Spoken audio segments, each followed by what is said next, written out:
The story began when Shin Sang-hyun, aged 55, slumped to the ground, his face weary and etched with exhaustion. He muttered to himself, his voice tinged with self-mockery, questioning what he was even doing at his age. While others his age were contemplating retirement, his life felt like nothing but a failure. At that very moment, outside the cave where he sat, 3 wyverns prowled closer, their ferocious eyes locking onto him. Their fangs bared and claws ready, they charged forward with deadly intent.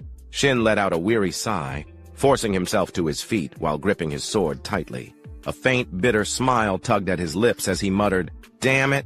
Can't you even give me a moment to breathe?" Before he could react further, the wyverns dove straight into the cave. Their massive jaws tore through the narrow space, reducing it to rubble in an instant. Yet Shin wasn't afraid of them. In fact, he wasn't afraid of anything. Gathering strength in his legs, he surged forward like an arrow, heading straight for the monsters. Even as he prepared to face these deadly creatures, his mind drifted to his past. He reflected on his failures, wondering why he had fallen so far behind. The players of his generation had become legends, sword saints, sword gods, while he had become nothing more than an old man swinging a sword. At best, he was a forgetful swordsman, a title that offered little recognition. He thought to himself, "Isn't that reason enough? I had no family. I grew up in an orphanage. But even the caretaker and the other kids people I considered family were wiped out when Skyfall happened." Skyfall had been a cataclysmic event. The sky itself had split open, and monsters rained down like a storm, taking everything from him. Yet Shin had not despaired. At the brink of death, a miracle had occurred. A silver-armored warrior had streaked through the air, his sword flashing as he cleaved the wyvern, restraining Shin into countless pieces. Then, as if it were nothing, the warrior turned slightly, his voice warm and steady, asking, "Hey kid, you okay?" That childhood memory remained etched in Shin's mind even to this day. He had been saved by that symbol of power, and because of that, he had wanted to become just like them. I really gave it my all, Shin thought. So why? No matter how many monsters I cut down, I never got any stronger. I could never avenge anything. The helplessness of watching his comrades fall one by one had been burned into his soul. Back in the present, Shin had just finished taking down the 3 wyverns that had planned to turn him into their next meal. But as he had admitted earlier, his body had long reached the age of retirement. After dealing with just a few monsters, he was already gasping for air, using his sword as a crutch just to keep himself from collapsing. "Damn it, my body's really giving out on me. This is bad," he muttered, his voice trembling with exhaustion. His body shook, but this was far from over. Those 3 wyverns were just the appetizer. Suddenly the ground quaked. A deep, thunderous tremor signaled the arrival of something far worse. Shin's eyes narrowed as he slowly turned his gaze forward. Standing before him was a massive dragon, its entire body clad in gleaming crimson scales that shimmered like molten metal. The moment the dragon locked eyes with Shin, it wasted no time. It let out a deafening roar, then opened its jaws wide, gathering a blistering inferno within its mouth. The heat waves radiated outward, distorting the very air around them. Shin could only respond with a strained, bitter smile. "I have no family. My life has been one endless failure, filled with nothing but regrets. Damn it, I'm screwed. To hell with this, I want a regression," he cursed internally. But time did not wait for him.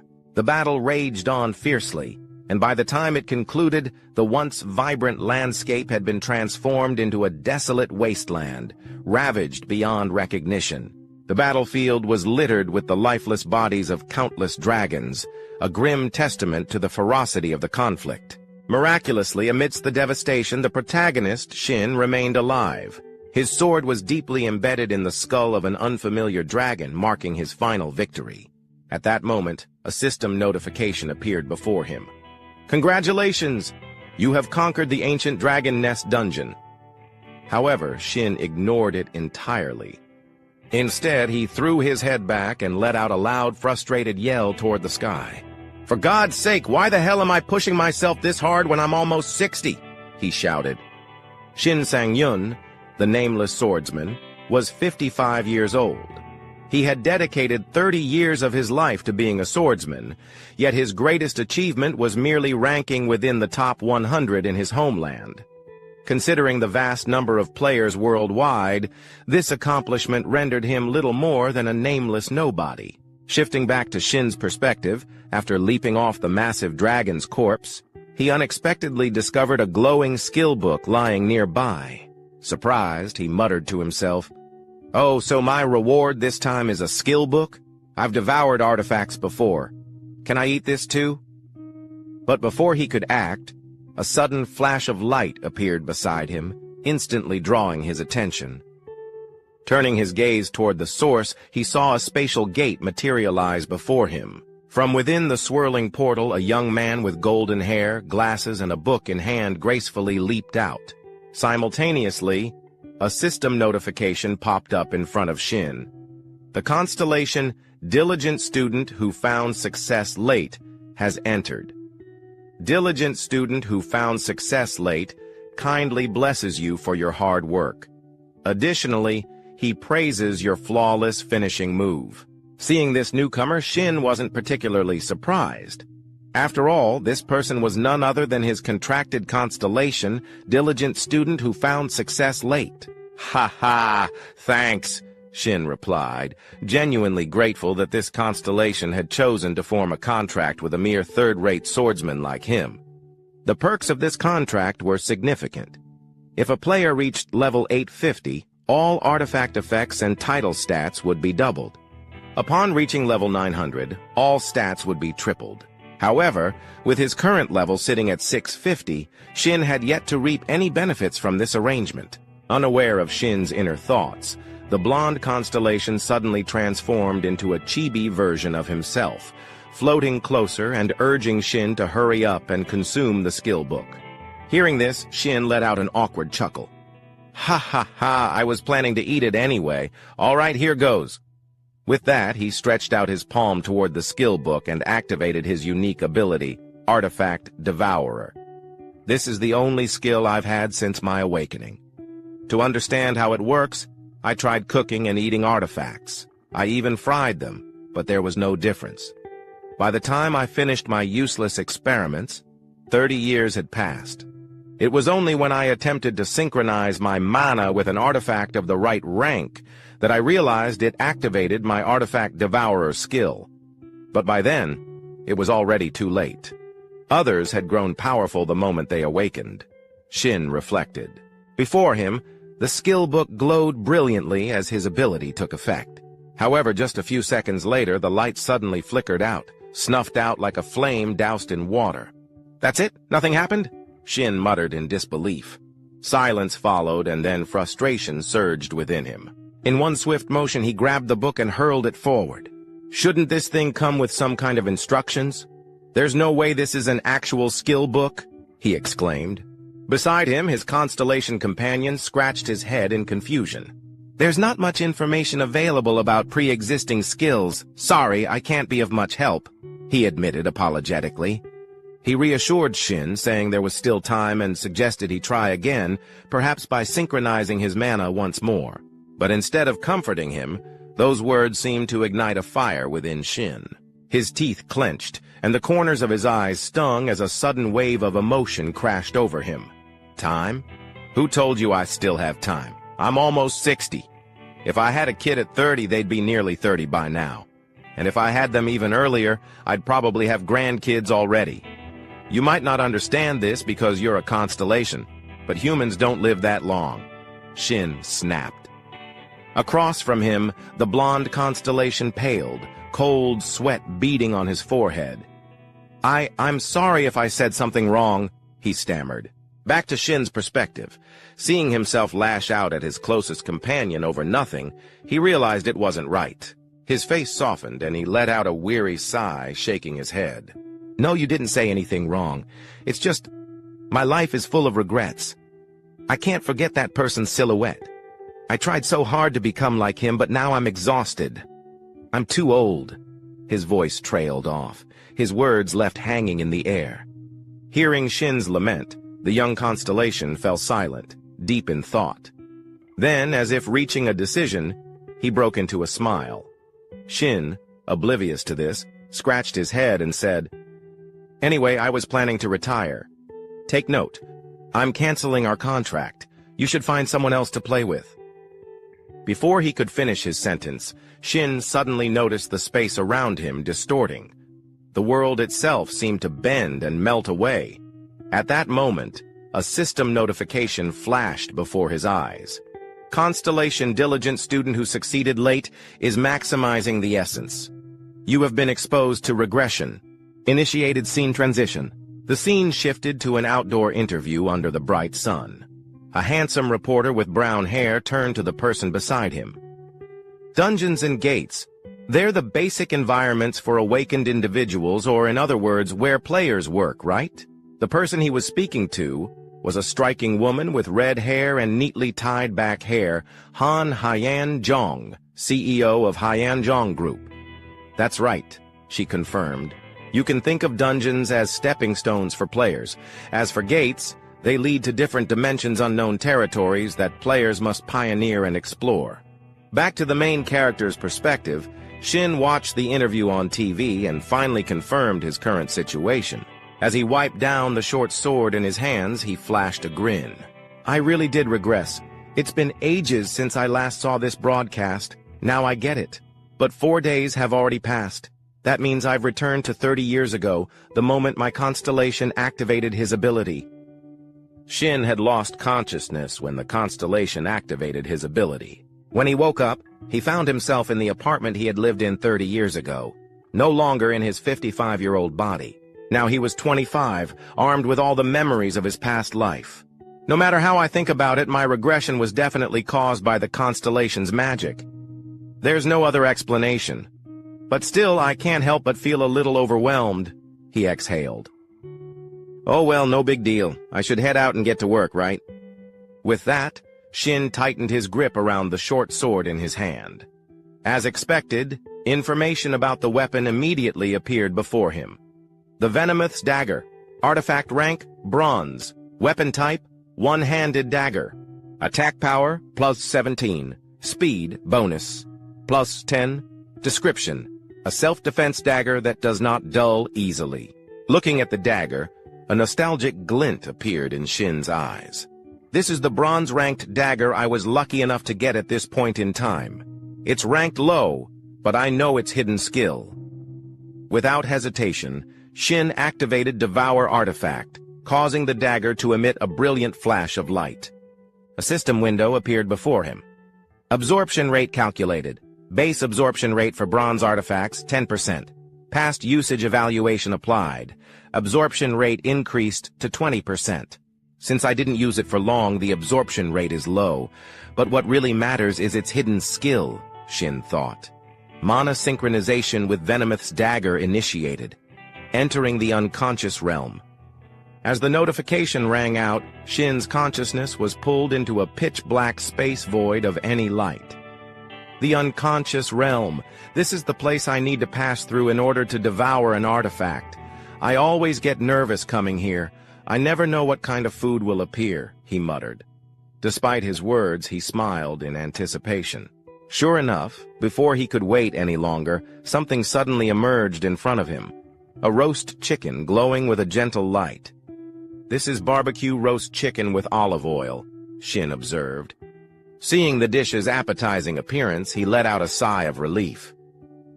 "I'm glad it's something normal. I was worried it might be something disgusting like a swamp centipede, but if it's a meal like this, I can eat it easily." Smirking, he reached out, tore off a drumstick, and took a bite. As each mouthful was swallowed, the system notifications continued. "The Venomous Dagger is being absorbed. Speed plus 2 acquired. New skill obtained. Phantom Step. Venomous Dagger. The absorbed artifact has been permanently erased." Just like that, after finishing the roast chicken, Shin's consciousness was forcefully ejected from the unconscious realm. He rubbed his stomach, let out a deep sigh, and nodded as he reviewed the system confirmation screen. "It's a shame the dagger got destroyed. Well, I wasn't using it anyway. At least I absorbed a useful skill as planned. Now then, time to move on." Time passed quickly, and the scene shifted to a bustling city street where a massive blue portal stood tall in the center. Surrounding it were numerous awakened individuals, all preparing for the upcoming dungeon expedition. This was dungeon number 85. The awakened individuals gathered here belonged to Yoon Daek-young's team. Just then, a man dressed in work attire came rushing toward Yoon Daek-young, visibly panicked. "Captain! Captain Yoon Daek-young!" Hearing someone call his name, Yoon Daek-young paused his paperwork and looked up. "Huh? What's got the gatekeeping team leader so worked up?" The blue-uniformed man scratched his head awkwardly before replying. "Well, one of my team members got pulled out. He's a newbie who joined just 4 days ago. His name is Shin Sang-hyun." "Ah, don't worry about it," Yoon Daek-young replied nonchalantly. "Shin Sang-hyun has already been transferred to the player team." But instead of calming down, the gatekeeping team leader was stunned. His expression turned alarmed as he blurted out, "What? He joined the player team instead of the gatekeeping team? I approved the transfer myself. Is there a problem?" Yoon Daek-young admitted without hesitation. The blue-uniformed man immediately raised his voice in protest.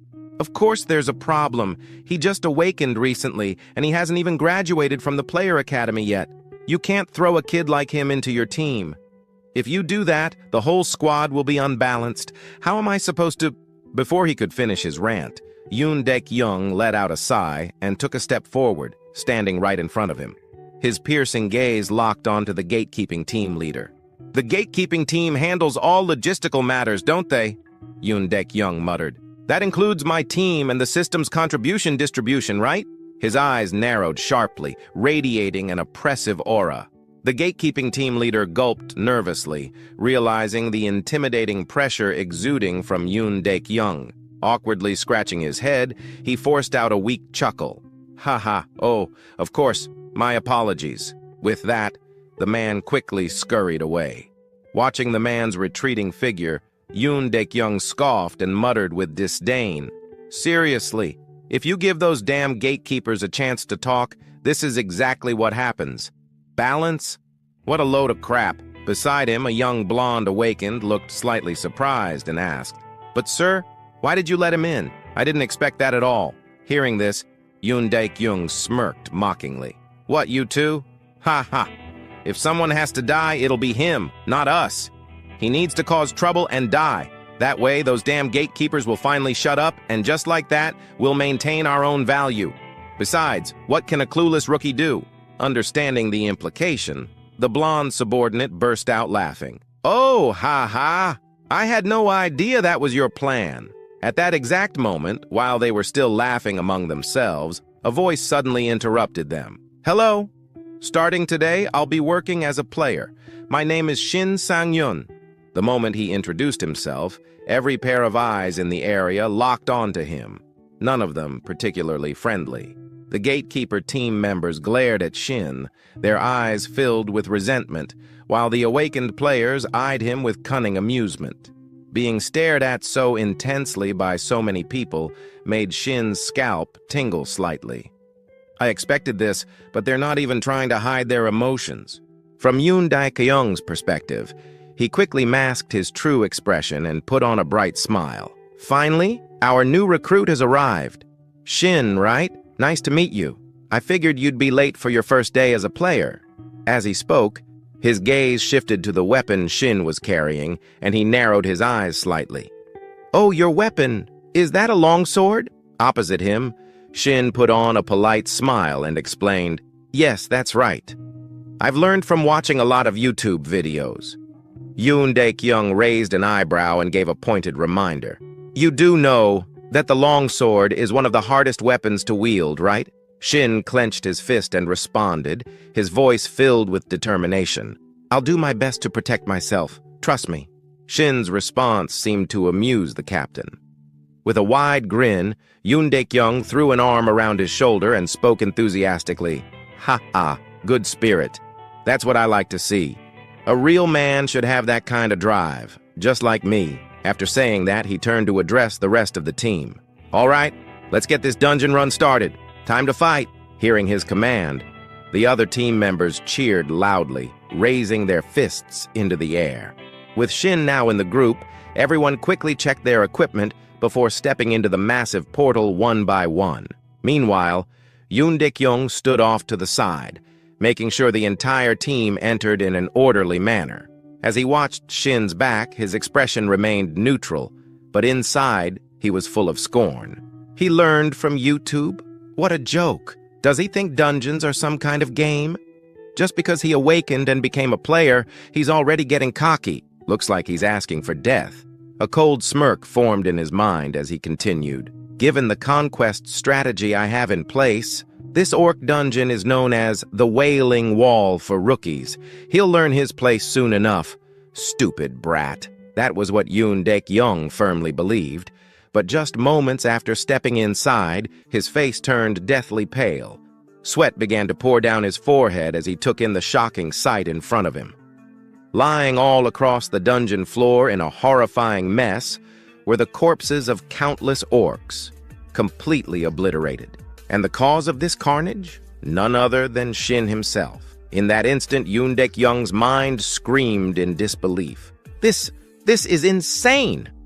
Who the hell is this guy? Orcs were creatures that almost exclusively appeared in games, novels, and fantasy films. Because they were so frequently depicted, it was easy to assume they were weak compared to other monsters like dragons. They were often portrayed as dumb, violent, and little else. This misconception led many new players, filled with arrogance, to rush into battles with orcs without a second thought.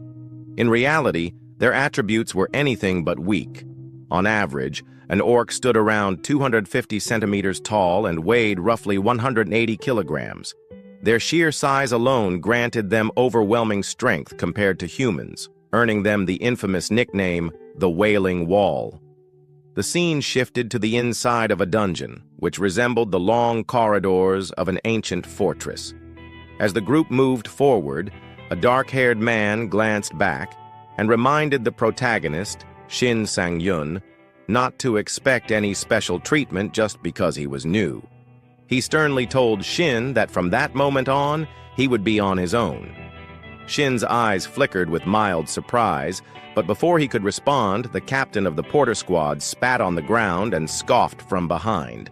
The captain mocked Shin, calling him an arrogant little brat who had just awakened and was already acting like a seasoned player. For most, such words would have been deeply insulting.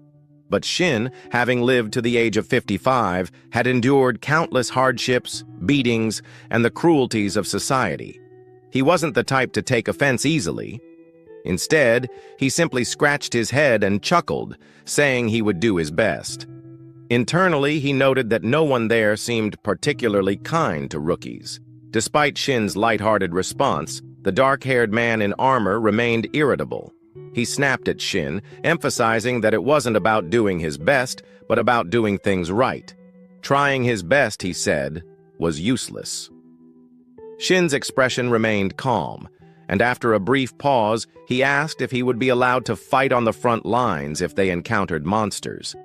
The armored man scowled and asked if Shin was out of his mind. Before he could continue berating Shin, his expression suddenly shifted to one of alarm.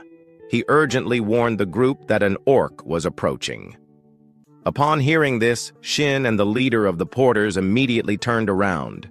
Sure enough, a green-skinned orc with bulging muscles was closing in on them from behind, gripping a massive axe. Instead of feeling fear, Shin felt a surge of excitement. He thought to himself that this would be his first battle since his regression and decided to take it on. Before Shin could even finish his thought, the armored man rushed forward, shield in hand, slamming directly into the orc's body and temporarily stopping its movement. Seeing this, the black-haired man's face twisted in shock as he yelled at Shin, calling him an idiot for moving so slowly and questioning his ability to wield a great sword properly. Shin calmly reminded him that he didn't have to help. The black-haired man, now even more frustrated, shouted at Shin to prove his skills. In his flustered state, he failed to notice that the orc had already raised its axe high, preparing to strike. Shin quickly pointed this out, but the black-haired man scoffed and turned back, only to realize too late that the orc's axe was inches from his face. He could even smell the rusty metal and the dried blood clinging to its surface. For a split second, he thought he was done for. Just before the deadly blow could land, Yoon Daik-young, the leader of the team, barreled in like a human tank. With sheer brute force, he slammed his shield directly into the orc's face, sending the massive creature flying backward and crashing into the ground, leaving a small crater upon impact. Seeing that the orc was temporarily incapacitated, Yoon Daik-young turned and bellowed at the two of them, demanding they focus and stop treating the situation like a playground. The black-haired man stammered an apology, while the others looked on, amazed by Yoon Daik-young's quick reflexes. Yoon Daik-young drew his sword and took a battle-ready stance, ordering the others to fall back as he would handle the orc. At the same time, the orc had already recovered, letting out a terrifying roar before charging forward in a blind frenzy. Its axe came crashing down against Yoon Daik-young's shield, creating a deafening clang that echoed through the air. However, Yoon Daik-young lived up to his title as the team leader. His strength was extraordinary, and the moment he blocked the orc's attack, he drove his sword straight into the left side of the monster's chest. Thick streams of green blood poured out as the orc staggered. Behind him, the rest of the team clenched their fists, their faces lit up with excitement. They murmured in awe, believing the captain had pierced the orc's heart and defeated it. However, things didn't go as expected. Despite having a sword embedded deep in its chest, the orc suddenly grinned, its expression wild and exhilarated, as if the injury were nothing more than a minor inconvenience. Letting out another deafening roar, it gripped its axe tightly and swung it forward with tremendous force. The sheer power of the strike shattered the ground beneath them, leaving a small crater in its wake. Fortunately, Yoon Daik-young had sensed the danger just in time and leapt backward to create distance. From Shin's perspective, as he watched the two muscular figures clash, his experience told him there was a problem. Yoon Daik-young was likely the highest-leveled fighter there, but at best, he was only around level 50, nowhere near strong enough to land a fatal strike on the orc. Shifting back to the battlefield, Yoon Daik-young let out a fierce battle cry, tightening his grip on his sword before launching himself forward. Seizing the opportunity while the orc was still reacting to its previous attack, he drove his blade deep into its body once more. This time, it was a perfectly executed critical strike. No matter how resilient the orc was, there was no surviving such a blow. As the massive creature finally collapsed to the ground, lifeless, the lower-ranked hunters erupted into cheers, praising Yoon Daik-young for taking down an orc by himself. Yoon Daik-young let out a small breath of relief before turning back to check on his team. He asked if everyone was all right, and the older awakened ones responded with cheerful grins, calling him seriously reliable. Just as Yoon Daik-young ordered the group to move out, eerie, blood-curdling screams rang out from the distance, immediately drawing their attention. They turned around to see an intimidating sight, a group of red-skinned orcs marching toward them, their expressions full of aggression as if they were actively seeking a fight. The orcs were well-equipped, their sharp weapons glinting menacingly. Cold sweat began to trickle down the faces of the older awakened ones as they realized the severity of the situation. One of them nervously asked Yoon Daik-young what they should do now, referring to the approaching armored orcs. Taking in the enemy's numbers and their well-equipped state, Yoon Daik-young immediately began reconsidering his options. He cleared his throat and suggested that it would be best for them to retreat and ensure the team's safety. He admitted that deep down, he felt a pang of regret. Just as they had finally taken down one enemy, an entire squad of orcs appeared. Unlike the others, who were paralyzed by fear, Shin's eyes lit up at the sight of the approaching monsters. Without hesitation, he made a bold suggestion, asking if he could give it a shot. His words instantly earned him a series of outraged glares from the weaker hunters around him. They exclaimed in disbelief, questioning whether Shin Sang-hyun had lost his mind. On the side, Yoon Daik-young, the captain, apologized, admitting that he should have trained Shin properly before bringing him to the battlefield. He let out a deep sigh and tried to reason with Shin, acknowledging his excitement about awakening. However, before Yoon could finish his sentence, Shin had already gripped his greatsword and launched himself forward like a gust of wind. The entire group stood frozen in shock. Yoon Daekyung called after him, warning that he was going to get himself killed. Contrary to everyone's expectations, the moment Shin closed the distance, he swung his greatsword with a single devastating strike, effortlessly slicing a young red-skinned orc clean in half. For a brief moment, an eerie silence blanketed the battlefield. Only Shin's voice broke through as he remarked how amazing greatswords were. Behind him, after several seconds of stunned silence, the so-called weaker hunters began sweating profusely. Their eyes filled with disbelief, as if they had just witnessed a prehistoric beast come back to life. They muttered among themselves, questioning what had just happened. An elite orc had been cut in half, and even with a greatsword it seemed absurd. Ignoring their murmurs, Shin casually rested his greatsword on his shoulder and chuckled, wondering if he was still level 1. He commented that his swing hadn't been as smooth as he wanted. A display of his player information appeared. Name, Shin Sang-hyun, level 1, title, none, constellation, none, unique skill, artifact absorption, artifacts consumed, 1, health 25, energy 20, experience 40. On the other side, the remaining orcs clenched their teeth, veins bulging across their furious faces as they watched their comrade get effortlessly cut down. Then, as if some unspoken command had passed between them, they all roared in unison and charged at Shin like rabid dogs lunging for a bite. Seeing this, Shin tightened his grip around his sword, his voice cold and unwavering. He stated that his level might be low, but he had experience to spare. In a blur, both sides dashed past each other. With a single, almost effortless swing of his great sword, Shin sliced through the orcs with ease, their bodies cleaving apart like fragile dolls. However, at that very moment, an orc wearing a bone mask lunged at him, its sharp axe arcing through the air, aiming straight for Shin. Without breaking a sweat, Shin twisted his body slightly, sidestepping the strike with minimal movement. Then, in one swift motion, he swung his sword upward, severing the orc's arm and splitting its face in two.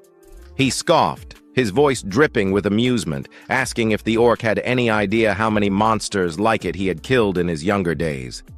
Meanwhile, the awakened hunters in the back could only stare in utter disbelief. Someone muttered in shock, questioning if that was really Shin Sang-hyun. They speculated that he might just wipe out all of them at this rate, calling the situation insane. Back on the battlefield, Shin now stood face to face with the leader of the orc squad. He declared that only the orc warlord remained, his eyes locked onto his final opponent. Unlike the others, this orc was a towering figure, dwarfing even the already massive members of its species. But it wasn't just its size that made it dangerous. It was clad in full armor, heavily equipped for battle. The warlord scanned the battlefield, its bloodshot eyes taking in the remains of its fallen kin. Rage swelled within its chest, and with a deafening roar, it lifted its massive spiked club and swung it downward with overwhelming force, aiming to crush Shin in a single blow. Seeing this, Shin wasted no time and leapt to the side, dodging the attack in a blink. The unfortunate wall behind him, however, wasn't so lucky. It exploded into rubble under the sheer force of the orc's strike. But Shin didn't even glance at the destruction. Mid-air, he twisted his body and swung his greatsword in a clean, decisive arc, slicing straight through the warlord's thick neck. However, the wound Shin had just inflicted was too shallow, not nearly enough to take down the monstrous orc. Seeing this, the squad leader, clearly worried, shouted that the orc's skin was too thick and that their attacks were useless. He concluded that they were screwed. Before the orc leader's words could fully settle in the air, it seized the moment Shin landed, letting out a fierce roar. It swung its massive arm backward, bringing its colossal war club down toward Shin's much smaller frame. Yet, Shin showed no sign of concern whatsoever. "Calm down, will you?" he said casually, his voice steady. At the same time, he activated his skill, Demon Breaker. A system notification appeared. Hidden skill activated. Status abnormality blocked. Cooldown, 15 seconds. Skill level, 1. Effect. When attacking a target, be it human or monster, the target will be immobilized for 2 seconds. Success rate and duration depend on the target's resistance level. The moment the skill took effect, the orc leader's entire body froze in place. Its weapon, which had been mid-swing, halted abruptly, and its massive frame trembled violently as it struggled against the invisible force restraining it. Seeing this, Shin grinned, his eyes narrowing in amusement. "Yeah, just stay put like that," he chuckled. Across from him, the orc leader let out a panicked howl, but before it could even comprehend what was happening, Shin's razor-sharp blade had already sliced clean through its thick neck, sending its head flying. The orc's massive body collapsed to the ground with a heavy thud, while its severed head rolled to a stop at the feet of Yoon Daek-young, who stood watching from a short distance away. The sheer brutality of the scene left everyone in stunned silence. "What the hell did I just witness?" someone muttered. "Didn't he just awaken 3 days ago?" another stammered. "And that disruption skill he used, isn't that supposed to be an advanced ability? I thought even high-ranked players could only stun an enemy for like 1.5 seconds at most, and he's wielding a great sword like he's been doing it his whole life. Should we ask him what kind of YouTube videos he's been watching?" A chorus of whispers and murmurs of admiration spread through the group. Meanwhile, Yoon Daek-young stood frozen, his mind racing. Watching Shin display such overwhelming strength was nothing short of baffling. Did he really just use a high-level skill? And against an armored orc, no less. He's only been awakened for a few days, hasn't he? Where the hell did he even get a skill like that? The more he thought about it, the more intrigued he became. A system notification appeared. "Congratulations! You have leveled up. You have met the requirements to receive a title. You have obtained the title, Fearless Immature Puppy. Title rank, F effect +5 evasion." Seeing the unexpected reward from the system, Shin felt both surprised and excited. "I wasn't really paying much attention to leveling up, but I didn't expect to get a title and a bonus effect on top of that. This is amazing." The system then continued with another notification. "You have unallocated stat points. Please choose a stat to enhance." Available points, 1. At the same time, the system interface shifted to his attribute screen. Seeing this, Shin reached his hand forward to allocate his points. "I already know which stat I want to increase. In my past life, I learned this lesson far too late. Luck directly affects skill accuracy and item drop rates. And right now, I need it more than anything." Without hesitation, he immediately allocated his newly earned free stat point into luck. However, before he could take a moment to analyze things further, Yoon Daek-young suddenly stepped forward from behind and started questioning him. "Are you really Shin Sang-hyun? That skill you just used, disruption, where did you get it from?" Shin found himself slightly caught off guard by the question. "I just regressed, and I've only been using my skills for good, but even so, I can't exactly tell him the truth." With that in mind, he quickly made something up. "Ah, I had it the moment I awakened," he replied casually. Of course, Yoon Daek-young wasn't going to accept such a vague answer. He immediately pointed a finger at Shin and pressed further. "Do you even hear yourself?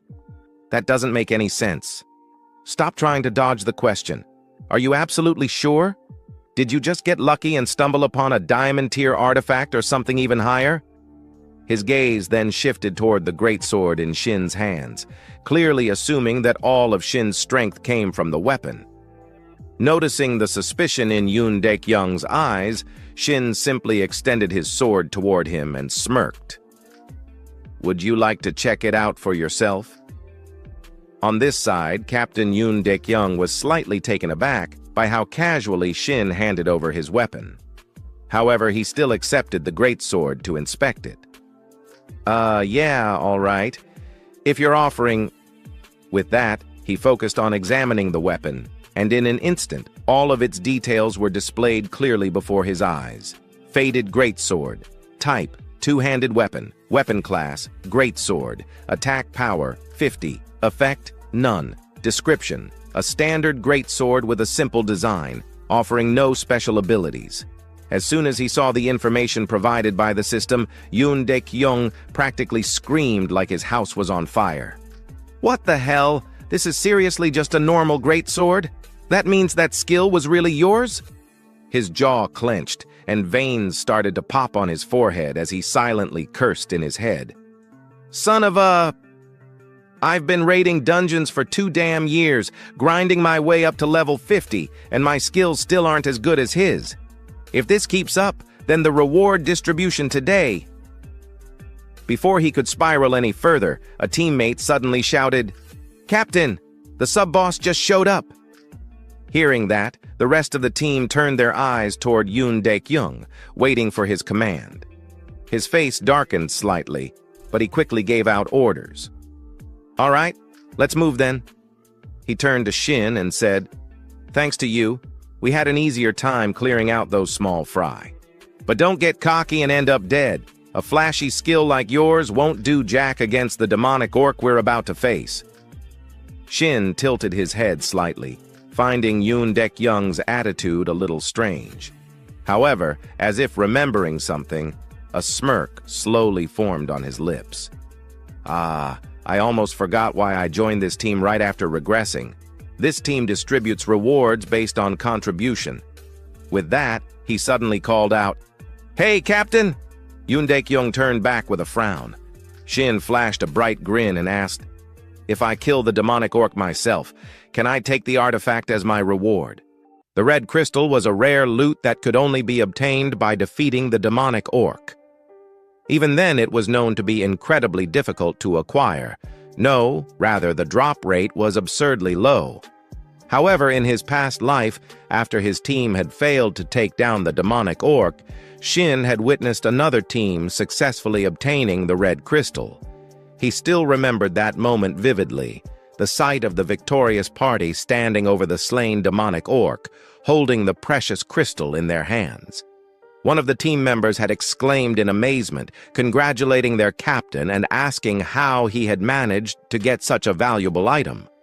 The crystal was worth a fortune at the market and was known to be the only artifact possessing the delay skill. As they stared at it with eyes full of greed, their captain, looking slightly uncomfortable, had waved them off and told them to calm down, complaining that they were practically spitting all over him. The delay skill was precisely what Shin desperately needed at that moment. Brushing aside the memories, he returned to the present and repeated his request. His words left the entire team momentarily stunned. Noticing their reaction, he quickly elaborated on his reasoning. He reminded them that their team distributed rewards based on contribution. So, if he managed to kill the boss himself, there should be no issue. At this, Yoon Daek-young fell silent. The pause in conversation made a drop of sweat trickle down Shin's face. He knew he needed the delay skill as soon as possible. It was crucial for the events that were about to unfold. But to the others, he must have seemed like an arrogant rookie, trying to take on more than he could handle. There was no way they would take him seriously. As expected, 2 of the weaker team members, oblivious to their own lack of strength, glared at him with contempt.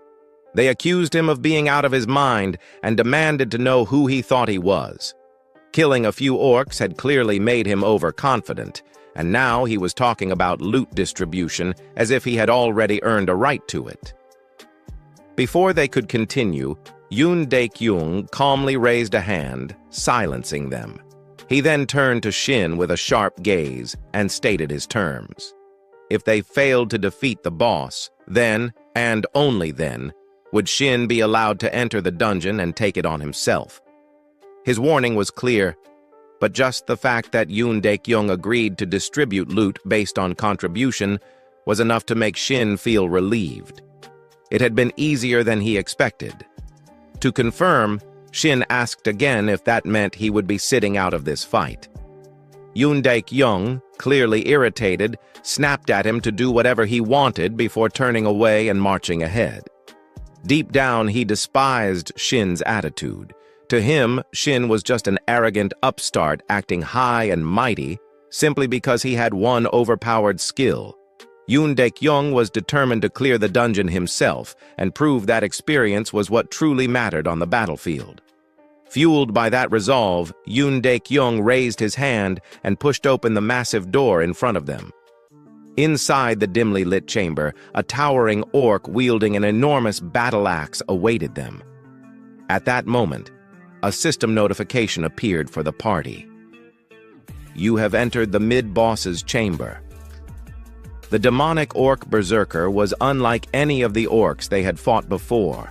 It stood massive and muscular, its purple skin rippling with sheer brute strength. Curved, goat-like horns jutted out from its skull, and embedded deep within its chest was a gleaming red crystal. Heavy iron chains wrapped around its body, clinking ominously as it moved. This was the mid-boss, the bloodthirsty demonic orc. Seeing the beast's menacing form, Yoon Daek-young's expression turned serious. He gripped his sword tightly and barked out commands, instructing the team to prepare for battle and surround the creature, attacking from behind. Though the monster was intimidating, Yoon Daek-young wasn't particularly worried. Yoon Daek-young had heard rumors about the boss they were about to face. It looked formidable, but word had it that it was actually easy to bring down. He found it amusing that Shin Sang-yeon wouldn't even get the chance to fight it solo. Just picturing Shin's shocked and helpless face as they took down the boss brought a smirk to Yoon Daek-young's lips. However, fantasies remained just that. Fantasies. Reality hit hard and fast. Snapping back to his senses, Yoon Daek-young shouted that he would take the lead. At his command, the entire team charged forward, using him as the spearhead against the bloodthirsty demonic orc. Moments later, all of Yoon Daek-young's hopes of victory had crumbled. As he slowly regained consciousness from his dazed state, he mumbled in disbelief, struggling to process what had just happened. Nearby, Shin stood casually against the dungeon wall. Seeing Yoon Daek-young wake up, he merely clicked his tongue and shook his head, remarking that he had been slightly worried when the team rushed in like that, but he never expected them to charge straight at the boss like idiots. He muttered to himself that this was exactly why they had failed in his past life as well. Meanwhile, the other surviving party members hurried to their fallen leader, scrambling to help him up. Panic filled their voices as they anxiously asked what they should do next, fearing that if things continued like this, they would all be dead. Yoon Daek-young, however, remained silent, his gaze locked onto the demonic orc ahead. His brow furrowed in confusion. Why were not just this boss but even the previous orcs so unbelievably strong? Cursing under his breath, he admitted to himself that he never should have trusted the market intel. Gritting his teeth, he made a bitter decision. They needed to retreat. There was no way they could win today. But just as he prepared to issue the order, something caught his attention. Out of the corner of his eye, he noticed Shin still standing there, arms crossed, a relaxed smile on his face. A sick feeling churned in Yoon Daek-young's stomach. That look, that attitude, Shin still wanted to fight. Unlike Shin's unshaken demeanor, a blonde-haired party member was visibly seething, grinding his teeth in frustration, as if Shin owed him money. He exploded in anger, demanding to know if Shin was insane and questioning what was wrong with him. Before the blonde-haired man could continue his rant, Yoon Daek-young abruptly swung out an arm, silencing him. With a firm voice, he ordered everyone to fall back, explaining that the boss had terrible peripheral vision and that they could slip past its blind spot. The rest of the party exhaled in relief. Someone even muttered a quiet thanks to the heavens. As Yoon Dek-young turned away, blood dripping down his face, he cast one last glance at Shin. He warned him that if he died, he had only himself to blame. In response, Shin let out a faint chuckle. Slowly drawing the sword from his back, his voice remained steady, filled with confidence. He reassured Yoon Dek-young that there was no need to worry. He had no intention of dying that day. Facing the bloodthirsty, demonic orc across from him, Shin steadied himself. As if sensing the killing intent radiating from him, the monstrous orc boss clenched its massive battle axe tightly, its eyes burning with fury. Without hesitation, it charged forward like a raging tank, exuding an overwhelming aura of aggression. Seeing this, Shin took a deep breath, his grip on the sword instinctively tightening. A thought flashed through his mind. If this fight were purely about stats, he wouldn't stand a chance. But with all the experience he had accumulated, that was no longer an issue. With that realization, he swiftly swung his sword to the right, deflecting the orc's battle axe to the side. In an instant, a piercing metallic crash rang through the air as steel collided with steel. The demon orc let out a low, guttural growl, clearly startled by the unexpected resistance. Meanwhile, the awakened fighters who had been preparing to retreat suddenly halted in their tracks upon hearing a loud metallic clash. They turned to one another, exchanging puzzled looks. One of them muttered in disbelief, wondering aloud if they had truly heard a loud clang. Another asked if Shin had just knocked the orc's axe away. Back on the battlefield, Shin flexed his now numb wrist and let out a casual complaint, remarking that his hand had gone numb. He noted that he could only deflect strikes, not counter them. Then, as if spotting something fascinating, his gaze locked onto the glowing red gemstone embedded in the demon orc's chest. A smirk spread across his face as he muttered that it had been a long time since he had seen that gemstone. He referred to it as the ultimate combo, his interest in it evident. Shin's obsession with the red gemstone was not without reason. It possessed a special effect that, when combined with his delay skill and the title skill Demon Crusher, could create something truly terrifying. At present, Demon Crusher's stun effect lasted for only 2 seconds, which was already useful but difficult to improve. However, with his core skill, Artifact Devourer, he had the ability to merge the effects of different abilities. This gave him an idea. What if he could stack the stun effect from Demon Crusher? He realized that this could lead to the perfect skill combination, an infinite stun lock. If he could obtain delay, this possibility would become a reality. The mere thought of paralyzing enemies endlessly while they remained completely helpless sent waves of excitement surging through him. His smirk widened as he confidently raised his sword and taunted the monster, asking what it was waiting for. As if understanding his provocation, thick veins pulsed across the demon orc's forehead like writhing worms. With an ear-splitting roar, it launched itself straight at Shin, its monstrous energy surging as it prepared to strike with devastating force. However, this was exactly what Shin had been hoping for. He thought to himself that it was perfect, just what he wanted. If the monster charged at him recklessly, he would have the perfect chance to uncover its weaknesses. With that thought, Shin charged forward without hesitation. His sword sliced cleanly across the orc's side, leaving behind a deep wound. Thick streams of dark purple blood spurted from the gash, spilling onto the battlefield. At the same time, he activated his Demon Crusher skill. The demonic orc froze in place, stunned for 2 whole seconds. Its trembling hands could no longer grip its battle axe, and the massive weapon slipped from its grasp, crashing into the ground and forming a small crater upon impact. The other awakened fighters watching from behind stared in shock, their eyes practically popping out of their heads. One of them muttered that it felt like watching a scene from a fantasy movie, struggling to comprehend what they were witnessing. Another expressed disbelief that the Demon Crusher stun had actually worked on a mid-tier boss, calling it overpowered. Yoon Daek-young, unable to process the situation, mumbled under his breath in astonishment. Meanwhile, Shin let out a smug chuckle.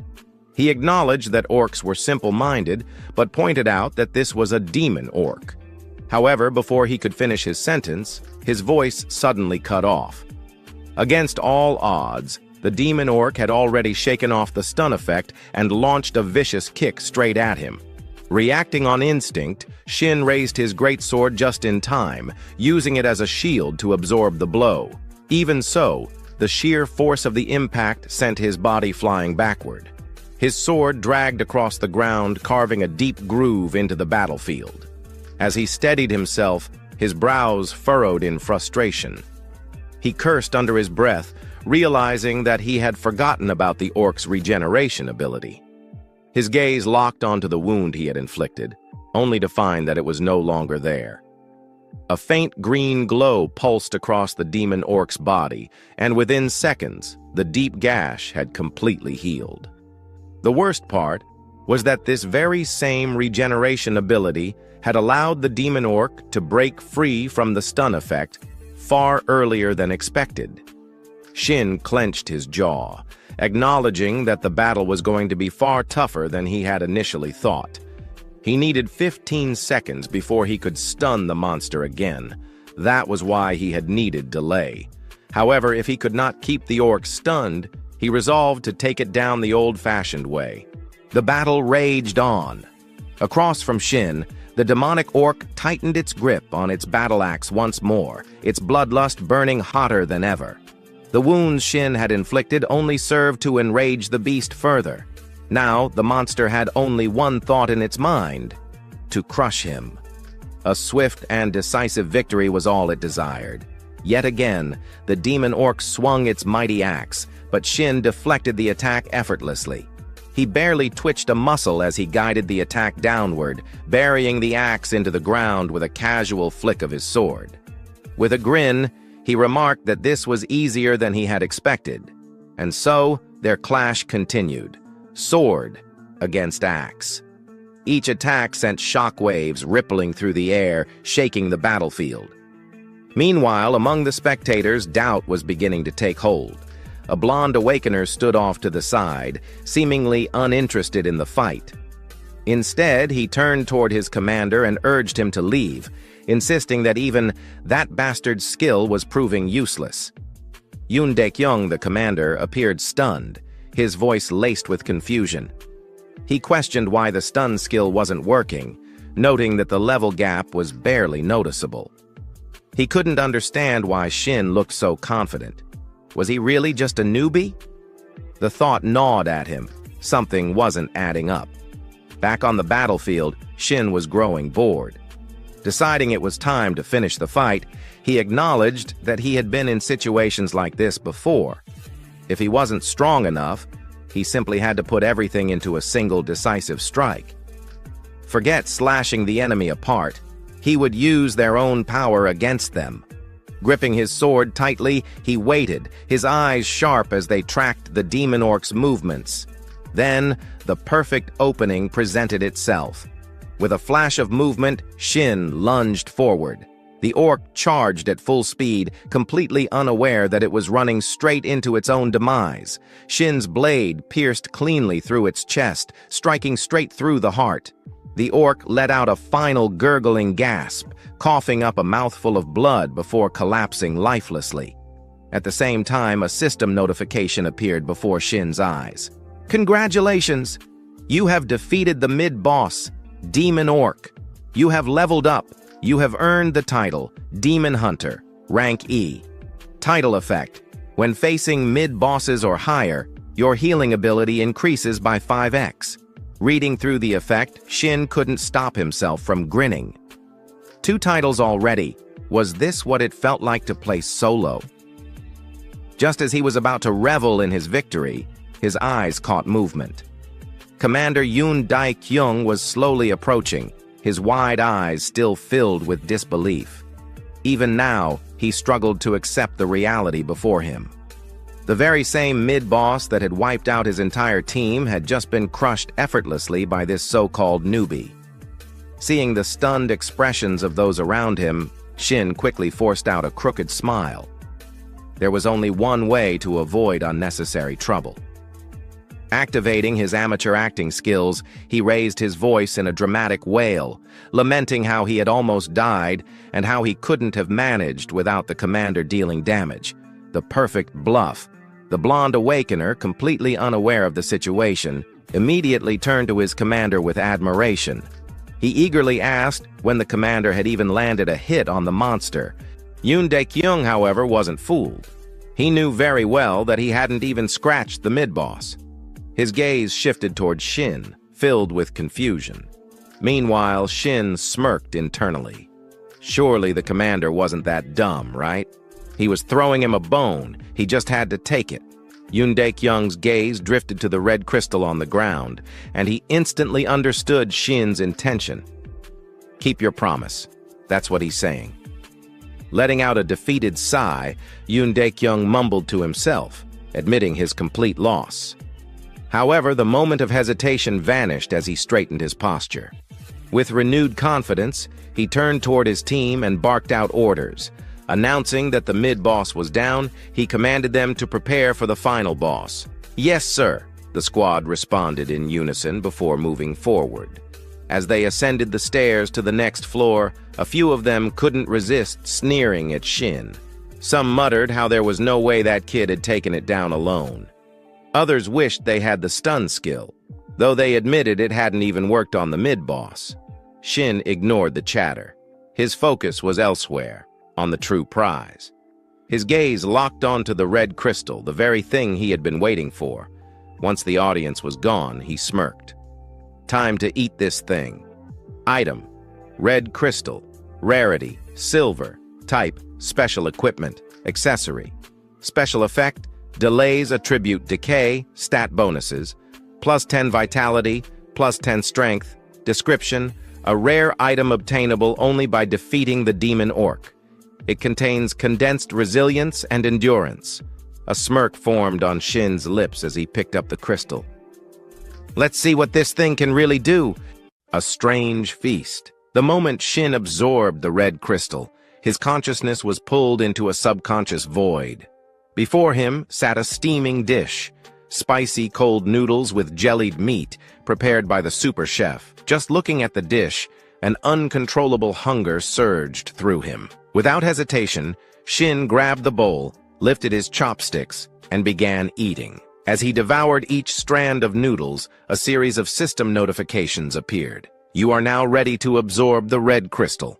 Absorbing red crystal. Based on the base absorption rate of 20% for silver tier items, your strength and vitality have increased by +2. You have obtained the special effect.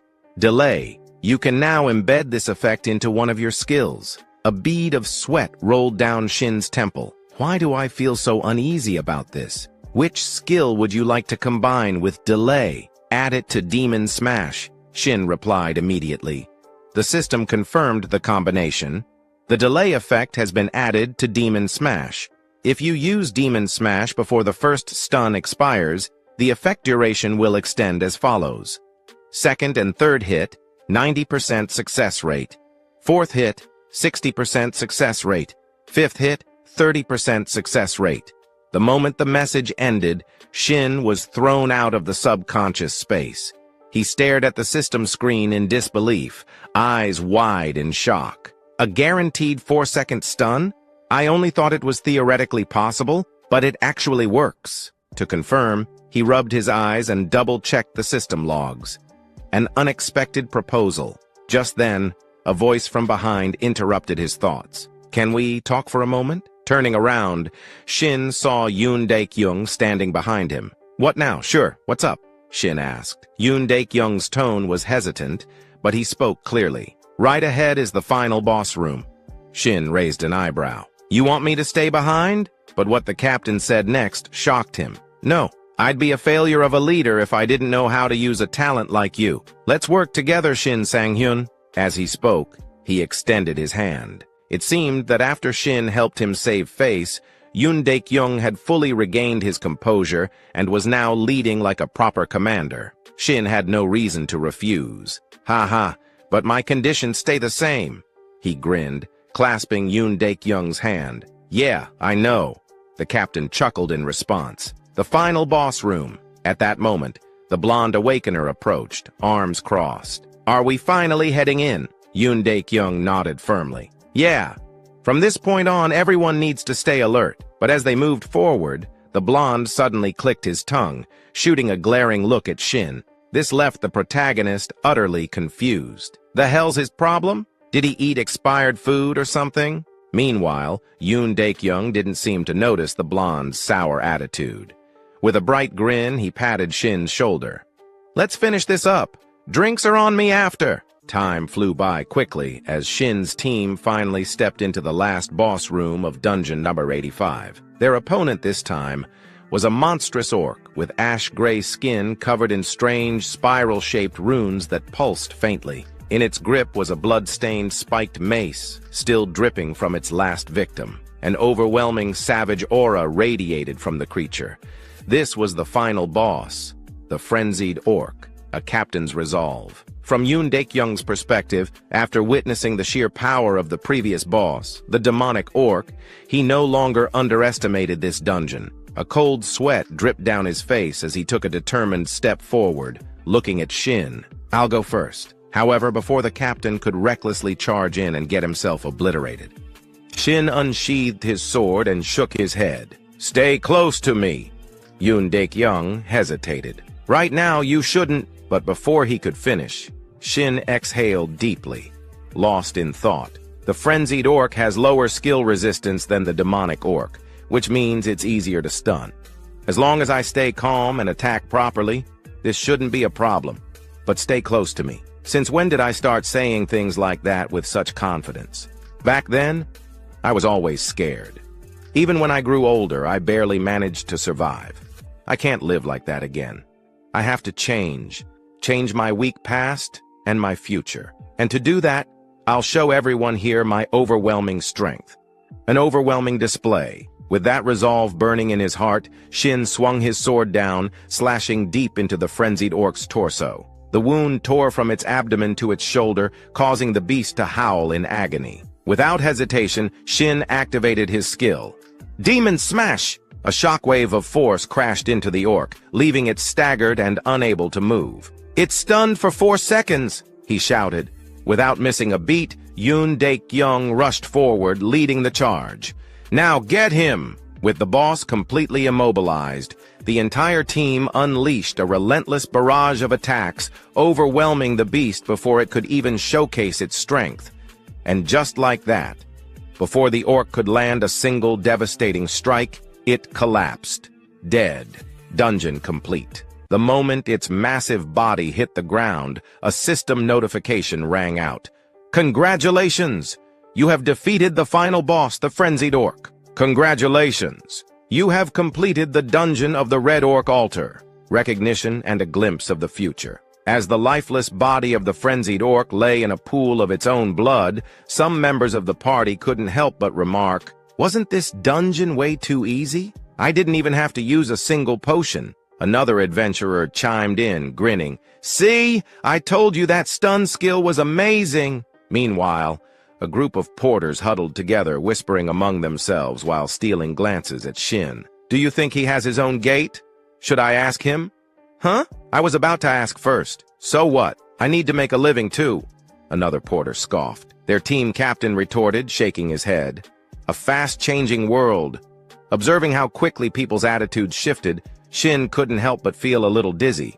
These guys flipped sides so fast, I wasn't even planning to do anything for them. Just as he finished that thought, a series of system notifications appeared before his eyes. Congratulations! You have leveled up. You have obtained the rank D title, Overwhelming Power. Effect: status effect durations are increased by 10%. Reading the title description, Shin nodded in satisfaction. Not bad. A 4.4-second stun? That's crazy. In my past life, I never earned a single title. But as he thought about that, his expression darkened slightly. Even so, this is nothing compared to him, Dugansu, the demon sword, the title collector, the perfect blade, the greatest swordsman in South Korea, a legendary player with countless titles. Only 2 years after the player era began, he had already surpassed level 500. Long before Shin's regression, he had always looked up to him, a warrior he deeply respected. But now, maybe I won't fall behind this time. If I start pushing myself now, maybe, just maybe, I'll have a chance. As his determination blazed within him, Shin's nostrils flared slightly, releasing a faint puff of white steam. The sudden sight startled the porters behind him. Even Yoon Daek-young couldn't help but raise an eyebrow and ask, "What are you doing?" Snapping out of it, Shin coughed awkwardly. "Ah, nothing. Just stretching." Yoon Daek-young didn't press further. Instead, he reached into his inventory and pulled out a small ring, tossing it to Shin.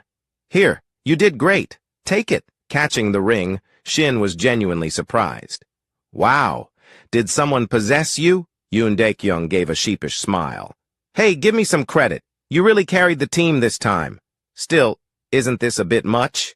Daek-young shrugged nonchalantly. "It's just a bronze-tier item. I can afford to be generous." Shin smirked. "You're a little too honest for your own good, you know." Yoon Daek-young waved him off with a laugh. "Hey, if it were expensive, I wouldn't have given it to you." But even as he spoke, a silent thought lingered in his mind. "I gave this to you because from now on, we'll probably never cross paths again. Like it or not, even I have to admit it, you live in a completely different world from the rest of us now." As Shin and Yoon Daek-young continued to laugh and chat, neither of them noticed the blonde-haired man standing behind them, biting his lip in silent fury. His eyes burned with resentment as he glared at them. "He cares more about that bastard just because he showed off his skills a few times? I've served him for so long, and yet this is how he repays me?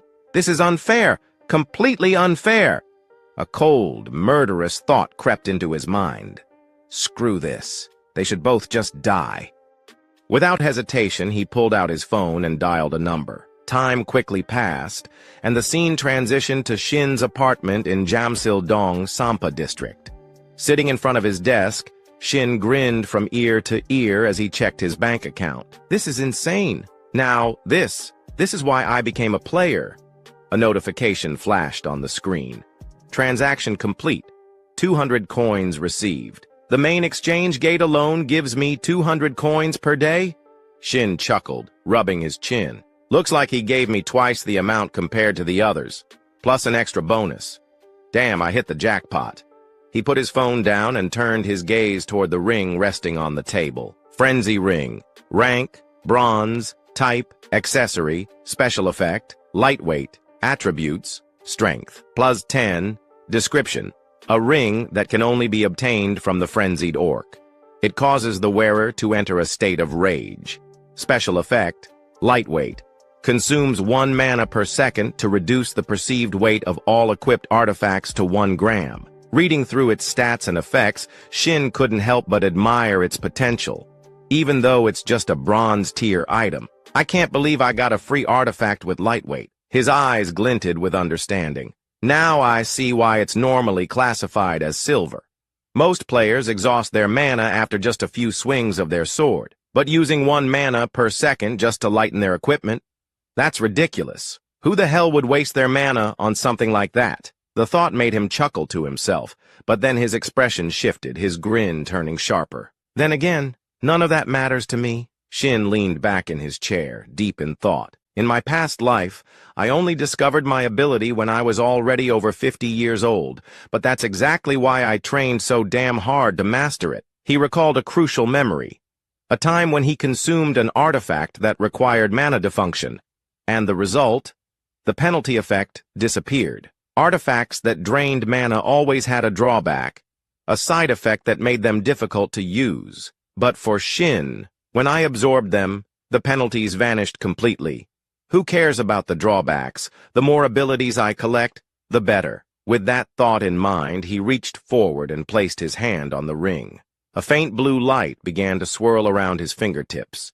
Then, without hesitation, he started the absorption process. Meanwhile, at the H-Seoul nightclub in Gangnam, the atmosphere was thick with smoke, alcohol, and the heavy beat of music. Amidst the neon glow, the blonde-haired man from Yoon Daek-young's party lounged in a private booth, his arm draped around a beautiful woman. but he wasn't enjoying the moment. He was ranting. "I'm telling you, it's true! That bastard has a stun skill that lasts for 4 whole seconds!" His voice was loud, too loud. Across from him, a thuggish-looking man narrowed his eyes in irritation. "Oi, who the hell do you think you're raising your voice at?" The blond man immediately shrank back, bowing his head. No, I'm sorry," the thug scoffed, his expression full of disdain. Then he leaned forward, eyes gliding dangerously. "So what? You want me to take revenge for you?" The blond man shook his head violently. "No, but I swear he's cheating. He even used multiple stun items." Before he could continue, the thug suddenly slammed the table. "Then what the hell do you want from me, you idiot?" His voice boomed through the room, making the surrounding club-goers flinch.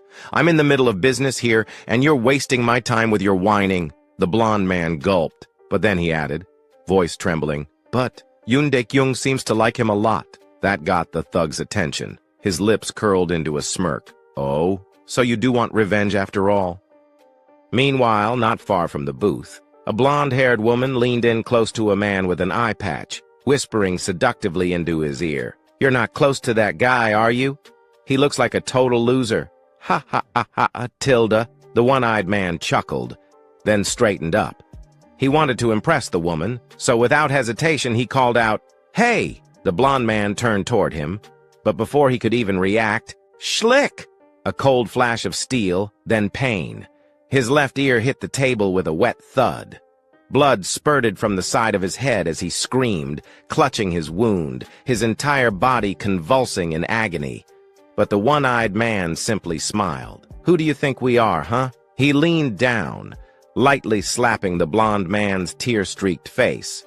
Then, in a voice as cold as ice, "You thought we were your personal errand boys?" The blond man trembled, his eyes wide with fear. The one-eyed man sneered.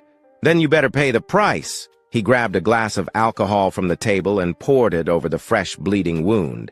The blond man howled in pure agony, writhing as the liquor burned through his exposed flesh. But the one-eyed man just laughed, thoroughly enjoying the sight. Then, with a casual tilt of his head, he asked, "Now, tell me, where the hell is this bastard you're talking about?" Time passed quickly, returning to Shin's current situation. He was still completely unaware that the blonde-haired guy and a group of thugs had set their sights on him. So, for now, he remained relaxed, strolling leisurely without a care in the world. Taking a seat near the staircase, Shin let out a weary sigh. Just remembering the taste of the food he had eaten earlier was enough to make his stomach churn. The mere thought of it made him feel nauseous, like he was about to throw up any second. Who the hell would have guessed that cold cucumber soup could come out of the Ring of Frenzy? Cold Eastern cucumber soup, the ultimate killer of anyone who dares to eat it. My stomach is turning inside out right now. But as they say, there's always light at the end of the tunnel. At that thought, he casually twirled the massive greatsword in his hand, effortlessly spinning it like a windmill despite its insane weight. All of this was thanks to the lightweight effect he had obtained from the Ring of Frenzy. Lightweight, a special passive effect with no cooldown, and due to his artifact devourer skill, the original mana consumption penalty of the ability had been completely removed as a side effect. However, the lightweight effect had been nerfed. Now, instead of completely negating weight, it simply set the weight of all artifacts to a fixed 100 grams. Well, I guess I'll be using this greatsword for now. But what if I accidentally drop it? That would be a disaster. All right, next up. As he spoke, Shin quickly pulled up his status window. Gazing at his current stats, Shin reminded himself of his next step. I need to start drawing the attention of the constellations. A player could only have one constellation, so he had to choose carefully. If possible, I want a constellation that matches my strongest stat. That means luck. But then he let out a small sigh. Well, at the moment, I don't have any outstanding stats that would attract them. I guess all I can do for now is train.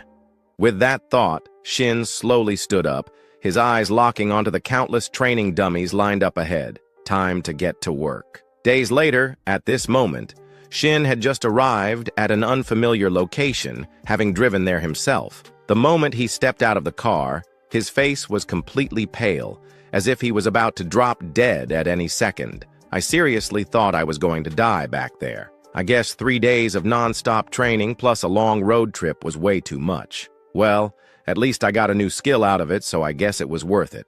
As he spoke, Shin twisted his torso left and right, stretching his body a little to shake off the fatigue. The new skill he had acquired was ambidextrous sword mastery, basic passive ability for swordsman. Skill level 1. Description: increases adaptability with all types of swords, excluding short swords and one-handed long swords. Now, as for the place Shin had come to, this was none other than Dungeon Number 1, a solo-player exclusive dungeon. Looking at the glowing blue portal before him, a faint smile appeared on his lips. Today, I get to go all out by myself. No more worrying about people staring at me like I'm some kind of freak. Not only that, but getting access to a solo dungeon like this usually meant waiting in line for months. I should be glad I managed to slip in through the cracks. Just as he was about to step forward, he suddenly paused. His gaze shifted toward the distance behind him, and his expression darkened. A black car sat idly in the distance, parked in complete silence. It had been following him for quite some time now, and at this point, Shin was sure of it. I can't believe they actually followed me all the way into the damn forest. I don't know what they want, but whatever it is, I'll settle it inside the dungeon. His voice turned cold, and his eyes gleamed with a dangerous edge. Inside the dungeon entrance, the entrance to Dungeon 101 resembled a massive cave, its dark, ominous passage stretching deep inside. Emerging from the blue portal, a group of thugs stepped forward calmly, their expressions unreadable. It seemed that the blonde-haired traitor had somehow convinced them to take the job. But before they could take another step, Shin's voice rang out, cutting through the air. "This is a solo-player dungeon, isn't it? You guys couldn't have gotten lost. That means you're trespassing in my playground." Hearing that voice, the leader of the rat gang raised an eyebrow in slight surprise. His eyes swept over Shin, taking in his posture. The guy looked like he had been waiting for them this whole time, but that moment of curiosity quickly turned into mocking laughter. "Are you stupid or something?" Turning back to Sang-un, the whole gang erupted into laughter, their expressions full of amusement at his supposed foolishness. Shin, however, remained calm. The moment he got a good look at them, he immediately realized something was off. These guys weren't a normal dungeon raid team. Thinking it over, he decided to give them one last chance to avoid unnecessary bloodshed. "I won't report this, so get lost." His eyes narrowed slightly as he spoke. At the same time, he silently analyzed the entire group, scanning them carefully before coming to a quick conclusion. No healers, no mages. They gave up stability, the one thing every dungeon party needs, to form an all-swordsman and archer team. These guys aren't dungeon hunters. They're awakened hunters, a pack of hyenas. Just as he suspected, this was a group that specialized in hunting other awakened players. And judging by their attitudes, they weren't even trying to hide it anymore. "Ha! This dumbass actually thinks he's something special." The huge thug let out a loud laugh. Meanwhile, the small blonde-haired guy next to him sneered. "That's your fate, dumbass. If you die here, not even your corpse will be found." For some reason, Shin felt a strange sense of familiarity with this group. Digging through his memories, he remembered something from the past. This exact group had been completely wiped out by the Player Association's strict surveillance. It's been a while, huh? Against groups like this, the archers are always the biggest problem. "Yeah, I already figured that out," Shin responded lightly, his gaze locking onto the archer, a cold, emotionless man who showed no reaction whatsoever to the idea of killing someone. Not wanting to waste any more time, the archer casually drew his bow, speaking in a bored tone. All right, let's wrap this up and move on." But just as he finished, Shin spoke up again, and his words left the entire gang stunned. "That's exactly why I was waiting for you. If I had to get rid of 4 corpses, what better place to do it than here?" A sharp, mocking smile tugged at his lips. The massive thug's face twisted in rage. "You little shit!" With a furious roar, he lunged forward, ready to attack. However, before he could charge, the one-eyed man swiftly blocked him with his sword. "Let's do this the easy way." His voice was cold and composed. The huge thug's eyes widened in frustration. "This is the easy way. I'm going to rip his throat out. Ahead of them, Shin smirked, his words dripping with provocation. Good boy. Listen to your master. Ha! Stop wasting time and just come at me all at once. A thug like the big guy, who was used to throwing his weight around, had no tolerance for this kind of mockery. You better shut your damn mouth. With a furious roar, he planted his foot down, exploded forward like a raging bull, and swung his massive greatsword straight for Shin's torso without hesitation. Survival of the fittest. Is there a better phrase to describe a dungeon? Inside a dungeon, monsters always aim for your life. And in those same dungeons, the artifacts you and everyone else seek exist on the razor's edge of life and death. If you're weak, you die. There are no rules inside the dungeon. So if you want to live, you had to kill. That was the karma from my past life.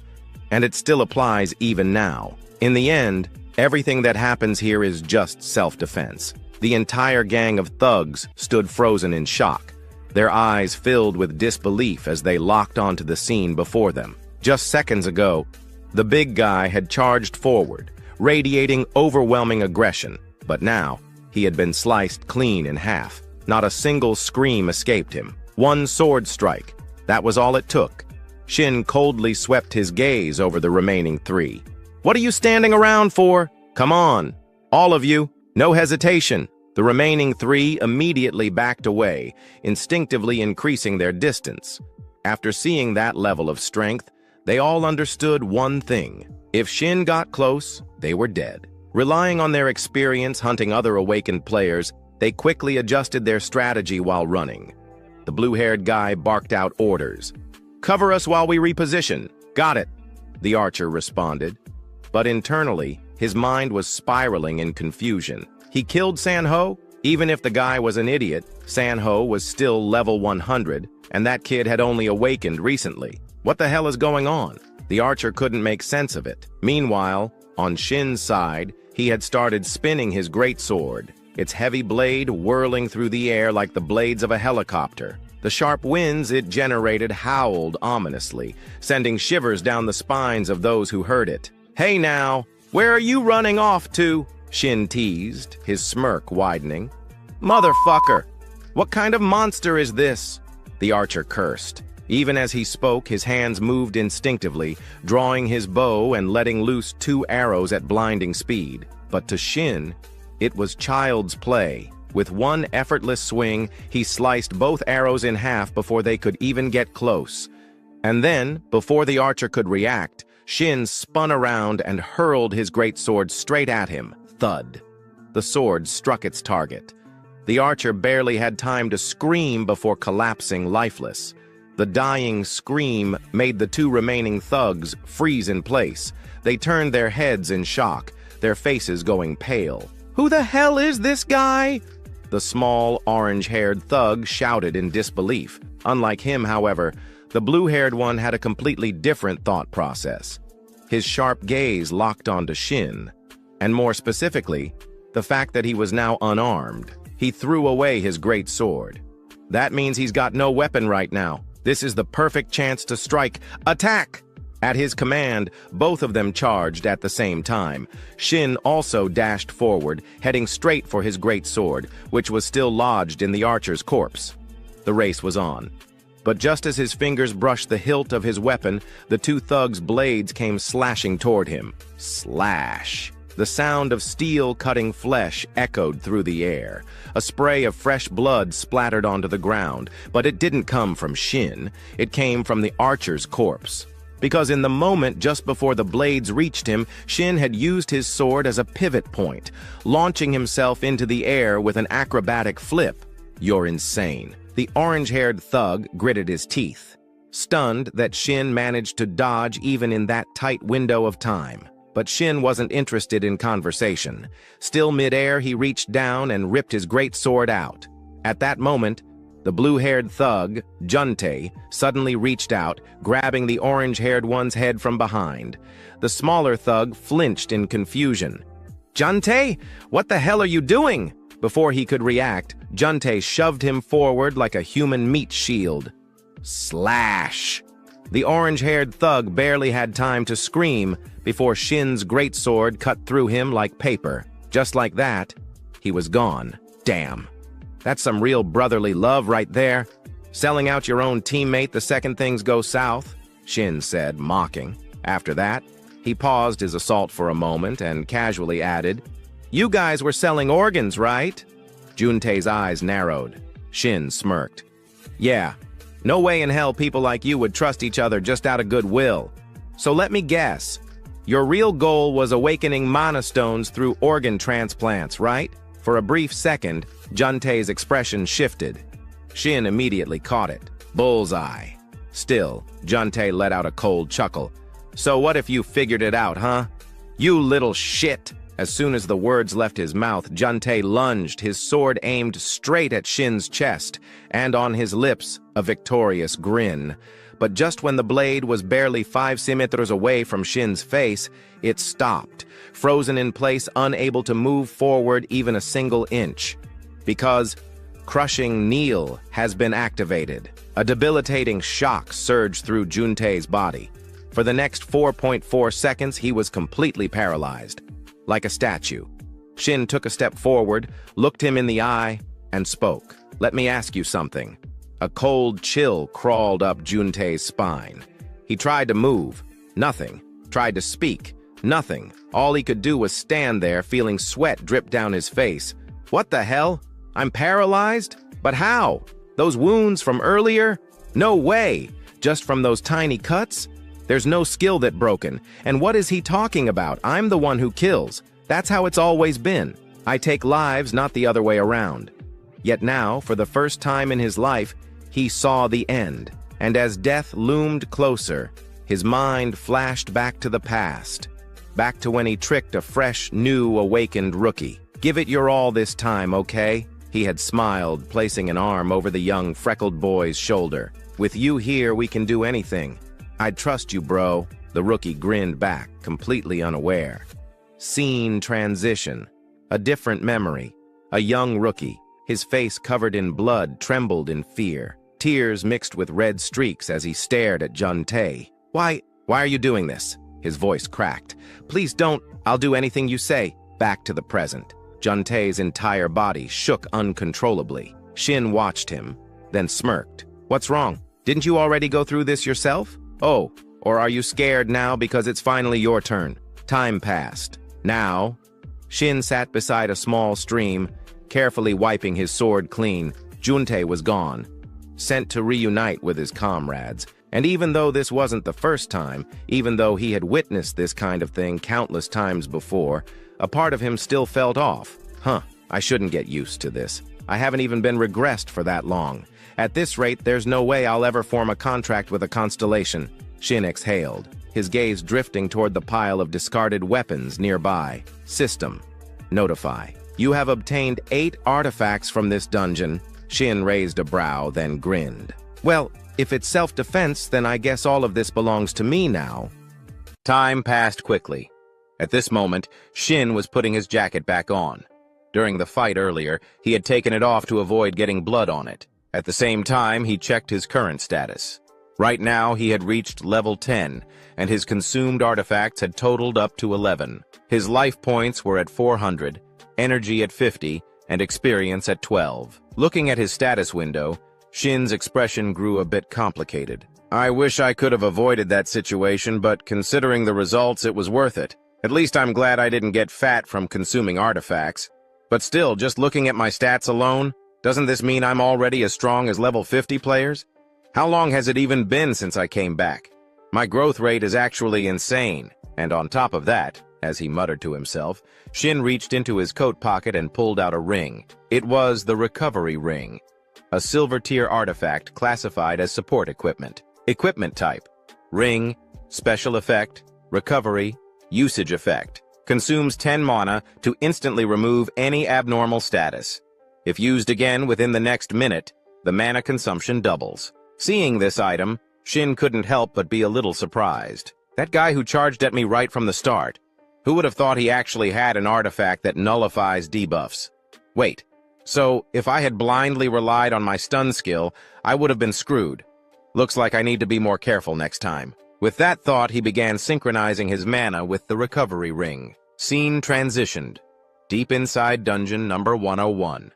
Internal access path. Deeper inside the dungeon, there appeared to be a mining site where a group of goblins was working. Some of them carried small sacks on their backs, seemingly used for collecting minerals. However, after just a few steps, one of the creatures suddenly stopped in its tracks and turned around, sensing something. Following its gaze, the goblin spotted Shin, gasping for breath. He gripped his sword tightly in one hand, but the strangest part was that his eyes were covered with a black cloth. Even Shin himself felt that what he was doing was absolutely insane, but he had no choice. The requirement to obtain the Lucky Day title is as follows. This is crazy.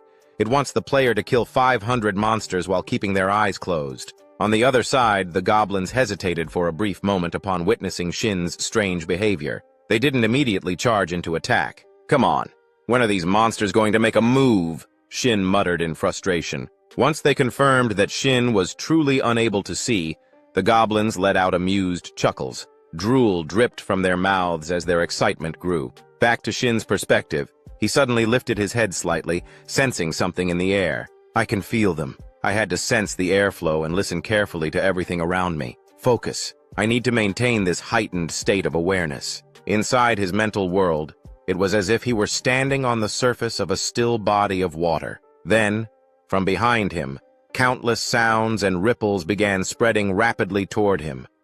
The sounds and ripples became increasingly clear and intense, surrounding Shin from all directions, appearing and disappearing unpredictably instead of following a linear path. I can do this, he reminded himself. At that very moment, one of the goblins let out a roar, gripping its axe tightly. It swung straight at Shin. However, what it didn't know was that Shin's heightened perception had already detected its movement well in advance. Without a moment of hesitation, he swung his sword in a sweeping arc, slicing through the air with breakneck speed. In an instant, 4 goblins were cleaved in half simultaneously. A rain of blood erupted, and the area was instantly suffused with the thick stench of fresh blood. And yet, rather than feeling repulsed, Shin seemed almost exhilarated. This feels damn good, he let out a low chuckle. Just then, a blinding streak of light shot toward him at breakneck speed, aiming straight for his head. For an ordinary person, there would be no time to react. But Shin? Not a chance. The moment it entered his range of perception, Shin's hand snapped up, effortlessly catching the arrow mid-flight before crushing it into pieces in a single motion. The goblin archer in the distance broke into a cold sweat, letting out an unintelligible noise. Back to Shin's perspective. His perception was expanding in all directions, allowing him to sense countless pairs of eyes watching him from within the darkness. And yet, he felt no fear whatsoever. Just moments ago, I was in a terrible situation, but because of it, I got to relive my past. Maybe that's why my senses have been sharpened, huh? Well, either way, come at me, you bastards! He taunted them outright. And how could these green-skinned creatures possibly hold back after hearing that? With their overwhelming numbers, the goblins charged forward like moths to a flame, but the only thing awaiting them was death. Shin's sword whipped through the air at lightning speed, slashing and cutting down the goblins before they could even get close. His attacks were so relentless and precise that the goblins collapsed into pieces mid-charge, never even realizing how they had died. Rather than slowing down, Shin grinned in exhilaration. He lunged forward aggressively, cutting down everything in his path without the slightest hesitation. Only one goblin, lagging behind, had the misfortune of witnessing everything. It stood frozen, watching its comrades get obliterated in an instant. Terror was etched all over its face, but before it could even think about running, it soon joined its fallen brethren in the afterlife. Having temporarily wiped out the group of monsters ahead, Shin finally stopped for a moment. The tip of his sword still smoldered with heat, drenched in the blood of the fallen goblins. The scene around him was even more gruesome than a slaughterhouse. Every single monster's sacrifice had become fuel for Shin's growth. Suddenly, a notification popped up before his eyes. Congratulations! You have leveled up. You have obtained the title, Lucky Day, rank D. Hearing the announcement, Shin ripped off his blindfold in one swift motion. There was no need for it anymore. Doesn't even feel like I did much, he shrugged, taking a moment to check out his newly acquired title. Lucky Day, rank D. Primary effect, luck plus 20. Secondary effect. Each time you defeat a monster of the same type, your luck stat increases by 0.1. Maximum increase, plus 10. Reading the description of his new title, Shin couldn't hold back a chuckle. Ha ha! I'm finally gathering all the titles I need. Meanwhile, a new group of goblins had been drawn to the area by all the commotion. But the moment they arrived, their eyes landed on the horrifying sight before them. Limbs and body parts of their fallen kin scattered all over the place. Every hair on their bodies stood on end. But before they could even think about retreating, Shin was already standing right in front of them, flashing a deranged smile. Ha ha ha! Can't let this opportunity go to waste. More stats for me, and they even walked right into my lap, drenched in blood, his face twisted into that of a bloodthirsty executioner. Even goblins who lived for slaughter couldn't suppress their terror. They screamed at the top of their lungs, as if their village had just caught fire. Time passed quickly. The unfortunate goblins that had arrived late had now joined their fallen comrades in the afterlife. And as for Shin, he was so thrilled that his whole body was trembling, as if he were having a seizure. Ha! My luck stat went up by 30 just from this one title. This is even better than most platinum-ranked titles. This has to be worth 500 million. No, maybe even 1 billion yuan. In this lifetime, I can finally afford a house, he shouted in pure exhilaration. But then, at that exact moment, a crimson spatial crack suddenly appeared behind him, crackling with violent lightning. At the same time, a notification popped up before his eyes. The space around you begins to fade. Shin didn't even need the warning. He could already feel the disturbance in the space behind him. His expression instantly stiffened as he whipped around to see what was happening. Cold sweat dripped down his face, and that grin he had just moments ago, it vanished completely. A series of notifications began to appear in front of him. 3 constellations have taken an interest in you. The constellation Dimensional Ruin Cleaner asks, "Are you interested in bringing misfortune to others?" The constellation Grand Voyager of the Void is intrigued by your mysterious nature and wishes to converse. The constellation Goddess of Luck smiles at you while extending her hand. At this moment, the physical manifestations of the 3 constellations stood before Shin. First was the Dimensional Ruin Cleaner, a grotesque entity resembling a giant insect, yet it had a pair of wings and an unnervingly long tail. Next was the Grand Voyager of the Void, shrouded in mystery, draped in a flowing white robe. An enigmatic and unfathomable aura emanated from his presence. Lastly, there was the Goddess of Luck, an overwhelmingly beautiful figure capable of captivating one's very soul. Switching to Shin's perspective, he couldn't help but feel a mix of excitement and nervousness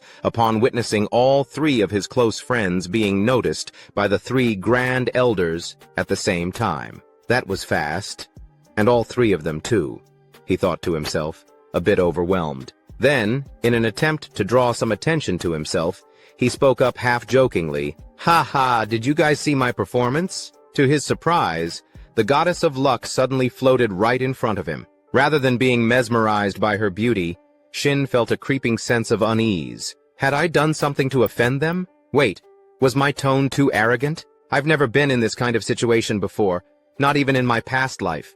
No, the more pressure I feel, the more confident I need to act, he reminded himself. Fortunately for him, the Goddess of Luck showed no signs of displeasure. Instead, she flashed a radiant smile and seemed to regard him with favor. She then spoke in a voice filled with curiosity. "This is the first time I've ever seen such a lucky swordsman. How unusual." Hearing that, Shin scratched the back of his head awkwardly and chuckled. "Oh, luck. Yeah, I guess I really am insanely lucky.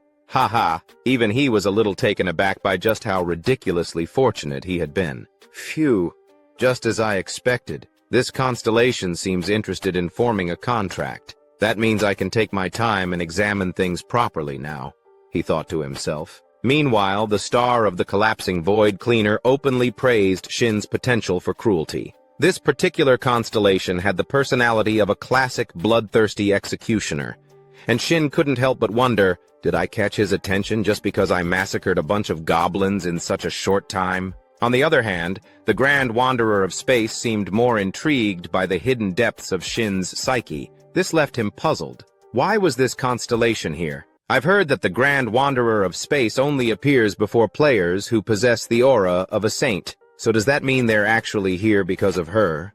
He murmured, his gaze shifting forward with a hint of doubt. At that moment, the goddess of luck was happily chatting with the other two constellations. She even reached out and ruffled the Grand Wanderer's hair, causing his face to flush a deep red. Seeing this, a rumor from Shin's past life suddenly resurfaced in his mind. The goddess of luck.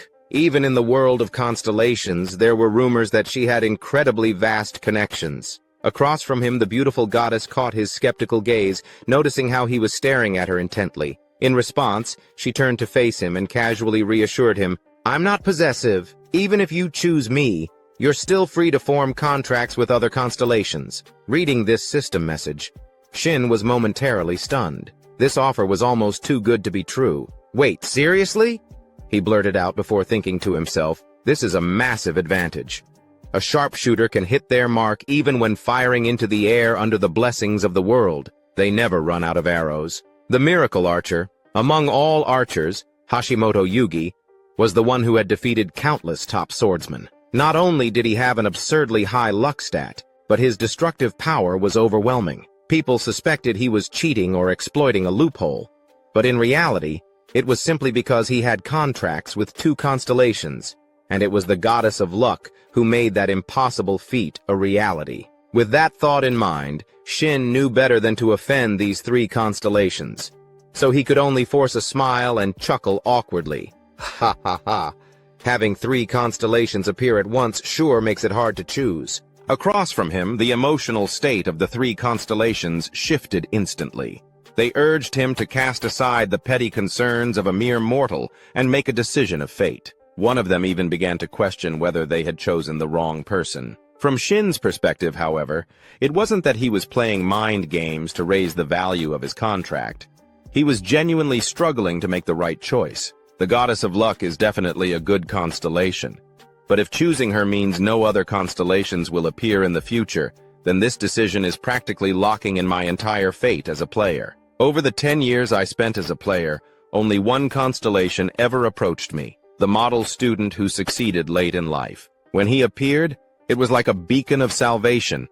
I was overwhelmed with joy. No matter how much I struggled, I believed that the future would be bright. But nothing ever changed. Not until I turned 55. That's right. I never got any real benefit from my constellation. The activation condition was absurd. The ability required me to reach level 850 before it would double all stat effects from artifacts and titles for my entire life. I couldn't use the constellation's most important power.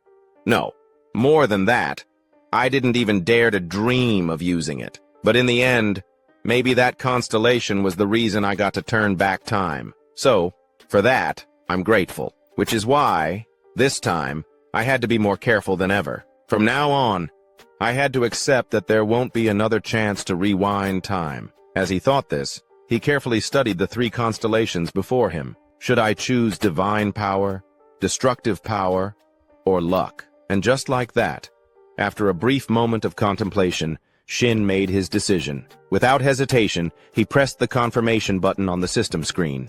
Immediately, a notification popped up. You have signed a contract with the constellation, Goddess of Luck. Once the contract is established, even if the player dies, it will remain in effect for 30 years without disappearing. In another realm, an entity was closely monitoring the contract between the reincarnated player and the Goddess of Luck. Friendly constellations sincerely congratulate your contract and wish for your victory. Hostile constellations have decided to use their players to hinder your growth. A series of notifications flooded the screen, causing Shin to glance nervously at the bright red warning messages before him. Haha, what the hell is this? Why am I suddenly attracting so much attention? Well, whatever happens, I'll be counting on you from now on, Goddess of Luck. As he spoke, he reached out his hand. Seeing this, the Goddess of Luck gently extended hers, placing it against his. The Goddess of Luck blesses your wise choice. Just as Shin was about to say something, the system suddenly issued another set of notifications. Goddess of Luck, contract effects and blessings. Trait 1. All offensive actions guarantee critical damage against enemies. Trait 2. When obtaining a unique grade artifact or higher, you will automatically unlock and inherit its hidden effect. Trait 3. When defeating a mid-tier boss or a main boss, if the boss's level is higher than yours, you will receive an artifact with a 100% drop rate. At that moment, the goddess of luck transformed into a chibi version of herself. She tilted her head back arrogantly, her expression smug and full of pride. Meanwhile, Shin's reaction was, "Wow, what the hell is this? Why are these abilities so overpowered? Wait, there's more!" His eyes widened as yet another notification appeared. Trait 4. When investing level-up points into luck, each point will double the stat value. This effect is retroactively applied to all previously allocated points. Shin's jaw dropped. Looking at the 4 contract traits granted by the goddess of luck, Shin was so overjoyed that he cried like a baby. Guaranteed critical hits and artifact drops? You've really had it rough, Shin. As he spoke, he felt like his life was only now truly beginning. Then, out of nowhere, the goddess of luck turned to him and asked, "The goddess of luck inquires, what will you do about the offers from the other constellations?" To Shin, after witnessing firsthand what he had gained from the goddess of luck, why would he even care about the other two? He turned around and dismissively waved his hand. "Ah, it's fine. You two can leave now. I need to focus on the goddess." Hearing this, the other two constellations immediately bristled with irritation. The Grand Voyager of Space. Take a number. See you next time. The Spatial Collapse. Janitor. Warning. One day, I will take something from you. Be prepared. Meanwhile, the goddess of luck clapped her hands in delight, amused by his unwavering determination. With this effect, you don't need to be greedy, for now, she thought. Shin nodded in agreement, reminding himself, no need to rush. Better opportunities will come. Time flew by in an instant, and the scene shifted. Now, in the boss room of dungeon number 101, Shin was locked in combat with the dungeon's final boss, a green-skinned monster. The clash of their weapons rang through the air, each impact creating ear-splitting echoes and unleashing shockwaves across the battlefield. Off to the side, the goddess of luck watched, completely dazed. Meanwhile, Shin only grew more exhilarated the longer he fought. Is this really all the final boss has to offer? Come on, give me more, you weakling! With a mighty swing, he slashed his sword forward, forcing the green-skinned monster to raise its twin battle axes in a desperate attempt to block the attack. This was the final boss of the dungeon, the greedy Goblin Warlord. Next, the Goblin Warlord channeled all its strength into its arms and shoved Shin backward. Reacting quickly, Shin drove his sword into the ground, using it to halt his movement before he could be knocked too far back. A deep trench was left in the earth where his blade had dug in. Then, the Goblin Warlord suddenly threw its head back and let out a deafening shriek. Its eyes blazed a furious red as a system notification appeared before Shin. The Goblin Warlord has inflicted weakness and oppression on you. You have been paralyzed. From Shin's perspective, however, this was nothing new. Thanks to his experiences from his previous life, he had long anticipated this move. It's trying to break my will to fight. Muttering under his breath, he activated his recovery skill. Recover. At the same time, the Goblin Warlord refused to give him any breathing room. With a ferocious charge, it swung its battle axe downward in a crushing blow. The sheer force of the attack shattered the ground beneath them, sending sharp shards of rock flying in all directions. However, as the Goblin Warlord surveyed the aftermath, a flicker of confusion crossed its face. It hadn't felt the sensation of hitting anything solid, and sure enough, Shin's voice rang out, completely unfazed. This skill has a clear limit. It can't completely lock down movement. Guess it's only good for dealing with small fry, huh? At that moment, Shin had already braced his sword against the Goblin Warlord's axe, stopping it from being retracted. The reason he could move despite the paralysis? His recovery ring. This was the same ring he had obtained after dealing with those thugs earlier. Thanks to its anti-CC effect, the moment he was paralyzed, the status ailment was immediately lifted. All right, let's test my luck, Shin murmured as he steadied his grip on his sword. Meanwhile, the Goblin Warlord's face drained of all color. Panicking, it attempted to inflict weakness on him again. However, this time, Shin simply smirked coldly. You think that trick will work twice? With a lightning-fast dash forward, Shin slashed his blade across its chest, carving a deep wound into its left side. The goblin warlord let out a blood-curdling scream as pain surged through its body. Without wasting a second, Shin activated his skill, Demon Breaker. The effect was immediate. The goblin warlord was paralyzed for 2 whole seconds. Seeing the opportunity, Shin lunged forward. His sword became a blur, striking with machine-like precision and speed, as if it were a high-powered milling cutter tearing through steel. Only 2 seconds, then let's make it 4. With that, he applied a delay effect, extending the paralysis for another 2 seconds. The goblin warlord's face froze in sheer disbelief. It couldn't move a muscle, but that wasn't the end. Shin immediately picked up speed, darting around the stunned goblin and launching a flurry of attacks from every possible angle. Secondary delay effect activated. 90% chance of prolonging paralysis. Success. Ha! Got it again. Shin smirked. Time passed swiftly, and in the end, the goblin warlord could no longer withstand Shin's relentless assault. It fell with a final pitiful groan, departing for its next reincarnation. The moment its body hit the ground, a system notification flashed before Shin's eyes. Congratulations! You have cleared the Dark Swamp Goblin Dungeon. You have leveled up. You have received the D rank title. Don't touch me. Title description. Luck plus 30, evasion plus 10. Additional effect. You may enhance one chosen skill once. The enhancement level is based on the system's designated scaling for players. Shin collapsed onto the ground, completely exhausted from the constant battles since the start of the dungeon. They say youth should be spent working hard, but at this rate I'm pushing my body to the limit, he groaned, complaining to himself. Standing beside him, the lucky goddess clapped her hands and cheerfully encouraged him. The lucky goddess says that as long as you try, fortune will follow. Shin rolled his eyes. At this point, I should just call this an ability of mine. In response, the lucky goddess puffed up with pride. The lucky goddess says that luck is a skill, and she is delighted to see it following you.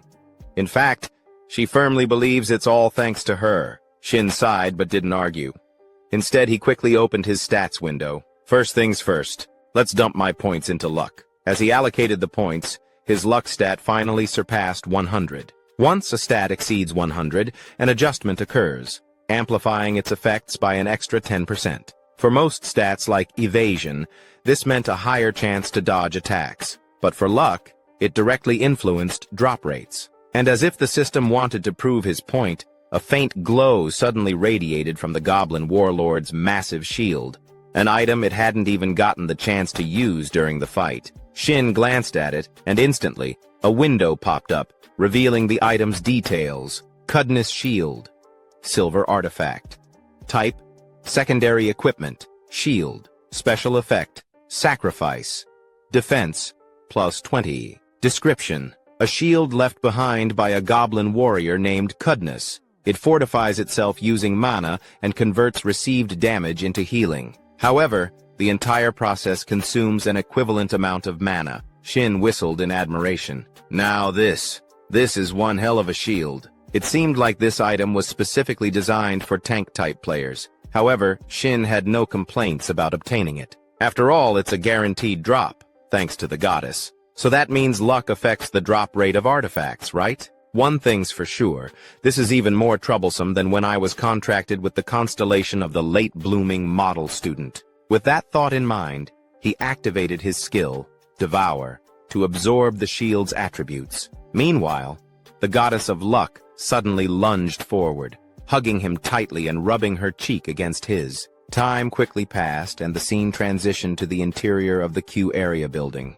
At this moment, Shin was there, trying to explain something. However, he was immediately rejected by a female employee, her eyes heavy with exhaustion. "No way," she said, shaking her head. Standing across from her, Shin persisted. "I understand what you're trying to say, but look, I have my reasons." Before he could finish, the woman cut him off. "I'm sorry, but can you reconsider? I'm about to lose my mind. I don't even know how many corpses I've seen this week." Hearing that, cold sweat dripped down Shin's face. He muttered to himself, "I can't let things go off track from here." To understand how things got to this point, we need to rewind to 2 hours earlier, on the Hanam Expressway. Seated inside a car, Shin was reminiscing about the ordinary moment when he devoured the shield. I was worried since it was a goblin's shield, but a simple meal of kimchi and white rice, a classic peninsula-style dish. At least there was kimchi with the rice. Thinking about this, Shin's car suddenly came to a halt, shaking violently. A moment later, the control panel lit up with a flood of crimson warning icons, startling him into shouting, "What the hell? Why are all these warning lights on?" "Is it finally time to get a new car?" he muttered to himself, but quickly shook his head. No. Moving to a new area is more important than getting a replacement. The lower a player's level, the more criminals will have their eyes on them. I can't live in a constant state of paranoia. Moving to well-guarded places like Player Street will be more convenient. And if I factor in artifacts, I should buy used ones, so they're easier to consume and absorb. Money. I need a ton of money, and I need it fast. There's only one place I can get that kind of cash. The system appeared when the player era began, bringing with it a slew of quests. The organization overseeing all of these missions was none other than the Player Association. If it's a system managed by the association, I can make it work. Here I come. Quest Zone. With that thought, Shin floored the gas pedal, racing toward the Player Association. Back in the present, being rejected right at the entrance crushed his dreams of quick riches. Across from him, the dark-eyed employee desperately tried to knock some sense into him. "So, please, enter a dungeon appropriate for your level. Why on earth would you go into a level 100 zone? Besides, you're not even ranked yet." In response, Shin pulled out his best pleading face. "I won't cause any trouble. I swear. Please trust me. Maybe I'm only level 17, but with my current skills, going into a low-level area would be a complete waste of time." From the employee's perspective, she was practically on the verge of tears. Her entire body trembled as she weakly pointed to the side, her voice quivering. "Yesterday someone said the exact same thing. Guess what happened to them? So please, just go somewhere appropriate for your level." Seeing her like this, Shin could somewhat understand her reasoning. I get why she's acting this way. Too many players overestimate themselves and end up dying like idiots. But in moments like these, you just have to grow a thick skin. With that in mind, he put on a face so convincingly trustworthy, it could rival a shady multi-level marketer's. Then, with absolute certainty, he declared, "No, absolutely not." At that moment, a purple-haired girl overheard the commotion and approached. "What's going on here?" she asked. Hearing this, the black-haired employee quickly turned to her, shaking her head. "Hello! It's nothing, really." This purple-haired girl was Miso, a member of the Eden Guild, a level 100 player, and an A+ ranker. When Shin recognized her face, his eyes flickered with shock for a brief moment as he realized who she was. She's called the Slaughter God Archer, Kim Miso, the first level 100 player to reach A+ rank and earn the title Divine Archer, a rising star. But more than her skill, what truly makes her stand out is the fact that she's the daughter of Kim Yun-cho, the chairman of Holy Biotech. That means she's also known by another alias, Shadow Reaper, alongside Shinty Rei, the country's top assassin player, and Do Jinho, one of South Korea's best swordsmen. Her family holds the most shares in the Eden Guild. You could say she's the most privileged player in history. Miso, noticing Shin staring at her, turned to him and asked, "This is our first time meeting, isn't it? I've been watching for a while. Why are you insisting on taking a level 100 quest?" Without hesitation, Shin replied, "Because it pays well." At that moment, he caught the murmurs of nearby players. "Whoa, Kim Miso is the one who started the conversation? But what's with that guy's attitude? Is he insane?" "Hey, just drop it. She's about to say something to that level 17 trash," a guy in a cap muttered, holding his friend back. Hearing their words, Shin simply closed his eyes in silence, though in his mind he was cursing them all. "I can hear you, you bastards." Unaware of his inner thoughts, Miso warned him, "That zone is going to be difficult for you." Shin sighed and shrugged. "Of course I know that, but the greater the risk, the greater the reward." He paused for a moment, thinking to himself, "I'm definitely not doing this out of personal feelings.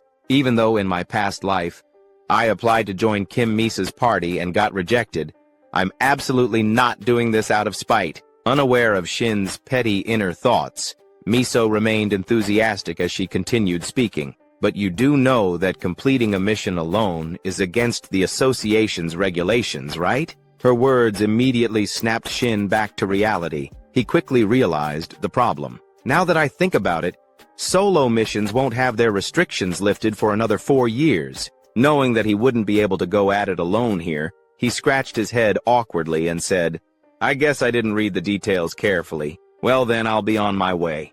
With that, he quickened his pace. However, he failed to notice that his odd behavior had caught Misa's attention. Out of nowhere, she suddenly made an unexpected offer. "Then, do you want to form a party with me?" Around them, the nearby players who overheard her words widened their eyes in disbelief, as if they couldn't trust what they had just heard. Whoa, is she crazy? Why the hell would she pick that bastard? I could go too, damn it. This is so unfair, I'm so jealous. From Shin's perspective, he wasn't naive enough to believe that a golden opportunity had simply fallen into his lap without reason. Suspicious of Misa's true intentions, he immediately asked, "What's the catch?" Hearing that, Miso gave him a look of approval and smirked. "Oh, so you don't believe this is just a simple favor, huh? Haha, I tend to trust circumstances more than people," Shin replied with a grin. Meanwhile, Miso revealed her true motive. "Hey, interesting, but there's no catch. If anything, let's call it a promise instead. If your skills don't match your confidence, you'll have to pay the price. Of course, if it turns out the other way around, I'll give you a sincere apology." Her voice was ice cold. Hearing that, Shin smirked. He had already figured out Misa's angle. "So this is a test, huh?" Kim Misa's influence extends far beyond just being a famous player. The brand value of any outfit she wears skyrockets instantly. With just a few words, she can flood the news. The moment she labels someone as an arrogant player, their career is as good as over. This is going to be interesting. With his usual, "if I like it, I fight" attitude, Shin accepted without hesitation. "Then let's head out right now." From Miso's perspective, just a few minutes earlier, as Miso stepped out of her car, the driver had reminded her, "I'll be waiting here, miss." In response, Miso waved her hand dismissively. "Do whatever you want. This might take a while." After that, she couldn't help but feel a little frustrated about having to go alone. All the guild members are busy.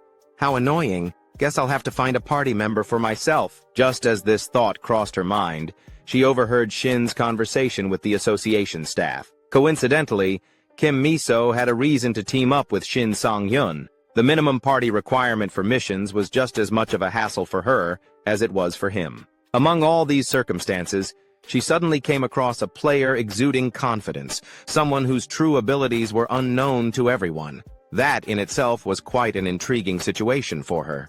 And so, their unexpected partnership was formed. Meanwhile, the staff member caught between the two was sweating profusely. Then, out of curiosity, Miso casually asked, "By the way, what mission was Shin Sang-hyun planning to take?" Hearing a famous player ask about him, the staff member fumbled for a moment before responding, "Ah, yes. Please wait a moment." She quickly checked the system screen in front of her, and then tilted it toward Miso for her to see. The mission details read, "Defense Mission. Eliminate all monsters approaching the Guardian Tower. If the Guardian Tower's core is destroyed, the mission will fail. Monster type: wolf-type creatures. Number of monsters: 300. Recommended: level 100. Mission reward: 500 million yuan." After reading the mission description and its requirements, Miso's gaze shifted slightly. Even for a level 100 player like her, this was not a mission to be taken lightly. What the hell is this? This isn't a simple collection quest or a standard hunting mission. It's a defense mission. That means they have to wipe out every last monster to succeed. One of the most crucial principles of a 4-player team is having at least one ranged damage dealer. And he planned to do this alone? If I weren't here, he'd be dead for sure. The more she thought about it, the more convinced she became that Shin Sang-hyun was out of his mind for even considering this mission solo. Seeing the slight hesitation in Miso's gaze, Shin smirked and provocatively asked, "What's wrong? Are you scared?" Miso blinked in disbelief for a moment. "Did I hear that right?" Shin grinned and replied casually, "Oh no, it's just that you suddenly went quiet, so I was wondering if you were having second thoughts. If it's too much, we can always recruit more members before heading in. Maybe a tank or a high-damage range DPS." As Shin continued listing off suggestions, the staff member beside them broke into a nervous sweat. She noticed that Miso's entire body was trembling, but not from fear. It was pure, unfiltered rage. Feeling her pride taking a serious hit, Miso suddenly grabbed Shin's wrist and hissed through gritted teeth, "No, Shin Sang-hyun, this mission is perfectly fine." Before he could say another word, she slammed the accept button. The moment she did, a system notification appeared before them. Mission accepted. You will now be transported to the designated mission area. As the message flashed on their screens, a dazzling light engulfed both of them. Bolts of energy crackled wildly in all directions as the teleportation process began. Meanwhile, the staff member watching this unfold had gone completely pale. She mumbled anxiously to herself, "Since Kim Miso is going with him, nothing bad should happen, right? Hopefully. I really hope nothing bad happens. No one knows how this is going to turn out." Elsewhere, a black-clad player who had been watching them disappear into the mission zone scratched his head in confusion. "Do you guys think he'll actually pull it off?" Hearing this, the burly player in the iron helmet scoffed and responded with absolute certainty, "No way. He's only level 17. How the hell is he supposed to fight level 100 monsters?" Unlike the others who dismissed Shin outright, the blue-clad player had a different perspective. "Hey, do you really think Kim Miso would just randomly bring him along for no reason? She's currently being praised as the youngest A+ ranked player. Do you think her ability to judge people is that poor?" He crossed his arms and continued, "You guys know about the ranking system that the Player Association recently restructured, right? It was created because evaluating a player's strength purely based on level was inaccurate. There are two criteria for ranking. First, the number of dungeons cleared. Second, an overall assessment of the player's combat sense. And that means Kim Miso reached A+ rank purely based on her combat sense." The two other players listening to him already knew this information, but they still had some lingering doubts. One of them asked, "I get that, but why A+? Why not just A?" At this, the blue-clad player smirked knowingly. "Ah, that's because there are even bigger monsters ranked above her, right? But forget that for now. It doesn't matter. What does matter is that he just went in together with Kim Miso." With that realization sinking in, the single guys among them let out a dramatic sigh of envy. Damn it. So jealous. Some even wiped away imaginary tears, feeling utterly miserable. The mission begins. As the scene shifts to Shin's group, they find themselves in a modern cityscape, the setting for their current mission. Towering high into the sky, the structure they must defend pulses with arcs of lightning, crackling with ominous energy. Atop the tower, Kim Miso stands with her bow in hand, her sharp gaze following Shin as he silently strides across the bridge. Words carry responsibility. If things get too dangerous, of course, I'll step in. But I hope this experience will make him realize the reality of the situation, she mused. Flashback, 30 minutes earlier. Just after their arrival, Shin had made a proposal that left Miso momentarily stunned. "What did you just say?" she asked, narrowing her eyes at him. Still checking his weapons, Shin responded casually, "I meant exactly what I said. Unless I ask for help, don't interfere. If you focus on support, I'll give you 5%. Miso blinked in disbelief. "So, I didn't mishear?" "Nope," Shin replied nonchalantly. "You just sit back and support and you'll still pocket 5%. Sounds like a great deal, doesn't it?" Miso glanced him over from head to toe before shaking her head. "You think I'm hesitating because of that? There's no way you can handle this alone. We're talking about 300 of them, not just one or two. Even someone at level 100 like me would struggle dealing with them solo." Her words faded as she caught the unwavering confidence in Shin's expression. His smirk held an air of mystery as he simply said, "Just watch and see." Somehow, something about that look made Miso reconsider. Letting out a sigh, she finally relented. "Fine, but for every monster you miss, you lose 1% of your share. If you let 95 of them slip through, you walk away with nothing." "Got it." Present moment, returning to the present, Shin now stands face to face with several deep blue-furred wolves. Their glowing purple eyes gleam with malice, their presence exuding a dangerous aura. Snarling, they fix their bloodthirsty gaze on him. Gripping his sword tightly, Shin slams it against the ground with a confident smirk. "Too bad for you," he says, his voice brimming with excitement, "because I don't plan on missing a single one." Without any warning, both sides lunged at each other, exchanging what could only be described as affectionate blows. And true to Miso's expectations, Shin didn't disappoint. With a single fluid dash, his greatsword cleaved through the air at lightning speed, striking the monstrous wolves with pinpoint accuracy. They barely had time to let out a single cry before collapsing in lifeless heaps. After finishing his attack, Shin turned back to admire his handiwork, a slight smirk forming on his lips. For creatures that look this menacing, their death cries are actually kind of cute, huh? Meanwhile, Miso, still perched atop the tower, found herself momentarily speechless at the display. Even she had to admit, he's not just some arrogant rookie. The strike just now was flawless. His stance maximized the greatsword's reach with perfect precision. It was the ideal form. Similar to the elite swordsman in my guild, he always talks about offense and defense as one. And more importantly, he minimizes unnecessary movements, cutting down multiple enemies in a single swing. However, despite his confidence, there were still far too many enemies. A level 17 player going up against an overwhelming number like this, it's just not possible. That was when a creeping realization hit her. Her expression stiffened as she replayed what she had just witnessed. Wait a second, something's off. Her gaze sharpened as her mind raced through the events. Why weren't the monsters moving at all just now? A chilling thought struck her, making her eyes widen in shock. No way. Could it be? Stun?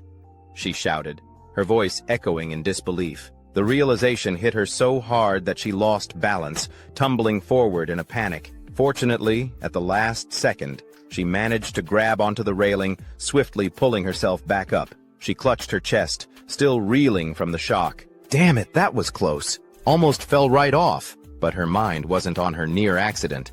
It was still racing over what she had just witnessed. That was definitely a stun effect, and I counted 4 whole seconds. If that's really the case, then he even surpasses Jinho in that regard.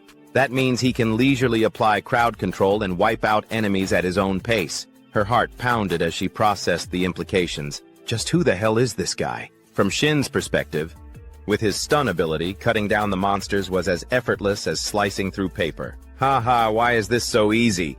he laughed, thoroughly enjoying himself. But as if the heavens decided to spice things up, the difficulty of the mission was suddenly cranked up a notch. Without warning, one of the wolves was sent flying forward, forcing Shin to halt his movements. His eyes flicked toward the source of the disturbance. In the distance, something massive was hurtling toward him at an astonishing speed. Every wolf in its path was being tossed aside like rag dolls. The sight made a bead of sweat roll down Shin's temple as he muttered, "So it's finally here." Black Wolf. Standing before him was an enormous black wolf, its sheer size rivaling that of a truck. Its imposing presence filled the air with a terrifying aura, and the moment it locked eyes on Shin, it unleashed a deafening roar. Black Wolf. I didn't encounter it too many times in my past life. But is this why it feels so familiar? At that moment, Shin felt his entire body seize up. A system notification flashed before his eyes. Black Wolf has inflicted the negative status, stun. And it wasn't just him. The wolf's powerful stun effect extended all the way to Miso, who had been observing from afar. However, just as the effect should have taken hold, a protective aura shimmered around her due to her artifact's effect. The negative status, stun, has been nullified. Seeing this notification, Miso's eyes snapped open in realization. That's right, the Black Wolf can use stun too. I was too caught up watching him fight that I completely forgot, and to think I was considering teaching him a lesson, that was reckless. Her gaze turned sharp as she swiftly drew her bow, preparing to provide support. I can accept that he somehow has an extended stun duration. Fine. But for him to also have a way to nullify status effects at such a low level? That's practically unheard of. But before she could even let loose an arrow, Shin had already taken action. Using his recovery ring, he instantly dispelled the stun effect. The next second, his body shot forward like a bullet. Miso, still holding her bowstring tight, froze in place, her eyes widening in disbelief. There's no way. A nearly flawless greatsword stance, an abnormally long stun effect, and now the ability to negate status effects. Is he really just a level 17 player? The Black Wolf's downfall. Unaware of Miso's internal thoughts, the Black Wolf, originally charging in to get a bite of Shin, suddenly skidded to a stop, its massive paws carving deep grooves into the ground. Seeing its prey casually shake off the stun effect, the beast's once ferocious eyes now flickered with a hint of panic. Shin, amused by the wolf's dumbfounded expression, let out a chuckle. Surprised, huh? You thought your prey would be paralyzed, completely defenseless. But here I am, moving freely. That moment of hesitation has already decided the outcome of this battle. Without giving the wolf a chance to recover, Shin shifted his weight backward, lowering his stance before executing a swift slide under its belly. In the same motion, he thrust his great sword upward, slicing deep into the beast's underbelly, leaving behind a long, gruesome wound. The mighty black wolf, without ever getting a proper chance to show its strength, could only let out a regretful whimper before succumbing to the abyss. Standing beneath its massive body, Shin grabbed its tail and gave it a yank before sighing in annoyance. Damn it, my clothes are covered in blood. Thought I'd make it through clean. He clicked his tongue, glancing down at the crimson-stained fabric. Then, as if a mischievous idea struck him, his lips curled into a grin. Well, since I'm already messy, should I just go all out for fun? His gaze lifted toward the remaining monsters, his eyes gleaming with danger. Miso's realization. Meanwhile, from her vantage point, Miso's expression had completely transformed. No longer was she merely observing with mild curiosity. Instead, her eyes sparkled as if she had just discovered a rare diamond hidden within a pile of rubble. Just like that, before long, Shin had nearly wiped out the entire horde of monsters in the mission, slashing through them like a man possessed. Around him lay the corpses of countless green wolves, their blood soaking into the battlefield. A glowing message appeared before his eyes, notifying him. Monster Defense Mission. Enemies eliminated. 299 out of 300. You have leveled up. You have earned a Rank D title. Fearless. Title, Rank D. Fearless. Effect. Grants full resistance to status effects caused by the roars of wolf-type monsters. Even though the effect was limited to a single monster species, Shin didn't mind at all. A new title was a new title, and one more step forward. A small smile crept across his face as he took a moment to breathe, then turned his gaze behind him, where Miso, the archer, was standing watchfully. They're not looking at me with suspicion anymore, he thought. Those doubtful stares. They're gone now. They're genuinely watching me, watching to see what I'll do next. And with people watching, a performer like me can't afford to rest. He cracked his knuckles and smirked to himself. Guess I'd better wrap this up quick, huh? So, are you ready for me, Grey Wolf? As he muttered those words, he glanced upward, and there it was. The final boss had arrived. The Lord of Werewolves. Half human, half wolf. It towered over the battlefield, its entire frame rippling with thick muscle. The moment it laid eyes on him, it let out a thunderous roar, slamming its clawed hand straight toward him. The impact was so powerful that the ground beneath them exploded into fragments. But Shin didn't flinch. Drawing on his combat experience, he instinctively dodged to the side with ease. Not only that, he even had the nerve to taunt the beast. Your attacks are known for being unpredictable, right? But that was 30 years ago.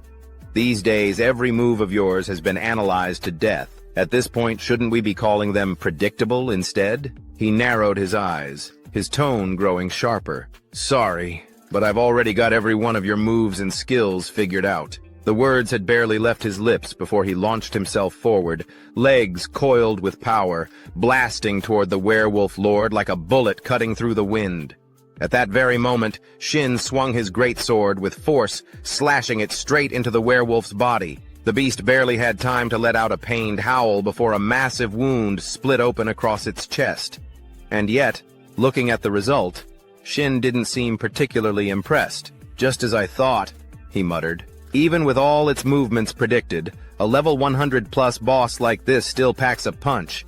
It's no pushover. Meanwhile, off in the distance, Miso stood watching. As she witnessed Shin handling the quest's final boss with apparent ease, beads of sweat started forming on her forehead. Her voice was almost dazed as she whispered, This is completely insane. There's more than one weird thing going on here. He's not just in a berserker state.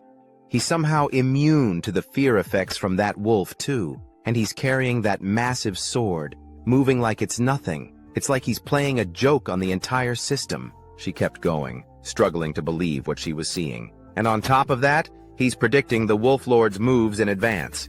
He's going toe-to-toe with it and not losing an inch. The longer she watched, the more surreal it felt. Her eyes stayed locked on the battle. By now, the Werewolf Lord had completely lost it. With a feral snarl, it opened its jaws wide and lunged at Shin, aiming to crush him in a single bite. But Shin was already one step ahead.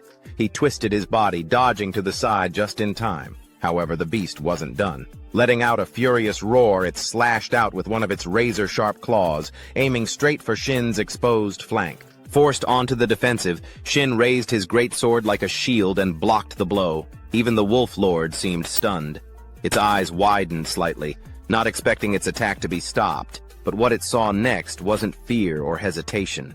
It was the cold, focused gaze of its opponent. "I told you, didn't I?" Shin growled through clenched teeth. "I know everything about you. I spent my whole damn life in my past world learning how to beat you." Then, for a brief moment, his eyes flicked toward Miso, who was still standing at a distance.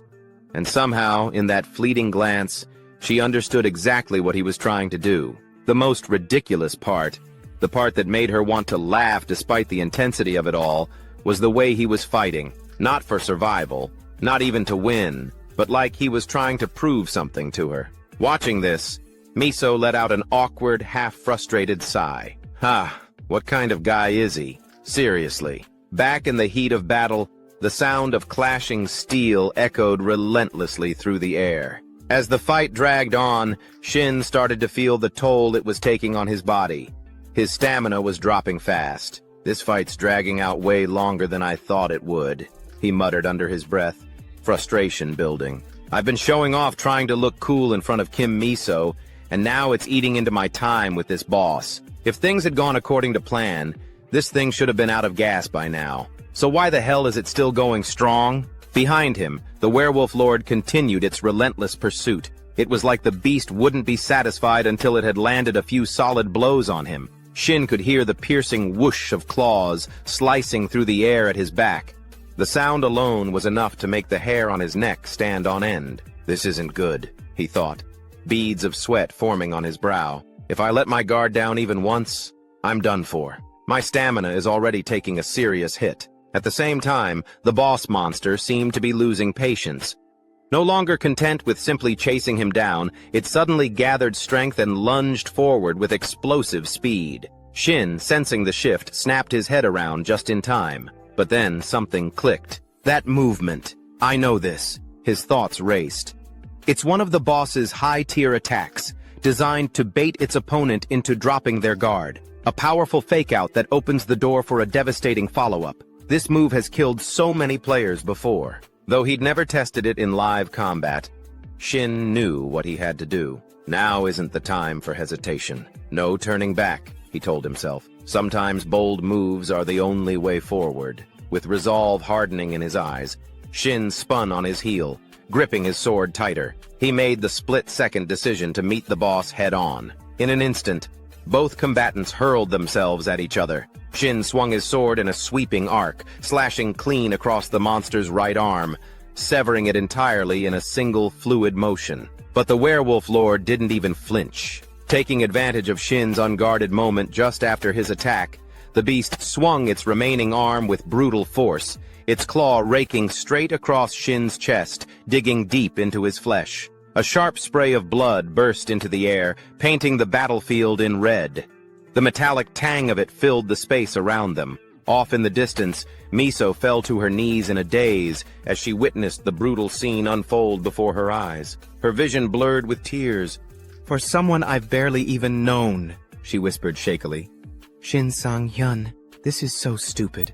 I should have jumped in to help him right away. Even if he showed unbelievable skill just standing here doing nothing, it's no different from killing him with my own hands. I'm sorry. I'm so sorry, Shin Sang-hyun." The archer could barely contain the guilt in her voice as she berated herself. But of course, there's no way our protagonist would go down that easily, right? Then, at the center of the battlefield, a soft green glow began to emanate from Shin's body. The light was gentle, almost calming. Miso's sobs faded as she lifted her head to watch in stunned silence. To understand what was happening, we need to rewind a bit. back to the time when Shin had cleared out the goblin dungeon and obtained a shield, Cutness's Barrier. That item had long since been absorbed and reduced to ashes, but now its special ability was finally being activated. The effect was called Sacrifice. Sacrifice. Conditional passive skill. Activates under specific circumstances. Fully restores any damaged body part, selected in advance. Converts the damage received into restorative energy. If the incoming damage exceeds the player's max HP, the effect revives the player with full health, using the value of that lethal blow. After reading the effect's description, Shin instantly understood how the skill worked. A conditional healing skill that only triggers in specific moments.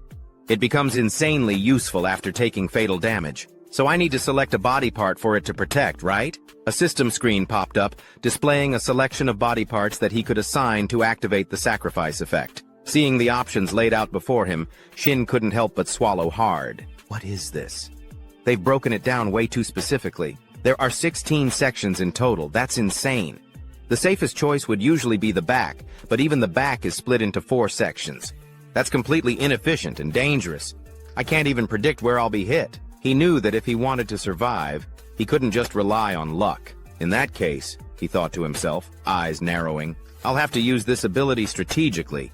Back in the present moment, thanks to the sacrifice ability, all the damage Shin had just taken from the boss's vicious strike was instantly converted into life force. His health bar surged to full in the blink of an eye. Still, even Shin couldn't help but break into a cold sweat from the gamble he had just taken. Phew, it worked. If I had miscalculated even a little, I would have been dead on the spot. That was way too risky, he muttered to himself, but I guess I pulled off a lucky 2-for-1. In front of him, the werewolf lord was now stunned, its body locked in place, frozen by the effect. Seeing this, Shin gave a small shake of his head and chuckled at the monster's misfortune. I can't tell if I got lucky or if you got unlucky, he said aloud. The right arm you used as bait to lure me in.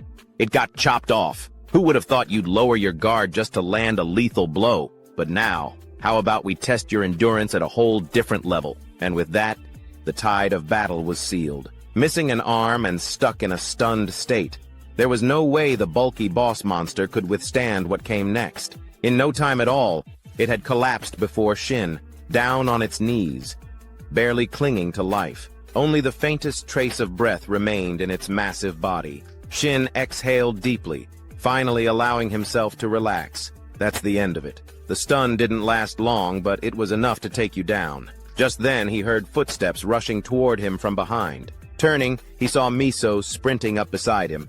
He greeted her casually. You made it, Kim Miso. But instead of returning the calm tone, Miso snapped at him in frustration. If you had a healing ability like that, you could have at least told me beforehand.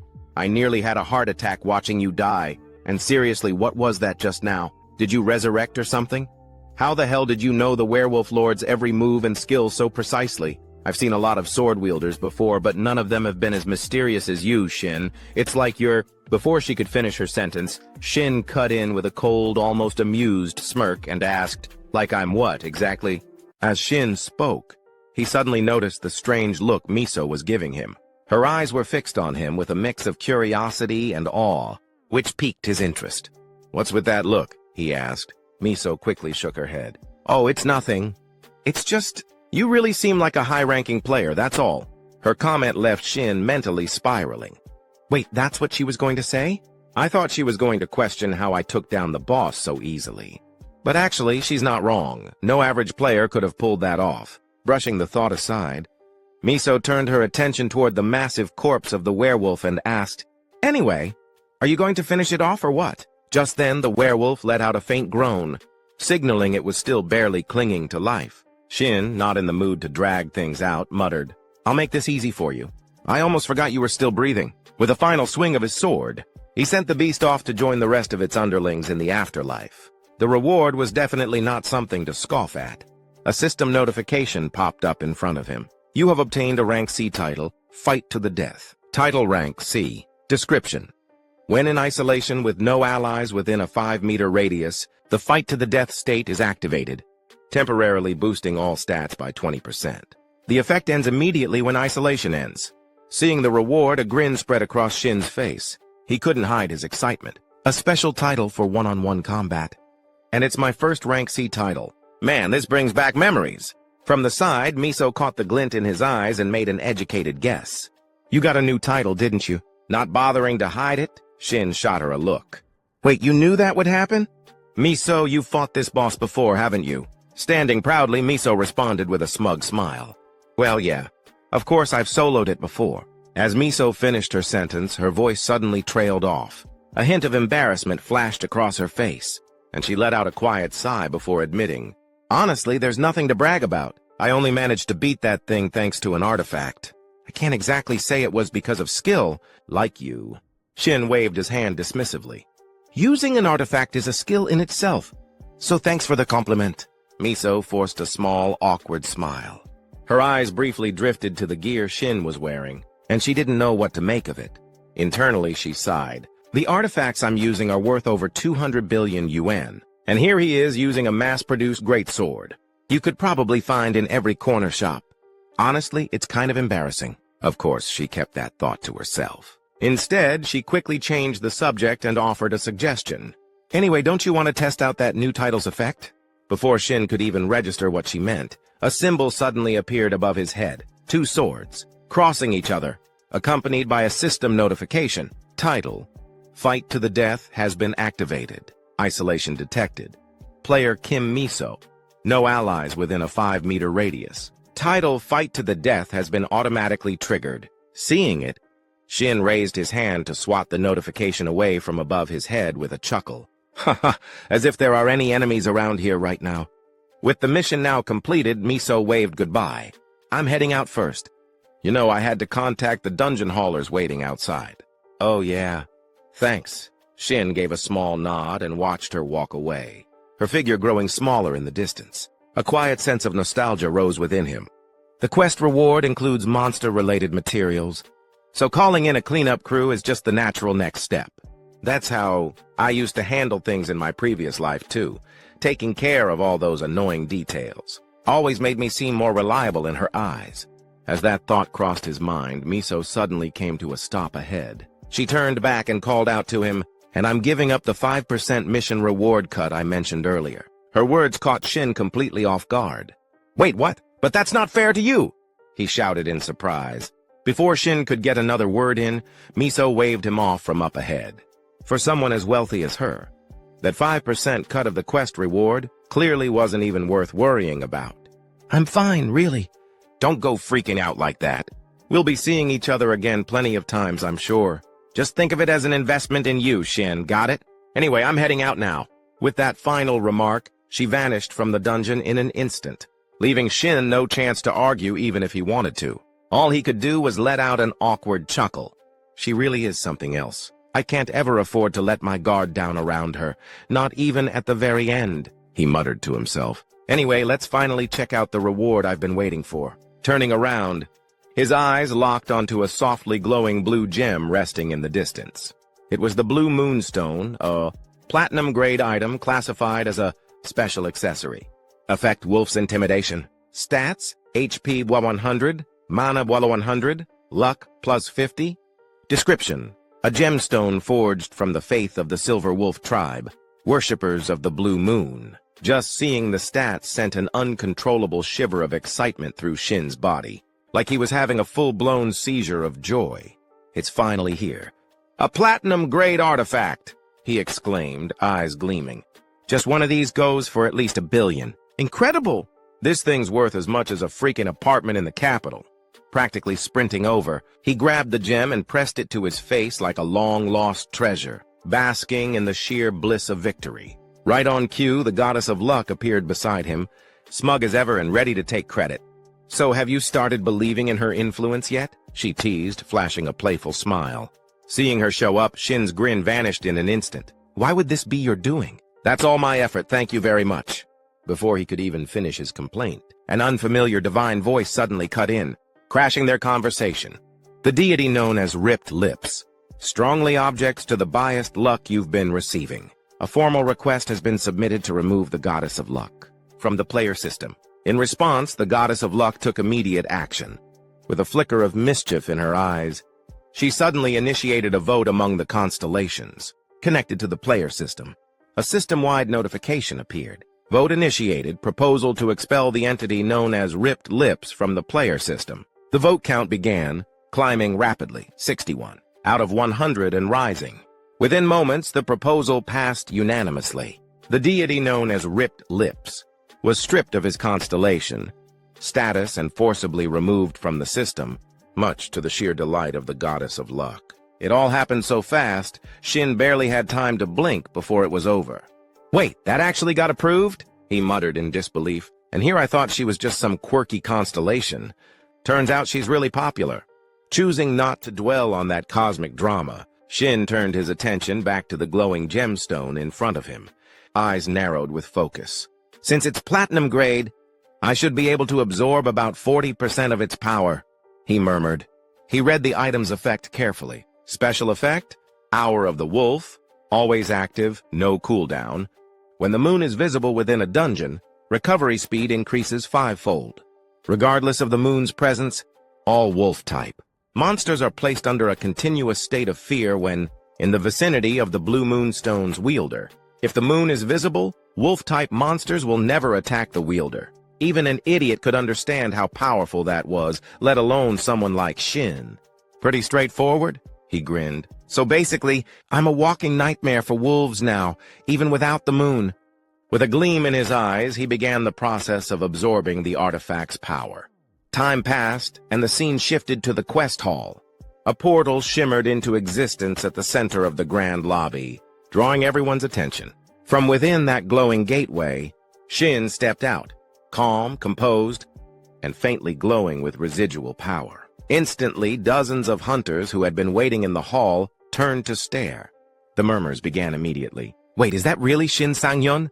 Did he really clear a level 100 quest solo?" One voice asked aloud. Another responded without hesitation. "I think so." Kim Miso wouldn't lie about something like that. Among the gathering crowd, a young staff member stood nervously, her worried eyes fixed on Shin. Clearly, she had been stressing over the decision to approve his quest assignment. Sensing her concern, Miso quietly approached and gently reassured her. "Don't worry about it," she said warmly. "No one in their right mind would have assigned a level 17 player to a level 100 dungeon. I would have stopped it myself if it was really a mistake. You did a good job." The kind words hit home. The young staffer's eyes welled up with emotion, and before she could stop herself, tears began to stream down her cheeks. As Miso gently patted the young employee on the shoulder, she added with a smile, "You should start remembering Shin Sang-hyun's face. He's going to become one of our regulars very soon." From a distance, Shin watched the emotional scene and chuckled softly. "Thinking about it now, I kind of feel bad for the staff," he thought. "They must be under a ton of pressure." But he didn't get much time to reflect. Before he knew it, a crowd of guild members swarmed him, all trying to recruit him on the spot. "Shin Sang-hyun, I'm Yoon Jun, scout team leader of the Guardian Guild. You seem like an amazing player. How about joining us?" No, don't listen to them. Our guild offers the best support and benefits. Just hear us out." "Wait, we also—" Voices overlapped in a chaotic flurry of guild advertisements. But just as things were getting noisy, Miso stepped forward and cut them off. "Sorry," she said with a cool smile, "but Shin has some matters to settle with us first. We'll be taking our leave." The abrupt statement left the other guild members visibly unsettled. "Wait, what does that mean? Has Eden already recruited him?" someone whispered, trying to make sense of the situation. Miso didn't bother explaining further. Instead, she turned to look at Shin meaningfully and asked, "Right?" Yeah, I guess so." "Sure," Shin replied awkwardly, clearly caught off guard. A faint sense of unease stirred in him as he thought to himself, "She definitely just saved me from a headache. But what exactly is her plan?" Time passed quickly. The scene shifted to the inside of a luxury car. Shin stared at his phone screen, eyes wide with disbelief as he watched. 500 million? One get deposited into his account. A huge grin spread across his face. He couldn't stop smiling. Seeing his reaction, Miso laughed. "The quest payout got processed pretty fast, huh?" Snapping back to reality, Shin tried to compose himself and scratch the back of his head. "Yeah, that was honestly faster than anything I've experienced before. I'm not complaining, though. Feels great getting a payday like that." Miso responded with a casual wave of her hand. I called in a few A-rank agents. They handled the paperwork and reward processing so things could move along quicker for you. Thanks. Seriously, thank you for helping me with all this, Shin said sincerely. Just as Shin was still basking in the joy of his freshly earned fortune, Miso suddenly spoke in a calm, almost casual tone. Driver, the chauffeur up front seemed to immediately grasp what his lady intended. Without needing further instruction, he responded promptly. Understood, Miss Miso. Activating private mode now. The moment those words left his mouth, a partition slid up from behind Shin's seat, sealing off the front of the car. Startled, Shin turned his head sharply. He quickly realized the situation. Yep, just as I suspected, he thought, narrowing his eyes slightly. What the hell is going on here? Nobody does anything this nice without wanting something in return. Shifting his gaze to Miso, he waited for her to explain herself. Miso didn't bother dancing around the topic or sugarcoating anything. She leaned in slightly with a grin and went straight to the point. Haha, I'm not good at sweet talk, she said. Shin Sang-hyun joined my guild, Eden. Even though Shin had already seen it coming, hearing Miso lay it out so directly still threw him off a bit. You're surprisingly straightforward. I expected more small talk and dancing around the subject, he said, clearly flustered. Miso just smiled, her eyes narrowing with amusement. Well, there's a reason we're called Eden. It's supposed to be a paradise for players. I don't think you'd regret joining us. Shin fell silent, her offer making him pause. I'd be lying if I said I didn't see this coming. Back in my previous life, I joined an average guild after I was reborn. At the time, being part of something gave me a sense of security. It was a small guild full of nobodies with nowhere else to go. But it was fun and comfortable, at least until that accident happened. Now I'm growing so fast that fancy facilities don't matter much.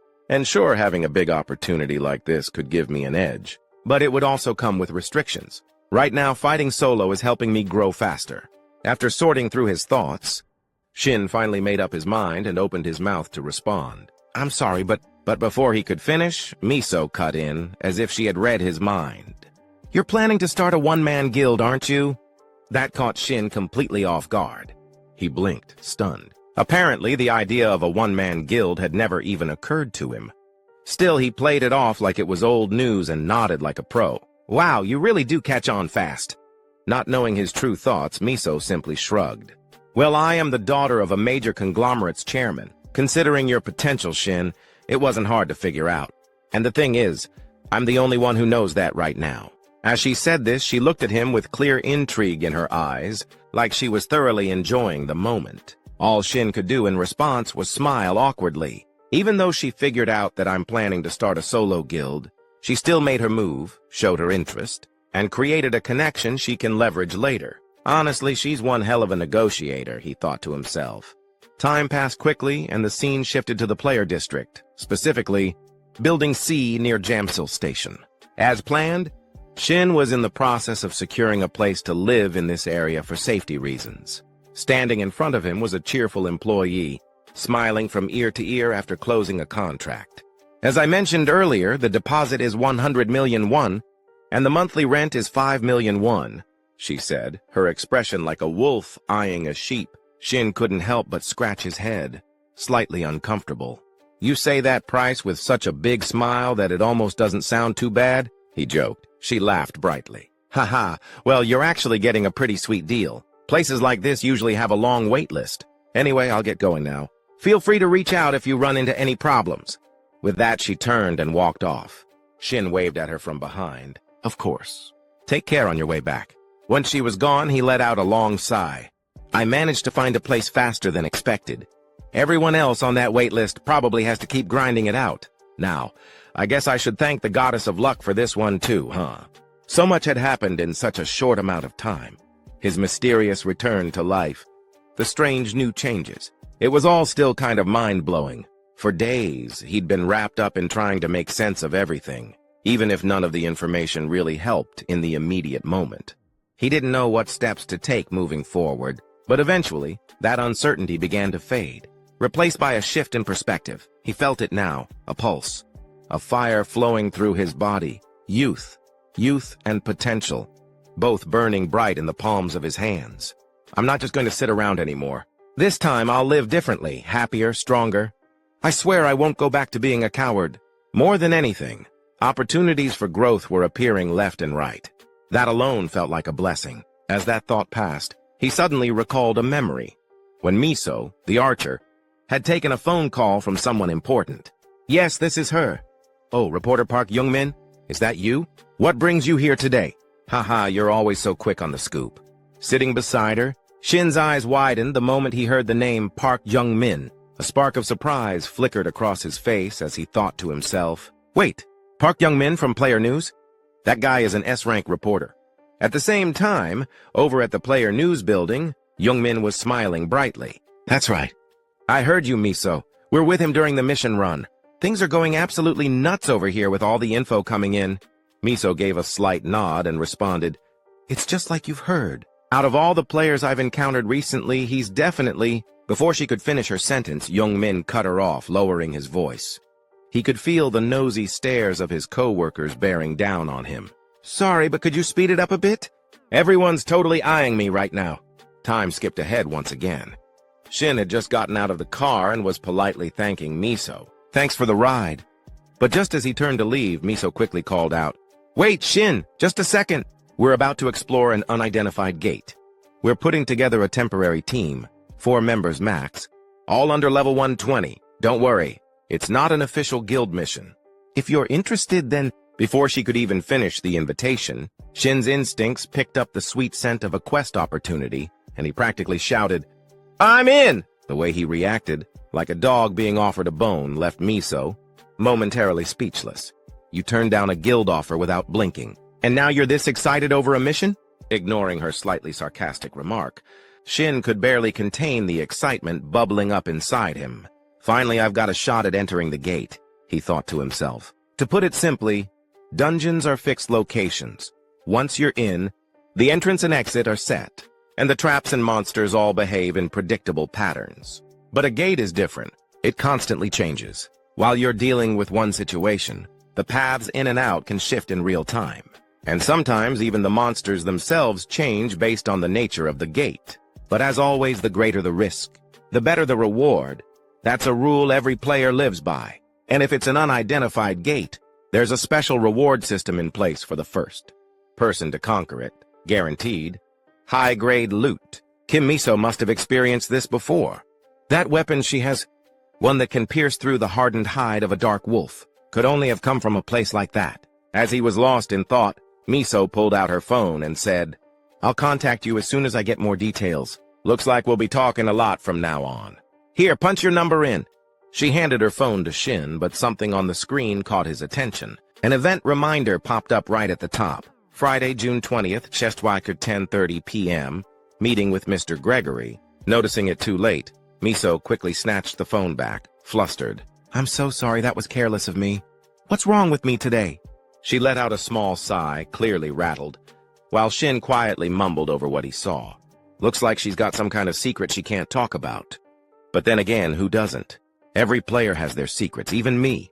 I've got things I could never tell anyone. If people ever found out I was reincarnated, who knows what kind of chaos that'd cause.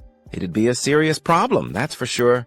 Thinking about it all, an image of his old companion from his past life suddenly surfaced in Shin's mind. A wave of nostalgia washed over him. I have no idea where he is now or what he's doing, but we spent so many years working side by side. He sighed internally. It's not easy trying to track him down now. Meanwhile, over at Eden Guild's VIP lounge, Miso was sitting across from a tall man dressed in a striking orange outfit. But instead of engaging in conversation, she was completely focused on her phone screen, her eyes fixed on it. Noticing this, the man tilted his head. Curiosity piqued. It's been a while since we grabbed coffee together, hasn't it? He said casually. But are you waiting for someone to call? You've been staring at that phone like it owes you money. Miso looked up and replied with a faint smile. It's Shin Sang-hyun. We're preparing to explore a gate together. Oh, wow, the man said with a teasing grin. You two are already that close. Flustered, Miso quickly waved it off. No, it's not like that. With that, the conversation naturally shifted to Shin. The man leaned back and asked, Isn't he the one who can maintain combat focus longer than even I can? And he straight up rejected a recruitment offer from Kim Miso herself? I mean, if it were me, I'd probably like the guy too. Across the table, Miso didn't deny it. In fact, she added a subtle warning. You should probably start getting a little worried, Appa. Huh? Me? Why would I be worried? He asked, genuinely puzzled. Miso explained with a steady voice. His swordsmanship is sharp. Really sharp. Almost on par with yours. Maybe even better. Hearing her unusually high praise for Shin, the man couldn't help but burst out laughing. Haha, you're only saying that because I teased you, right? I'm sure the guy's talented, but comparing him to me, that's a stretch. That man, with his rugged, masculine features and confident demeanor, was none other than Joe Giho, an S-rank player from Eden Guild, currently at level 700. Time passed quickly, and before long, it was already the next morning. At that moment, Shin suddenly received a phone call from Miso the archer. He immediately answered, "Yes, this is Kim Miso, right? I'm listening." On the other end, Miso got straight to the point. "You're picking up? Good. I'm calling to talk about the gate situation." "So soon? I can talk now," Shin replied, clearly surprised. Not wanting to waste time, Miso dove right in. An unidentified gate has just appeared about 500 meters northwest of the mountain shelter on Route 7. We've already done a preliminary scout of the middle zone, and I'm sending the info over to you now. Hearing that, Shin's eyes lit up. He quickly pulled up the data Miso had just sent. "Ah, okay. Give me a sec while I check it." As he read through the information on his phone, his eyes narrowed slightly. The screen displayed Mid-Zone Boss. Second Gate, Hellhound Cerberus. Considered a wolf-type monster, estimated level 100. Known traits, biting and multiple heads. Gate 3 details followed, along with a stream of additional data. Thanks to his experience, Shin already had a good sense of what kind of opponent he'd be facing. "What the hell? I just got this new skill, and now a monster like this shows up already?" Cerberus. Looks like it fits the conditions for that skill perfectly. Shin possessed the skill, Threshold Between Day and Night, which had a unique effect. It was always active and had no cooldown period. Whenever the moon appeared inside a dungeon, health and wound recovery speed increased 5-fold. Additionally, regardless of whether the moon was visible, any dog or wolf-type monster would fall into a fear state if the player possessed a blue moonstone. Even better, if the moon did appear, these types of monsters would never attack the player holding the blue moonstone. Back to the conversation. Shin smiled and nodded as he replied to Miso, "Yeah, I just finished checking the info. Thanks for sending it over." His polite tone made Miso chuckle on the other end. "Sharing info like this is the least we can do, right? I'll reach out again later, okay?" Nearby, a tall man overheard their cheerful exchange and cut in, clearly curious. "What's with all the loud chatting? Something going on?" Shin quickly turned toward him, a little flustered. "Ah, sorry about that, Captain." Before he could finish, the tall man waved it off with a laugh. "Hey, I'm just messing with you. You're a celebrity now, I totally get it. And hey, I'm not your captain anymore. Just call me Hung from now on." This guy was none other than Captain Yun D. King, the same man who had once led Shin into the Orc Dungeon, a place rookies often referred to as the Wailing Wall. Back to Shin, the compliment from Yun D. King made him a little flustered. He scratched his head awkwardly and said, "Come on, Hung. I'm not that famous. I've still got a long way to go." Hearing that, Yun D. King let out a chuckle and raised an eyebrow. "The way you're talking, I'm guessing you haven't gotten that call yet." "Huh? What call?" Shin asked, clearly puzzled. Without dragging it out, Yun D. King shoved his phone in Shin's face. "See for yourself. You made the front page of Player Weekly. If that's not fame, I don't know what is." On the phone screen was a crystal-clear photo of Shin. Right under a bold headline, "Player Weekly, the legendary rookie has arrived. Shin Sanang-hun blazes onto the scene." Reporter Park Youngmin. The article detailed how a new player had made a surprise appearance in the zone, followed by a stream of additional details. Reading it, Shin realized he hadn't seen this article anywhere before. His eyes widened in shock, and then he practically screamed like his house had just caught fire. "What the hell is this?" His startled reaction made Yun King burst out laughing. "Ha, you might want to turn off your phone now. You're about to get all kinds of calls." Switching to Shin's internal thoughts, he was clearly frustrated. "It's not that I hate this magazine, but do they really just publish stuff like this without even interviewing the person first?" As if on cue, just like Yun Di Qing had predicted, Shin's phone started ringing non-stop. That only gave Yun more material to tease him with. What's the matter? Don't tell me one of your distant cousins already got to you, Shin replied dryly. I'm only thinking about the close relatives at this point. As he said that, he quickly turned off his phone, stuffed it into his pocket, and let out a long sigh. Great. Another thing to worry about. Hung, did I come prepared today or what? Before Shin could even finish his sentence, Yun Di-King, who already seemed to know where this was headed, held out the bag he'd been carrying and placed it right in front of Shin. That's what you're talking about, right? On Shin's end, the moment he peeked inside the bag and saw what was in there, he lit up and exclaimed, "Yes! Thanks so much." Hung Yun Di-King crossed his arms and quipped, "Thanks? If anyone heard that, they'd think I gave it to you for free. Money-wise, though, this stuff's all old gear covered in my fingerprints. Wouldn't it make more sense for you to just buy new ones?" There was a clear note of curiosity in his voice. After all, Shin was now a well-known player with serious skills. Picking up new gear should have been no problem at all for someone like him.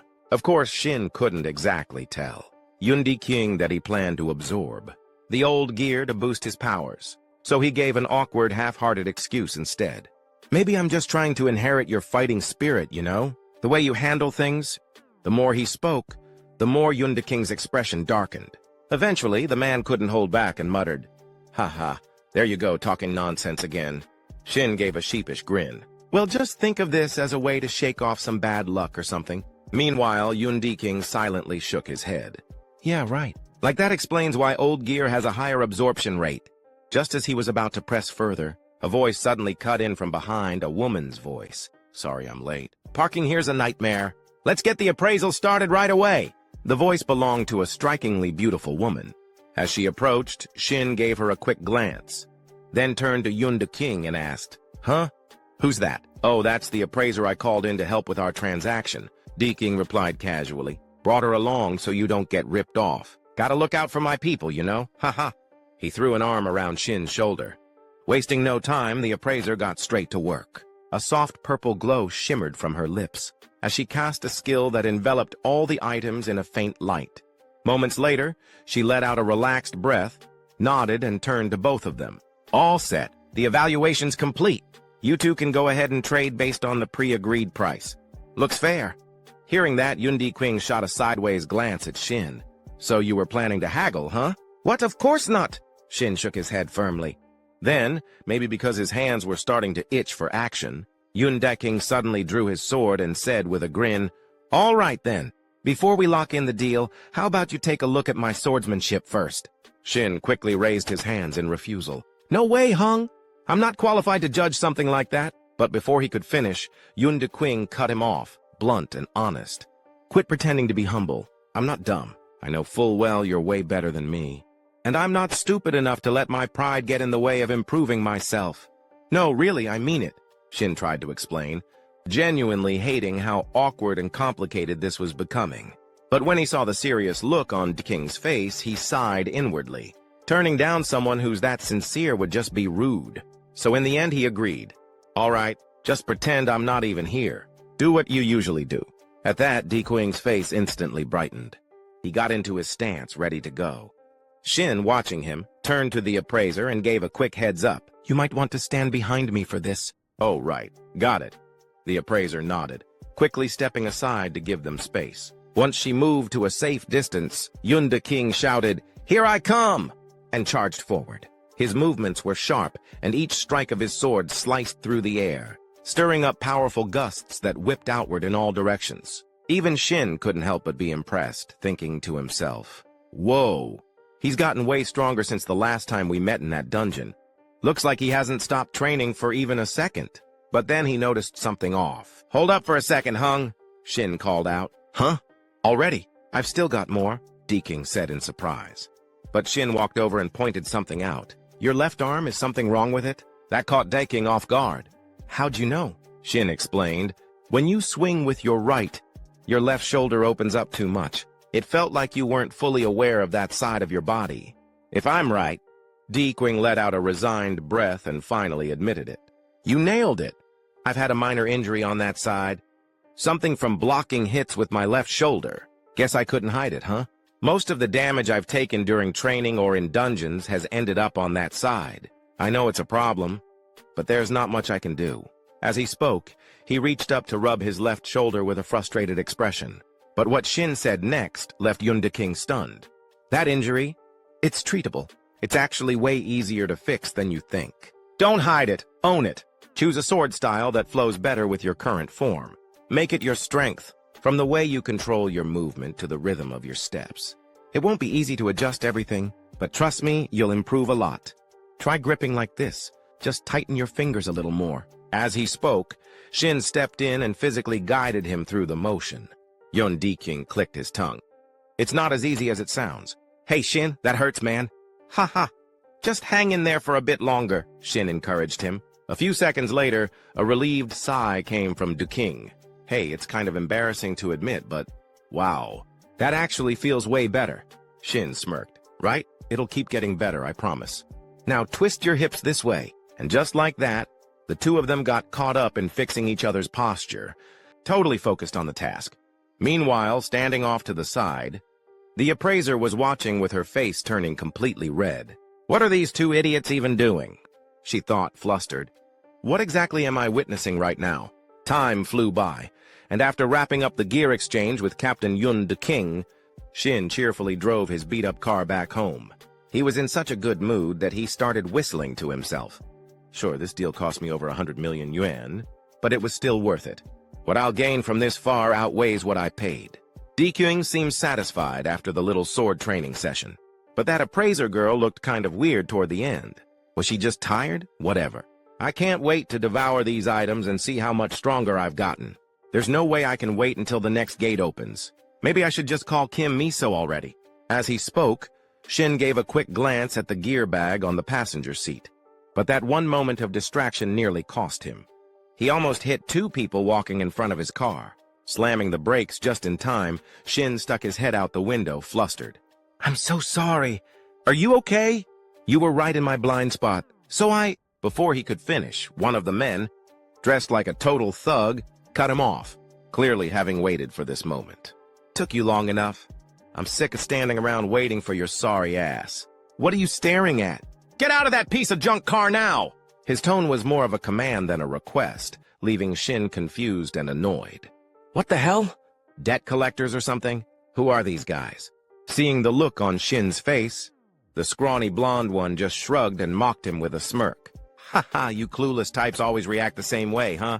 What, did I hear that right? Then, just to drive the point home, the heavy-set one suddenly activated a skill, summoning a searing fireball right in front of his chest. His voice turned cold and threatening. Cut the small talk. You want to burn up with that crappy car of yours, or are you getting out right now? From Shin's perspective, he finally realized who these two idiots were. Faces from his past life. Oh, right. I remember now. These guys are Choi Yong-chol and Choi Sang-ho from the Unopia Guild. Yong-chol, in particular, always preyed on those weaker than him. Sang-ho was his lackey, the one who filmed all his YouTube videos. Thanks to his toxic, extreme content, he had a handful of loyal followers who always watched his stuff. But after crossing the line one too many times, he ended up with a life sentence and faded into obscurity. So yeah, in other words, both of them are absolute scum. Thinking about all that, Shin let out a deep sigh, not knowing what was going through his mind. Yong-chol and Sang-ho looked at his face and started mocking him. Haha, look at that, Yong-chol. This kid's frozen stiff. Yeah, why is he pissing me off so much already? But with just one glance, Shin had already read their stats like an open book. Choi Yong-chol, level 100 B-rank player. His lackey, Sang-ho, level 75 C-rank. Just realizing these two trash bags were targeting him to film. Some kind of video again made Shin feel tired. Seriously? I just wanted to test out my new artifacts and see how much stronger I've gotten. Why does annoying trash like this keep finding me? Huh. These guys aren't even worth using as test dummies. Still, not wanting his car to end up a flaming pile of scrap metal, Shin grabbed his gear, stepped out, and said, All right, so what's your deal? Seeing that Shin didn't look like someone easy to push around, the fat one snapped his fingers, extinguishing the fireball he had conjured earlier. He scoffed and said mockingly, You want to know? Chill out, man. We're just the local peacekeepers around here, keeping this multiplayer city safe and sound, you know? We've been getting complaints about someone, apparently. There's this jackass driving a piece of junk car all over town. People say they're sick of having to deal with it just being around. Know who I'm talking about? As he spoke, he raised one foot and slammed it into Shin's car. Shin's expression darkened immediately, but Yong Chol, clueless as ever, didn't pick up on it. He kept flapping his mouth with a smug grin. Now do you get it? Unless you want this trash heap of yours to rot away right here. Pack your junk and get lost, got it? Meanwhile, the commotion had caught the attention of nearby pedestrians. A few people were already starting to murmur, as they noticed who was causing the disturbance. Hey, what's going on over there? Isn't that Yong Chol and Sang-ho again?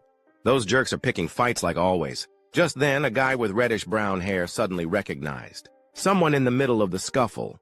Wait, I know that guy. Isn't he the one who was featured in Player Weekly? He's the one who went into that mission zone with Kim Miso. What was his name again? Shin Sanang-hyun, right? Their voices got loud enough for Yong Chol to overhear. His smirk faded a bit, a trace of unease appearing on his face. He turned to his sidekick and muttered, "Wait, is he strong?" Sang-ho quickly pulled up something on his phone, squinted, then rubbed his chin. Yeah, I remember now. This guy entered the mission zone with Kim Miso. There's a rumor he completed, a level 100 mission solo. Yong Chol clearly didn't buy any of it. He did it solo? No way. That guy looks weak as hell. Sang-ho just smirked and replied, "Haha, come on. Yong Chol, Kim Miso was there too, remember? You really think she'd let some rookie hog all the glory for himself? No chance, I already got the title for our next video." Hearing that, Yong Chol instantly caught on to whatever twisted idea. His buddy was cooking up and laughed along. "Haha, can't believe you're this good at milking this stuff." Without wasting another second, Sang-ho whipped out his phone, turned on the camera, and gave a little cue. Time to teach the rookie that Kim Miso's been babysitting a real lesson. "We're live!" At that, the fat one stepped up and glared coldly at Shin. "Hey, Shin Sanang-hyun, I'm going to be generous here. Let's switch to training mode and have ourselves a duel. If I win, you pack up and leave Player Town immediately and, of course, you'll star in our next video. But if you win, we'll back off and stay out of your way. Fair deal?" Switching back to Shin's point of view, he was already livid after they messed with his car, so he didn't even hesitate before spitting out his reply. "Fine by me. But you're adding 500 million wan and your damn wrist into the bet. If you're too scared, get the hell out of my face." His voice was razor sharp, and his eyes burned with a wild, unhinged fire like a rabid dog ready to bite. That did it. Veins popped across Yong Chol's neck as his temper flared. Just as he was about to curse Shin out, his partner suddenly called out from behind. "Hey, yo, wait a sec." Annoyed, Yong Chol snapped back, "What now, dumbass? Can't you see I'm busy?" But Sang-ho didn't flinch. His face had turned pale and sweat dripped down his temples. "Look, check the chat channel right now." On the public channel, messages were flooding in, all echoing the same thing. 500 mil. Everyone watching was already on board with Shin's raised stakes. Yong Chol couldn't hold back a string of curses. Shin, meanwhile, didn't take his eyes off him for a second and added, "What's it going to be? You in or are you scared?" Back on Yong Chol's side, a realization finally hit him like a brick. Wait a minute. If we actually go through with this, the video won't even be monetized. Too much violence might even get flagged as adult content. Still, with his pride on the line and rage boiling under the surface, he muttered, "Screw it. Maybe this is just the outlet I need to blow off some steam."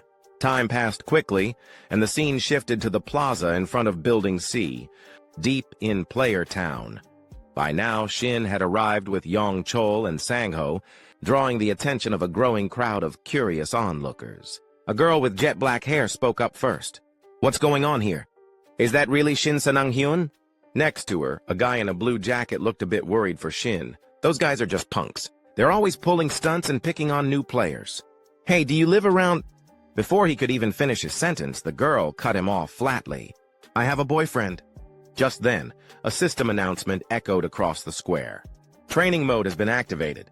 All participating players have received the protective shield buff. Training setup is complete. Players, please begin your combat training. At this point, Yong Chol still had no idea just how dangerous the person he was provoking really was. He kept running his mouth, laughing loudly. "Just like you said, 500 mil and our wrists on the line. And don't worry, I keep my promises, so don't chicken out now. If you're smart, you turn around and walk away while you still can." Up front, Shin didn't say a word. He just let out a long, slow breath like he was trying to keep himself calm. Meanwhile, Yang-chol continued to flap his gums. You hear me? Let's get this started. I don't mess around when it comes to fighting, but before he could even finish his sentence, a panicked voice rang out. Yang-chol! Startled, Yang-chol looked up and his eyes went wide. Shin was already airborne, leaping down at him from above, sword in hand. His gaze was icy cold, his voice even colder. I'm not playing either. Even if you beg, I'm not going to spare you. And just like that, their fight exploded into action, streamed live on YouTube for everyone to see. By pure chance, someone else happened to be watching. Kim Miso. The moment she saw what was happening, her eyes went wide with shock, completely frozen in place. Miso couldn't help but feel curious, wondering what the hell was going on with Shin. But once she got a better look at his opponent, her expression shifted as she recognized the man. Wait a second, isn't that Choi Young-chol from the Inopia Guild? He's a B-rank player, but super well known, because his uncle's the guild master. What's he doing messing with Shin? Right then, a voice called out from nearby. Hey Miso, what's going on? Why the long face? The voice belonged to a woman with short hair and a physique, like a panther, Shintiri. A top-tier S-rank player from the Eden Guild, level 700. Her sharp eyes flicked over to the TV screen, and she immediately caught on. That player? Isn't that the one you've been trying to recruit? Miso turned to her and admitted, yeah, that's Shin. But I have no idea why he's there or what's going on. Tiri took one more glance at the screen and smirked. Whatever the reason, he moves well. Sharp reflexes. Back on the battlefield, Yang-chol was caught completely off guard by Shin's sudden charge. You bastard! He cursed, scrambling backward just in time. If he'd hesitated even half a second longer, Shin's blade would have sliced him clean in two. Fuming, Yang-chol retaliated by hurling a massive fireball. You've got some nerve, he roared as the blazing orb rocketed toward Shin. But it wasn't enough, not even close. Shin gripped his sword tighter and swung it upward in one fluid motion, cutting clean through the fireball. It split in half before exploding in the distance. One hell of a blast, but still no match for him. The crowd around them was stunned, jaws dropping at the unreal scene. How the hell is he doing that? Sango stammered, eyes wide with disbelief. As for Shin himself, a grin tugged at the corner of his lips. He could feel it, his body finally moving exactly how he wanted. Finally, he thought. Ever since I returned, this is the first time I've felt completely in sync again. Flashback 3 hours earlier. After finishing up the equipment transaction with Captain Yun King, Shin didn't forget to turn to the appraiser girl and express his gratitude. Thanks to you, the deal got done so quickly. Today went really well. Hearing that, the girl in the white outfit quickly waved her hand in modesty. Oh, it wasn't all me. You two were really hard workers, too. Plus, I benefited from it as well, she said, her cheeks slightly flushed, which left Shin completely confused at that moment. Captain Yun King burst out laughing. Ha ha, a day like this we've got to go out for drinks. You should join us. Now that we've got money, we can eat whatever we want, salmon or beef. Despite being very tempted to go, Shin awkwardly declined. Sorry, I have some errands to run. You two go ahead and enjoy yourselves. Immediately, the burly captain asked, taken aback. Hey, what's going on, Shin? Is it because I asked too much of you? Shin quickly explained. No, I'm really sorry. Although Yun King wanted Shin to come along, he reluctantly accepted. Oh, is that so? Well, I guess we can't force it. Looks like it's just the two of us, huh, my friend? Upon hearing that, the girl in the white outfit covered her mouth in surprise and exclaimed, Oh no, what am I doing? I totally forgot something important I need to do. I have to go! With that, she hurried off, leaving the burly captain standing there completely stunned. Afterwards, Shin headed to an unfamiliar park to start sampling each item he had.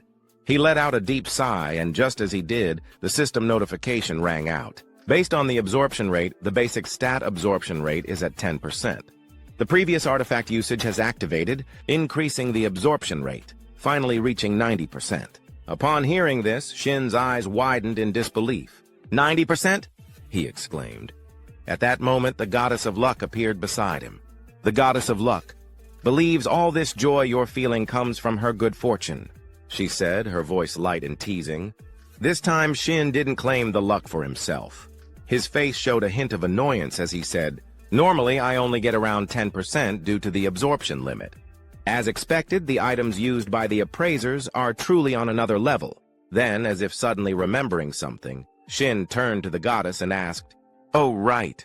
There's something I wanted to ask you, goddess. You're really famous in the constellations, right? Have you heard of the constellation called the Late Blooming Model? Student success?" In response, the goddess of luck looked irritated. She pointed a finger directly at Shin and questioned, "The goddess of luck is angry that you're paying attention to other constellations." Shin quickly raised his hand in a calming gesture. "I only asked out of curiosity. I didn't mean anything by it. It's just that the constellation has some personal meaning to me, but I didn't realize it would upset the goddess like that. I'm sorry, please forget I even mentioned it." Seeing the sincerity on Shin's face, the goddess of luck's anger began to subside. "The goddess of luck grants you her forgiveness. Due to her generosity, she will help you find that constellation." Hearing the goddess's consent, Shin was overjoyed. "Really? Thank you, goddess. All right, now I can finally put my full focus into this." As he spoke, he began using his absorption ability to start feasting. His consciousness was sent into the mental world. A system notification rang out, syncing with 5 artifacts, the top 5 dishes of humanity. Before Shin was a feast of various delicacies, enough to make anyone's mouth water. Just looking at it made Shin do the same. It took him a few seconds to snap back to reality, wiping the drool from his mouth. No matter how surreal the artifacts are, I never thought a banquet of food could be this enticing. "I really love this," he grinned. "With over a 90% absorption rate, when this ends, who knows how strong I'll be. I can't even begin to guess." Back in reality, a symbol of 2 crossed swords appeared above Shin's head, and a system reminder followed. The True Rival title has been activated. Isolating player Choi Young Chol. No allies detected within a 5-meter radius. The True Rival instincts have been triggered. The player information appeared. Name, Shin Sang-hyun. Titles, True Rival, and 6 others. Constellation, Goddess of Luck. Unified skill, Eats Artifacts. Artifacts consumed, 17. Health, 880. Energy, 124. Experience, 97. Stat window, Strength, 77 plus 40. Stamina, 90 plus 70. Agility, 28. Mana, 60 plus 4. Luck, 167 plus 65. Evasion, 30. Defense, 49 plus 29. Remaining stat points, 0. On the opposite side, young Chol, the burly thug, trembled as his attack was effortlessly sliced in half by Shin. He looked like he was having a seizure. The audience who had been watching couldn't help but tease. "Haha, he's flustered. Is young Chol running out of juice?" Then, like a volcano erupting, young Chol screamed, "You bastard!" As he shouted, he swung his hands wildly forward, unleashing countless fireballs. This made Miso, who was watching, worry for Shin. "Watch out!" In contrast to her younger sister, Tiri remained calm and reassured. "Don't worry, he'll dodge them." Her voice was full of confidence, and sure enough, Shin didn't disappoint her. He seemed to be dancing around the barrage of attacks, easily dodging every single one, and even reminding the big guy across from him. "You haven't forgotten the deal, have you? For 500 million, I'll take that arm." With that, he dashed forward. However, this was exactly what Songho had been waiting for. He muttered to himself, "That's right. Charge in, gotcha now." While no one was paying attention, Songho secretly activated some kind of skill, and suddenly, Shin's steps were bound by a stream of white light. Seeing this, young Chol grinned wickedly, flashing Shin the middle finger. "I win, you idiot!" He laughed with a cunning, malicious look on his face. Back on Shin's side, his entire body was now locked in place by a frosty magic circle beneath his feet. A system notification flashed before him. Condition met, player Shin Sang-hyun. Skill, forced freeze, activated. Right after, jagged pillars of ice erupted from the ground, encasing his body in a prison of frost. Elsewhere, Tiri watched the scene unfold on a monitor and gasped in surprise. "Oh, so he can use magic other than burn? Not bad at all." At her words, Miso burst into a fit of amused giggles. "Sis, don't be too surprised. Shin can even use status effect nullification. You really underestimated my judgment. Just keep watching. You'll understand why I was so eager to test him." As she spoke, she casually glanced back at the screen, only for her expression to freeze. From her perspective, a large hole had just appeared in the block of ice that had been containing Shin, and he himself was nowhere to be seen. Back in the battlefield, young Chal, the bulky one, blinked in disbelief. What the hell? Where'd that bastard go? A flicker of doubt ran through his mind. The skill definitely activated. Unless he has status effect nullification, there's no way he could have escaped. Is he really a rookie? But just then, Shin's figure appeared right above his head. With a fierce grip on his great sword, Shin launched himself downward. His feet slammed into young Chal's back with full force, driving the heavy man straight into the ground. The impact cracked the earth beneath him into a spiderweb of fractures. Yet, despite the clean landing, one thing left Shin visibly displeased. His blade, aimed directly at young Chal, had failed to strike the target as intended. Something had disrupted the finishing blow.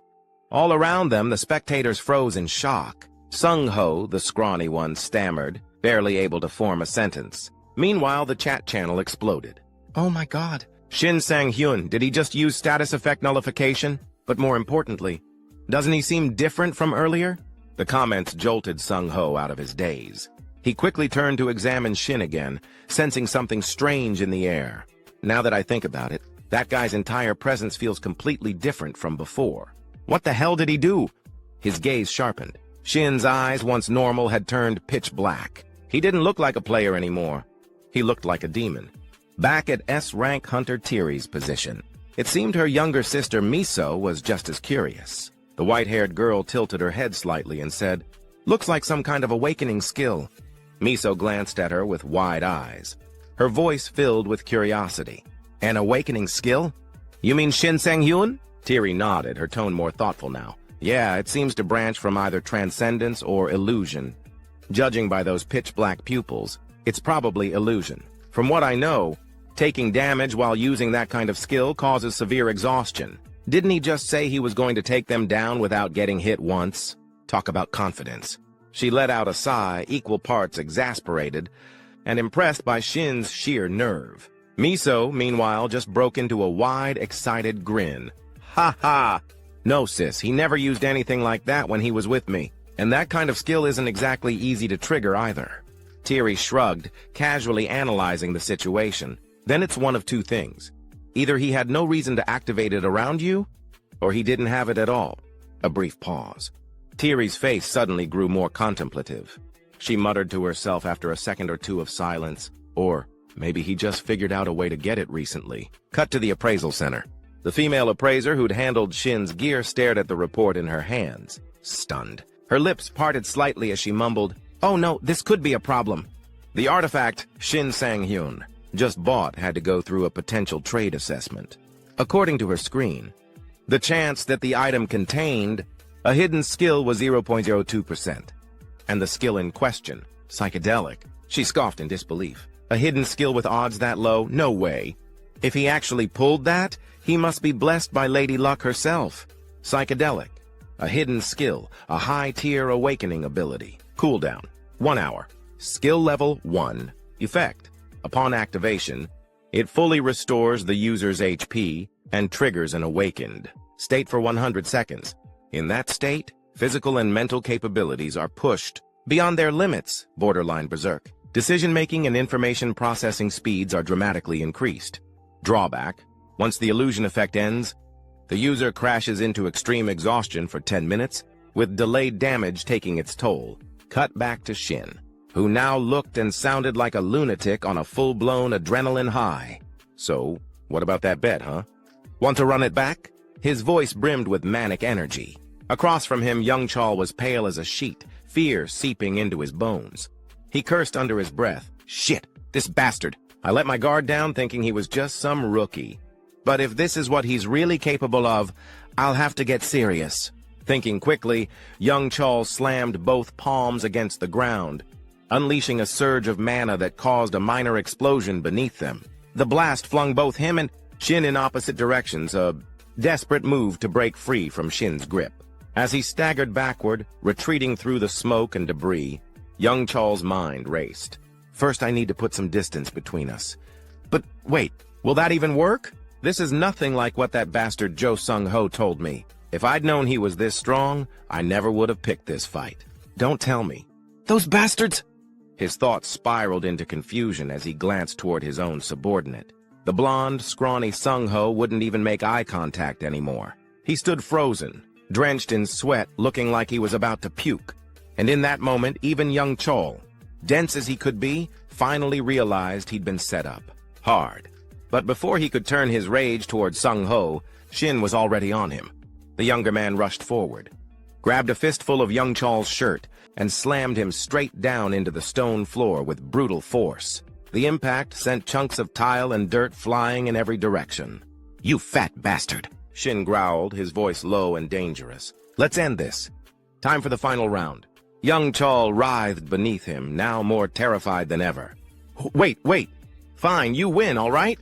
I'll transfer the 500 million right now." But Shin wasn't here for money anymore. There was no way he'd let this guy off that easily. His eyes narrowed. "The bet's done," he said coldly. "Now, it's personal." He raised his fist high. Young Chol's eyes widened in disbelief. "What? There's nothing personal. Are you insane?" But Shin was already seeing red.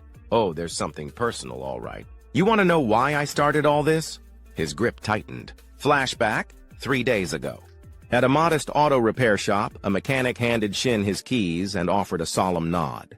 "We've patched her up, but you're going to have to let her go soon." Shin blinked, caught off guard. "Wait, what? Let her go?" The mechanic nodded again, more gently this time. "Yeah, she's too old now. I know you're attached, but it's time. That car's taken you everywhere, hasn't it?" I'm sure she's happy knowing that. As those words left the mechanic's mouth, even he had to fight back tears. But Shin? He didn't stand a chance. His eyes welled up, his throat tightened. His heart ached as if he were losing a lifelong friend. And then, he heard it. The faint, almost ghostly voice of the old car echoed in his mind. "That's right, Shin. I've been so happy taking you everywhere all this time. But now, it's your turn. Live a good life, okay?" Just picturing his beloved rust bucket being forced into retirement. Like that, unceremoniously and against its will, was enough to make his blood boil. His face twisted with rage, veins bulging in his forehead as he screamed at young Chol like a man possessed. "This is for my scrapped baby, you bastard!" On the ground, young Chol was already shaking, eyes wide with fear, tears streaming down his face. "I'm sorry, okay? I'm really sorry." But it was too late. And then it happened. A horrifying, wet sound broke through the tension. Squish. A moment of stunned silence followed. People nearby instinctively recoiled, covering their noses, their faces contorting in disgust. "The hell is that smell?" someone shouted. Even Shin froze, his fist still raised mid-air, now eyeing young Chol in horrified disbelief. The bastard had literally crapped himself. And the worst part? This was all being streamed live. Every viewer, from casual fans to hardcore PvP junkies, saw it in real time. Gasps, groans, and a tidal wave of secondhand embarrassment flooded the chat. "Bro, what did I just watch?" Young Chol went full toddler mode. "Is this a boss fight or a bathroom emergency?" Back on the battlefield, young Chol had completely broken down, a shell of the arrogant man he was minutes ago. He sobbed uncontrollably, curled into a trembling heap. I'm sorry. I swear, I'm sorry." All around them, the crowd had erupted into chaos once again. "God, that stench, can you smell it?" "Dude totally crapped himself." Mocking voices flew from every direction, laughter echoing through the air. Off to the side, Sung-ho, the skinny cameraman, was frozen in place, nearly pissing himself from fear. Sweat poured down his face and his hands trembled as he gripped his phone, still recording the aftermath. "Shk," he muttered to himself, eyes darting nervously. "What do I even do now? Maybe I should just delete the whole damn channel. I've seriously messed with someone I shouldn't have." As he stood there spiraling, a calm but commanding voice suddenly cut through the noise. "Mr. Sung-ho, I presume? You've stirred up quite the mess here." Startled, Sung-ho whipped his head around and immediately paled. Manager!" The man approaching was Moonbake Yang, the zone administrator for the Gangdong, district under the Utopia Guild. Seeing him, Sung-ho quickly bowed his head in apology, but Bake Yang barely acknowledged the gesture. His attention was focused elsewhere, locked on Shin. So this is the kid, Bake Yang thought, his gaze narrowing slightly. Freshly awakened, yet he took down Choi Yong-chol, a seasoned, awakened fighter. Impressive, very impressive. Let's see what kind of player he really is. With that, Bake Yang stepped forward, his expression friendly but analytical. You must be Shin Sang-hyun, yes? I'm here on behalf of Utopia to handle the incident report and, of course, to offer compensation for what you've endured. Do you have a moment to talk? Across from him, Shin raised an eyebrow slightly, his voice firm and unyielding. Before that, could you state your name and guild affiliation? There was nothing rude in his tone, just a quiet strength, calm, controlled, confident. But for some reason, that only made Baek-yang feel uneasy. That attitude, it's not arrogance. No, this is something else. He's calm, too calm. Like someone who's survived hell and come out the other side sharper than ever. His skill and presence are way beyond his rank. Realizing that, Baek-yang quickly nodded, adjusting his tone with newfound respect. Apologies for not introducing myself sooner. I'm Moon Baek-yang, administrator for the Gangdong District Utopia Guild. He offered a slight bow, already thinking ahead. We need to recruit him, whatever it takes. Burn some resources if we have to. As long as we come across as respectful and genuine, we might have a shot at pulling him in. To push his plan forward, Baek-yang suddenly raised his voice with conviction. Utopia Guild will cover all the damages. Shin didn't even hesitate. The moment those words left Baek-yang's mouth, he whipped out his phone and pulled up a banking app. For real? That makes things easy. He held up his phone screen. Go ahead and transfer me 20 billion won. Here's my account number. I'd say that's a fair number, considering the psychological trauma and everything else I've had to put up with. Baek-yang's expression froze, completely blank. That number hit him like a truck. 20 billion? He repeated, stunned. Any chance we can, I don't know, negotiate? I mean, how about I just give you the guy covered in crap and let you do whatever you want with him? Time skip. Shin's apartment. From outside his door, Baek-yang's voice could be heard again, annoyingly persistent. Mr. Shin, are you sure the Utopia Guild's compensation reached your account? Inside, Shin groaned in frustration, shouting back, Dude, are you still here? You seriously haven't heard from Kim Miso yet? Baek-yang fired back another question. You're absolutely sure you're not affiliated with the Eden Guild, right? Shin opened the door, rubbing his temples, utterly fed up. Nope, not even close. Please, for the love of all that's holy, leave me alone. But the moment he tried to shut the door, a swarm of reporters shoved their microphones through the opening, shouting over one another like a chaotic press conference. Mr. Shin, the public has a right to know. Please comment. That's right, speak up. Why are you dodging the question? Are you or aren't you dating Kim Miso? Don't avoid it, just answer directly. Bombarded from all sides, Shin felt more drained than when he'd cleared that last dungeon. He let out a long sigh. Right. Since when is my love life part of the public's right to know? And with that, he slammed the door shut, shutting out the voices. He trudged back to his room, muttering to himself, Am I not tired enough already? Dating in my situation? Yeah, sure, let's add that to the list. Inside, his eyes fell on the gear he'd laid out earlier. Cleaned, polished, ready. Today was the day of the raid. Kim Miso had invited him to join. Can't believe it's actually happening, he thought. That raid Miso mentioned? It's today. This whole week's been chaos. Time to get focused. He blinked in surprise at the pile of new equipment. Everything I ordered got delivered already? That was fast. And I even leveled up after the last boss fight. My slash-step skill went up 2 ranks. Combined with the overwhelming impact title, I get a full 2.6 seconds of bonus pressure. Stacked with my previous effects, that pushes it past 5 seconds. Depending on who I'm up against, that gives me a massive edge. Okay then, let's see what kind of damage I can do today. Grinning to himself, Shin swiped across his system screen, checking his remaining skills. Superior Swordsmanship, a basic passive skill, level 1. Boosts proficiency with daggers and one-handed swords. Full Acceleration, a movement skill, level 1. Description: concentrate massive power. Then dash forward instantly to strike the enemy. The longer the charge up, the greater the damage and distance. However, the user can't move while charging. Looking at the effects of both skills, Shin nodded in satisfaction. With a skill set like this, I've got what I need to conquer that gate. Solid mobility and a backup weapon. Perfect. He reflected briefly on his past. Battles, the weaknesses he'd exposed along the way. I can't make the same mistakes again. When he fought the Alpha Wolf, he had to risk everything.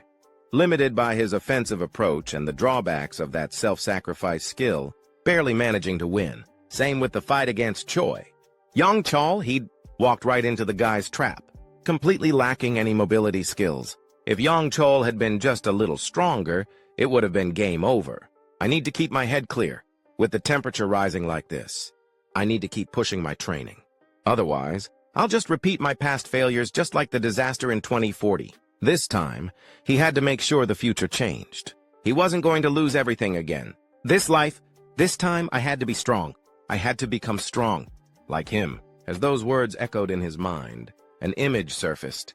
The knight who had once saved him when he was a child. Suddenly, his phone rang, snapping him out of the thought spiral. He reached for it, answering casually. "Hello?" A youthful voice came through the line. "Hi, Mr. Shin Sang-hyun. This is reporter Park Young-min. I'm calling about the interview we scheduled for today. Just wanted to confirm you're still available." The moment he heard that, Shin's face twisted like someone dealing with a serious case of constipation. But he recovered quickly and forced a cheerful tone. "Ah, of course. Still early, right?" Young-min replied. "Exactly. I'll see you at the cafe I messaged you about earlier." Shin had completely forgotten about the interview. Damn it, totally slipped my mind. "The gate raid is at 7 p.m. The interview's at 2, right?" He quickly glanced at the time on his phone and could only offer a crooked, defeated smile. Time flies by. The scene shifted to the hallway outside Shin's apartment. The reporters had practically set up camp.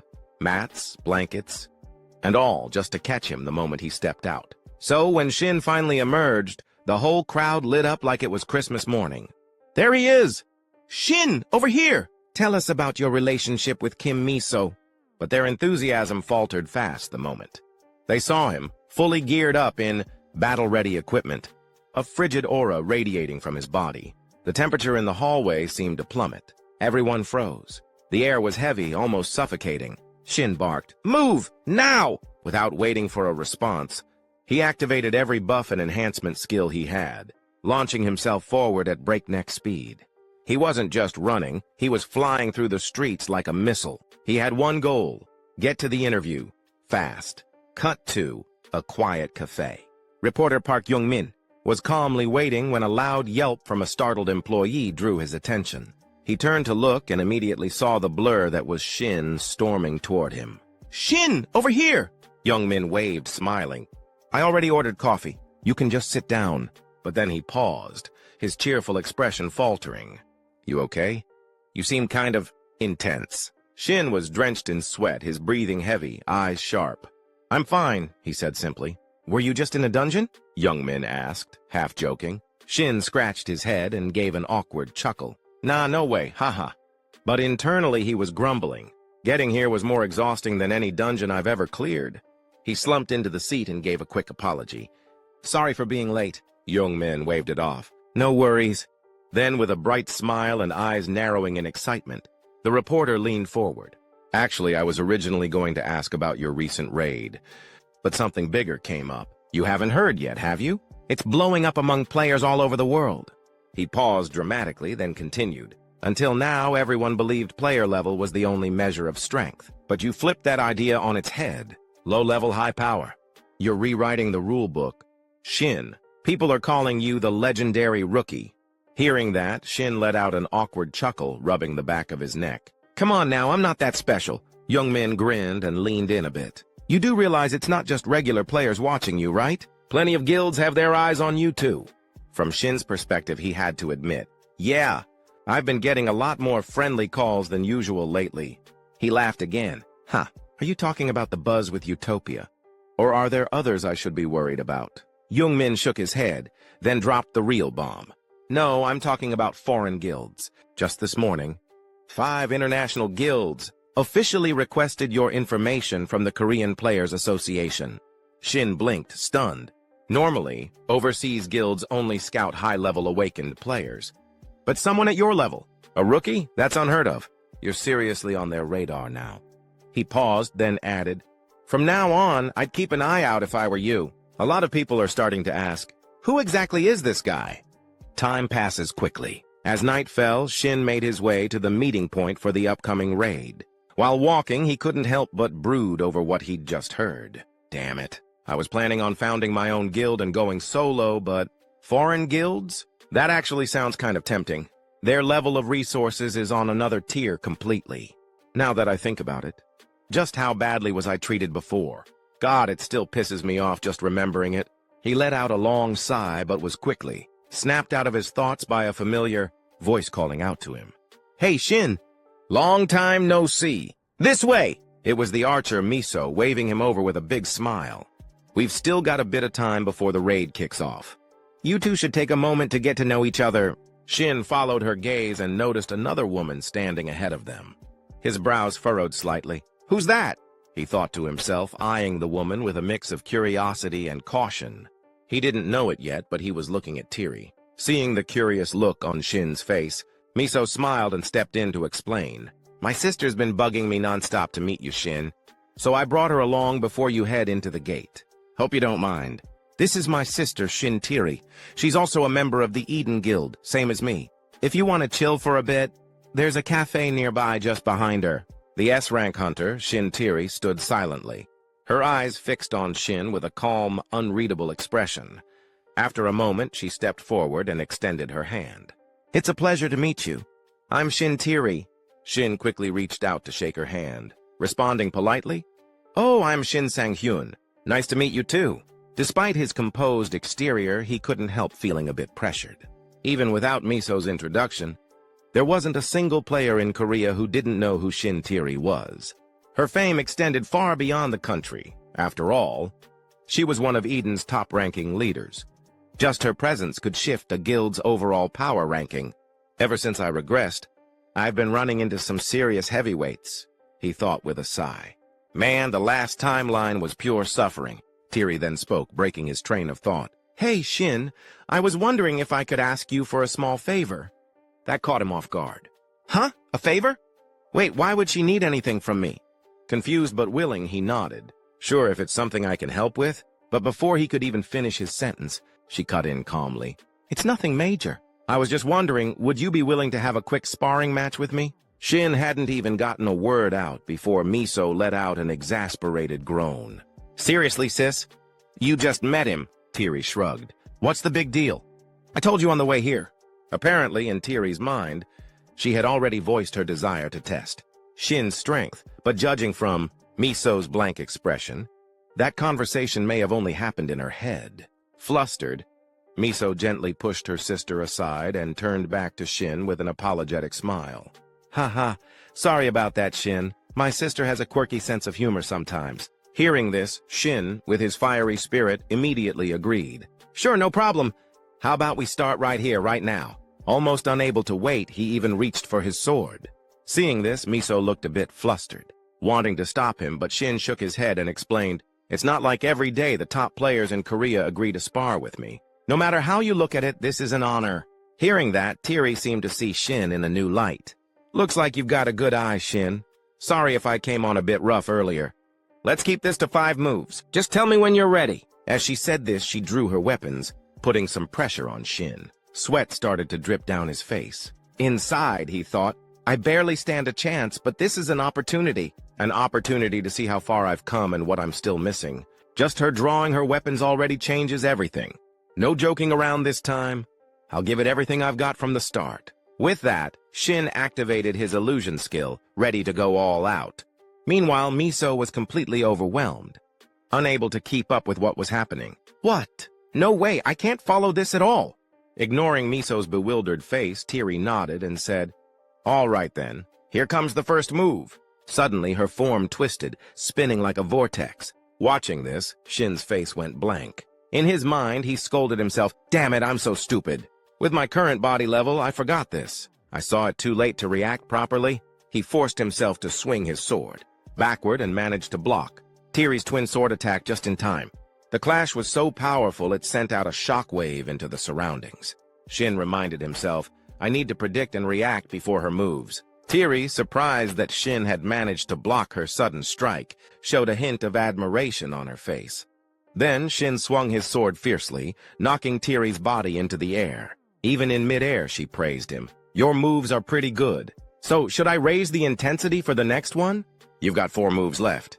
Without hesitation, Tiri's body flashed like a streak of lightning, moving faster than a blink. Her form shifted rapidly, leaving Shin swallowing hard in fear.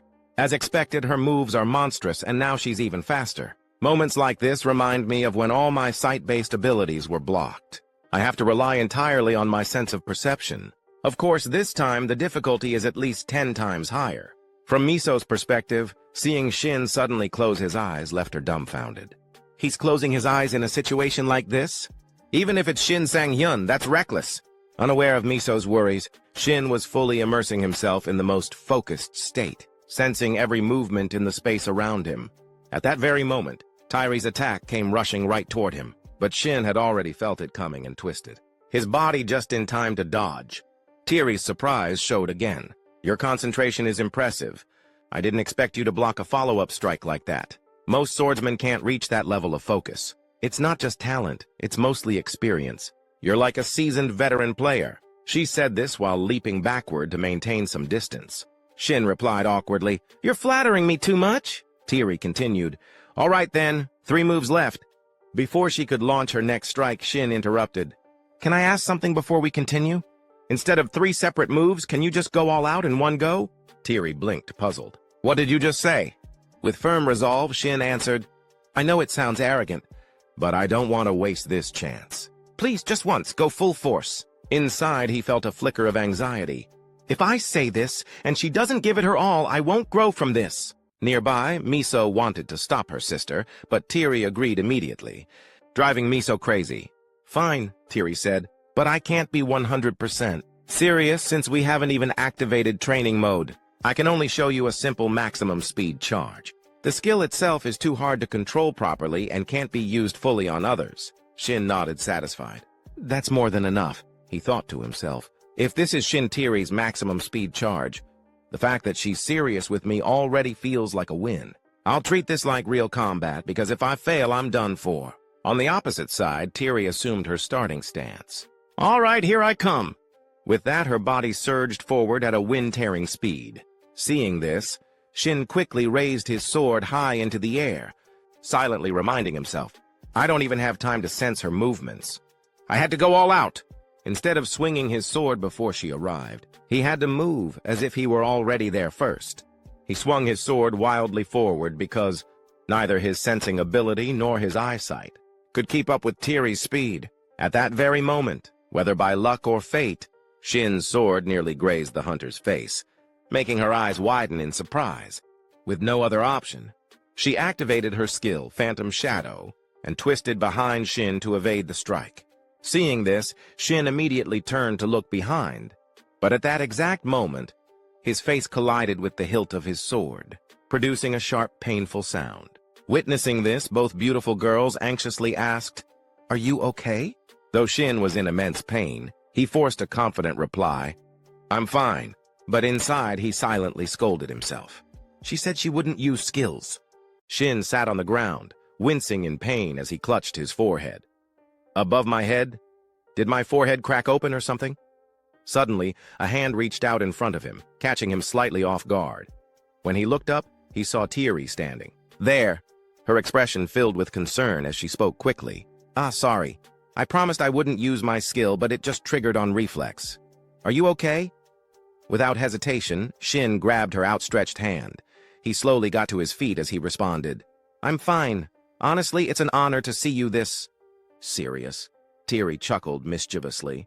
"Well, it's an honor for me, too. And next time," Shin added, "I hope we get a chance to have a proper conversation." She finished, looking straight at him with a charming smile curling on her lips. Shin let out a hearty laugh. "I'd love that." Tyree raised an eyebrow, surprised. "Really? Well, then maybe someday." The two of them shook hands enthusiastically as they chatted, but nearby, Miso was clearly not thrilled about it. She quickly walked over and gently pried their hands apart, smiling as she reminded them, excuse me, the raid at the gates is about to start." Hearing that, Tyree finally snapped back to reality. Right. But Miso's irritation wasn't over yet. She scowled and muttered through gritted teeth.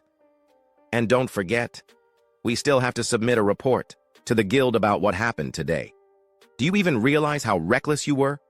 Faced with Miso's sharp tone, Tyree could only let out a helpless sigh. I know, I'm sorry." With that, the hunter gave them a casual wave goodbye. "All right, Miso. Good luck with the raid, and let me know how it goes." "Okay." Miso responded dryly. Yeah. Be safe. All right. Shin, however, kept his eyes fixed on Tiri's retreating figure, letting out a small sigh of disappointment. Still, this is my first real defeat since returning.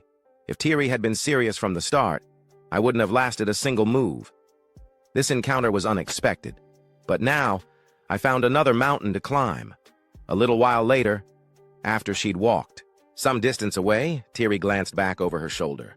There was a playful, mysterious smile on her lips, and Shin saw it. A knowing smirk formed on his face. Is she saying, "Let's see if you can surpass me"? Later that day, at the still unidentified gate number 727 in Jirjo-Kinui, several people had already gathered. Clapping her hands together brightly, Miso beamed. "All right, let's start with introductions. These are the folks who will be joining us today," she added cheerfully. As soon as she finished, Taisio Juhi stepped forward with friendly greetings. Shin responded enthusiastically. "I'm Shin Shanghyun. It's an honor to work with such talented people like all of you." Taisio politely waved it off. "Oh, don't mention it. I actually just read an article about you, Shin." "Super impressive, really?" He then introduced himself properly. "Ah, I'm Park Taisio. I'm a mage-type player specializing in the blaze skill." His current level was 120, rank A. The moment Shin heard the name of his skill, he looked curious. "Blaze? That's a fire-type skill, right?" Taisio nodded with a grin. "Exactly. Same kind of skill Choi Yong-chol used in that recent incident." But his voice trailed off a bit as he raised both arms, and an enormous blue flame erupted in front of them. "I've poured almost all my playtime into developing my fire magic, so my firepower should be way stronger than his." Everyone's eyes widened at the overwhelming pressure radiating from the flame. After a few seconds of showing off, Taisio quickly extinguished it. "But I've only reached the blue flame tier so far. Still got a long way to go." Shin chuckled. "Trust me, you already seem plenty reliable." Internally, he was thinking, smart move. Focusing on one thing until your skills stabilize is definitely the better approach. The only reason I handled Choi Yong-chol so easily was because instead of specializing, that guy spread himself thin across multiple elements. Classic jack-of-all-trades, master-of-none player. Suddenly, Miso spoke up, snapping him out of his thoughts. She gestured to the girl with greenish-blue hair standing next to Taisio. "And this here is Kang Juhi. She's a mage-type player specializing in spatial magic. Her main skill is Special Link." Juhi shyly chimed in. "Yes, just like Miso said. Since Taisio already showed off his skill, I'll show you mine too." But before she could start, Miso frantically tried to stop her. "Juhi, wait!" Her warning fell on deaf ears. Juhi's spell had already been activated. A gust of wind whipped up, sending things flying everywhere. Shin let out a heavy sigh, already exhausted by the scene unfolding. Miso couldn't hold back her frustration anymore and yelled, "Juhi, how many times have I told you not to do that?"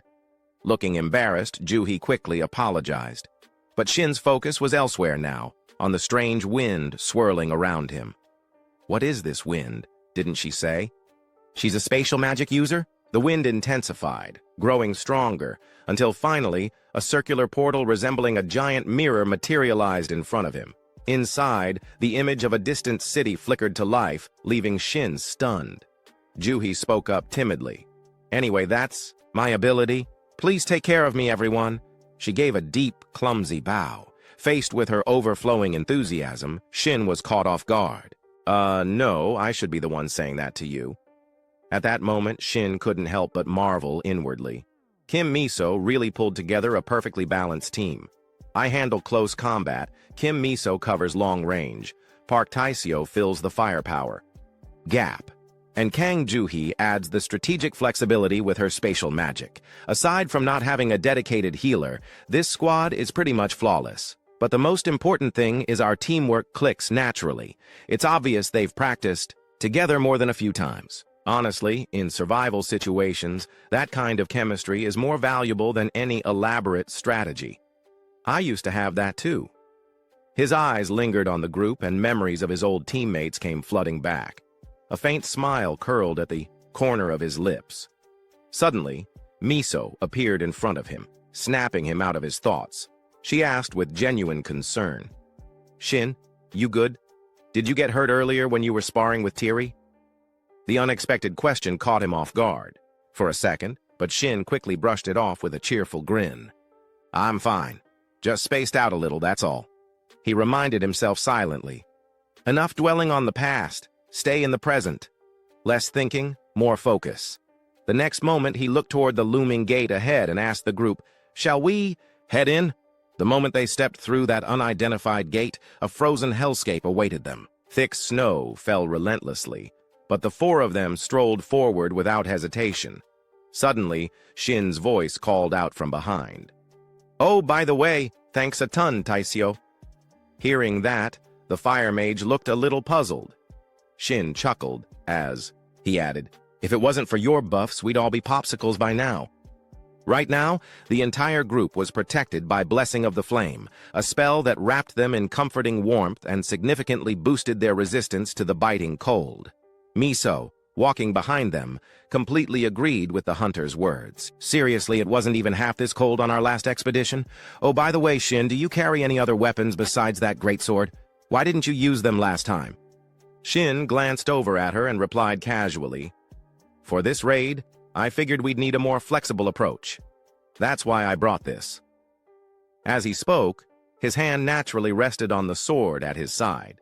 Hearing that, Miso let out an impressed, "Oh, so you already know how to use multiple weapons, huh?" Her comment made the hunter stiffen slightly. His gaze drifted away as he muttered, "Yeah, I kind of planned that out beforehand, but deep down," Shin couldn't help but feel a little fed up. This is probably the only annoying side effect of regression. I've gotten so lazy, I can't even be bothered to come up with excuses anymore. Suddenly, Miso called out from behind to their mage, "Hey, Juhi!" The girl perked up immediately. "Yes, Miso?" Right at that moment, a vicious demon appeared behind Shin and Miso, its menacing presence making the air tense. Miso, ever the quick-thinking archer, barked out orders. "Execute Plan C!" Without hesitation, Juhi kicked into action. "On it!" Both her hands began to glow as she concentrated her magic. The demon, spotting its prey, lunged toward them like a starving beast. It raised its weapon and slammed it down with brutal force, sending snow flying in all directions. But Miso and Shin had already anticipated its move, quickly dodging out of harm's way. Now, the two of them hovered just above the demon's head, ready to strike. Miso called out loudly, "You give the order, Shin." With no time to hesitate, Shin responded, "All right then, fire support, now!" A confident grin spread across his face as he launched himself toward the demon. The demon quickly caught sight of his approach, whipping its head around with a snarl. Shin froze for a split second, surprised that he'd been spotted so quickly. But he wasn't alone. Miso had his back. The moment the demon turned, her sharp voice rang out. She raised her bow and drew an arrow, calling out loudly, "Taisyo!" The mage didn't need to be told twice. The moment he heard his name, he conjured a large, blazing blue fireball. "Got it!" he shouted, ready to unleash hell. The moment Miso's sharp arrow was released, Taisyo's blazing fireball engulfed it, fusing the two into a single, devastating projectile that shot straight toward the demon. At the same time, Shin charged in with his sword drawn, turning their coordinated assault into an unstoppable barrage. The demon froze, unable to react to the perfectly timed attack. With the arrow burying itself into its head, the creature let out an agonized, ear-splitting scream. Before it could regain its senses, Shin was already there, his blade flashing through the air. With a single clean strike, his sword sliced through the demon's body like paper, splitting it into pieces as blood sprayed in every direction. Without wasting a second, Shin called out, "Kang Juhi!" The moment her name was called, Juhi responded sharply to it. She immediately activated her magic circle. The demon, battered and unable to fight back, finally saw a fleeting opportunity to retaliate. In an instant, it twisted its massive body, lunging its arm towards Shin in a desperate attempt to grab him. Its clawed hand slammed into the snowy ground, sending a violent tremor across the area. But all it managed to clutch was snow and stone. Shin was nowhere to be found. Only his greatsword remained, buried upright in the frozen earth. The demon, oblivious to reality, allowed a smug, victorious grin to spread across its face, convinced it had turned the fight around. But its moment of triumph was short-lived. A familiar voice sounded directly behind it, cool and mocking. "What's wrong? Thought you had me, didn't you?" The demon's eyes widened in shock. It whipped its head around, only to find Shin standing right beside it, one hand resting casually on the sword hilt embedded in the ground. Behind them, Taisio readied another crackling fireball, calling out to their mage. "Juhi, be ready to follow up." "Got it," she answered swiftly, preparing her next spell. Sensing the danger closing in, the demon roared with frustration and activated its Tier 2 demonic battle skill, its body trembling with raw, violent energy. But Shin only grinned wider, the thrill of battle lighting up his eyes. Without hesitation, he closed the distance, swinging his blade down in a brutal arc. The strike landed cleanly on the demon's skull, splitting its head and body clean in two. Juhi and Taisio stared upward in stunned silence, unable to process what had just happened. Shin landed gracefully on the snow, casually exhaling. Well, that took a bit of effort. Someone couldn't hold back their curiosity any longer and blurted out, "What the hell was that just now?" Shin casually glanced over at them. Taisio stood frozen, his face plastered with shock as he awkwardly tried to explain. "That wasn't exactly part of our plan. It definitely wasn't supposed to go down in one hit like that." Next to him, Juhi nodded eagerly, clearly agreeing with the flustered mage. Shin scratched the back of his head, a little embarrassed. "Ah, I see. Sorry about that." From behind, Miso stepped up and quickly waved off the apology. No, you don't have to apologize. Didn't I tell everyone already? I reacted the same way the first time I saw him fight. Probably even more over the top, honestly." She suddenly turned her teasing gaze towards Shin. "And that wasn't even all you've got, right, Mr. Hunter?" Caught off guard, Shin stumbled over his words, eventually giving up and just laughing it off awkwardly. But inside, he was silently screaming. Why does she keep setting me up like that? It's like she's forcing me to show off even more. What is she trying to pull? Whatever. Still, for a first-time party run, we're working together surprisingly well. So, this is what experienced players feel like, huh? It's promising. After exchanging a few more jokes and laughs, Shin slung his sword over his shoulder, looking at the group. Well then, ready for round 2? Not long after, they were on the move again, cutting down demons one after another along the way. Taisio couldn't contain his excitement anymore. He let out a thrilled shout. "Seriously, you're insane, man. You're the best swordsman I've ever teamed up with." Being trusted like that, Shin couldn't help but feel grateful. Behind him, Miso chuckled softly, teasing, "Try not to get too flustered, Shin. Taisio hasn't even pulled out his real trump card yet. Thanks to you holding the front so well, he's finally able to cut loose and enjoy himself. So, of course, he's this excited." Hearing that, Shin's expression grew a little sour. Right. For mages, if they don't have a reliable swordsman up front, they usually need to waste resources casting some buff spells on themselves. But this guy, he's putting so much pressure on me with all this praise. As the thought crossed his mind, Shin recalled Taisio's bright, cheerful grin. The more he remembered it, the more it made him shudder. Miso suddenly piped up, curious. "By the way, Shin, what was that skill you used earlier?" But Shin was still caught up chatting with Taisio, completely missing her question.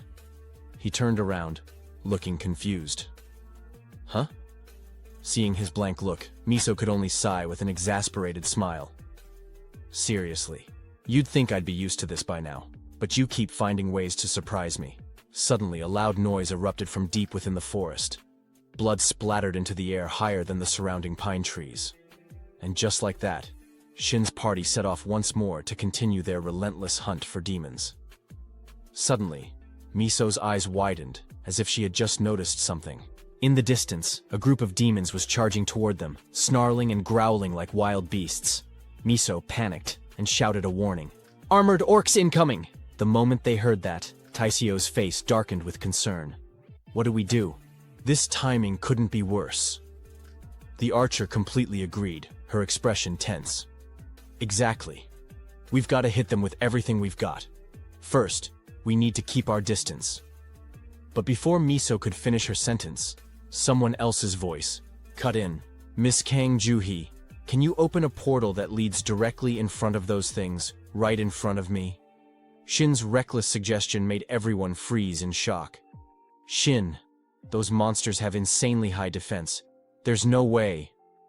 But she stopped mid-sentence, stunned by Shin's actions. Huh? What is he planning? But in moments like this, trusting him just this once might not be such a bad idea. Making up her mind, Miso quickly called over to the mage. Juhee, do as Shin says. Juhee hesitated for just a second, then nodded. I'm opening the portal now. The moment the spatial gateway materialized, the armored orc stood right in front of Shin, completely unaware of the ambush waiting for it. Shin planted his foot firmly on the ground and launched himself toward the portal, vanishing through it, at blinding speed as his full-powered movement skill activated. The sheer force of his takeoff kicked up a fierce gust of wind behind him. On the other side of the portal, the armored orc barely had time to register what was happening. Its monstrous face twisted in surprise as Shin came flying out of nowhere. Without hesitation, Shin delivered a devastating sword strike, splitting the creature clean in half before it could even process the situation. Back on the other side, Miso and Taisio were left completely speechless, eyes wide, jaws hanging open. Taisio looked as if he couldn't believe what he'd just seen. Staring at Shin's calm, confident figure, he muttered under his breath, "Is that for real?" After landing gracefully, the group resumed their journey. Miso walked alongside the hunter, still trying to wrap her head around it. "That's a movement skill, right? But I've never seen one with that kind of raw power before," Shin responded, casually. "Well, it's because I trust you all. That's what gives me the confidence to use it." Just then, Juhee's expression shifted dramatically. She suddenly gestured frantically, eyes filled with alarm. "Everyone quiet!" The entire group froze in place, confusion written across their faces. The young mage gathered everyone together, gesturing for them to take a look at what had made her react so suddenly. "Looks like we've arrived." Down below the cliff, resting, motionless, was a large beast covered in thick green fur. Juhee tilted her head in curiosity. Is it asleep? This was the mid-tier boss of the frozen hell, the Frostfang Hellhound. Taisio's eyes lit up with excitement as he spotted the creature. "Perfect. Let's start planning." The mage beside him analyzed the situation.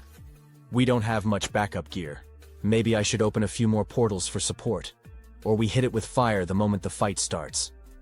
The entire time, Shin hadn't uttered a word during their strategy talk. He simply sat there grinning with excitement. "Finally, there you are, my personal punching bag." Without wasting another moment, Shin activated Twilight Convergence, a unique dungeon effect with no cooldown. The moment the moon appeared within the dungeon, players' HP and wound recovery rates increased by 5%, but that wasn't all.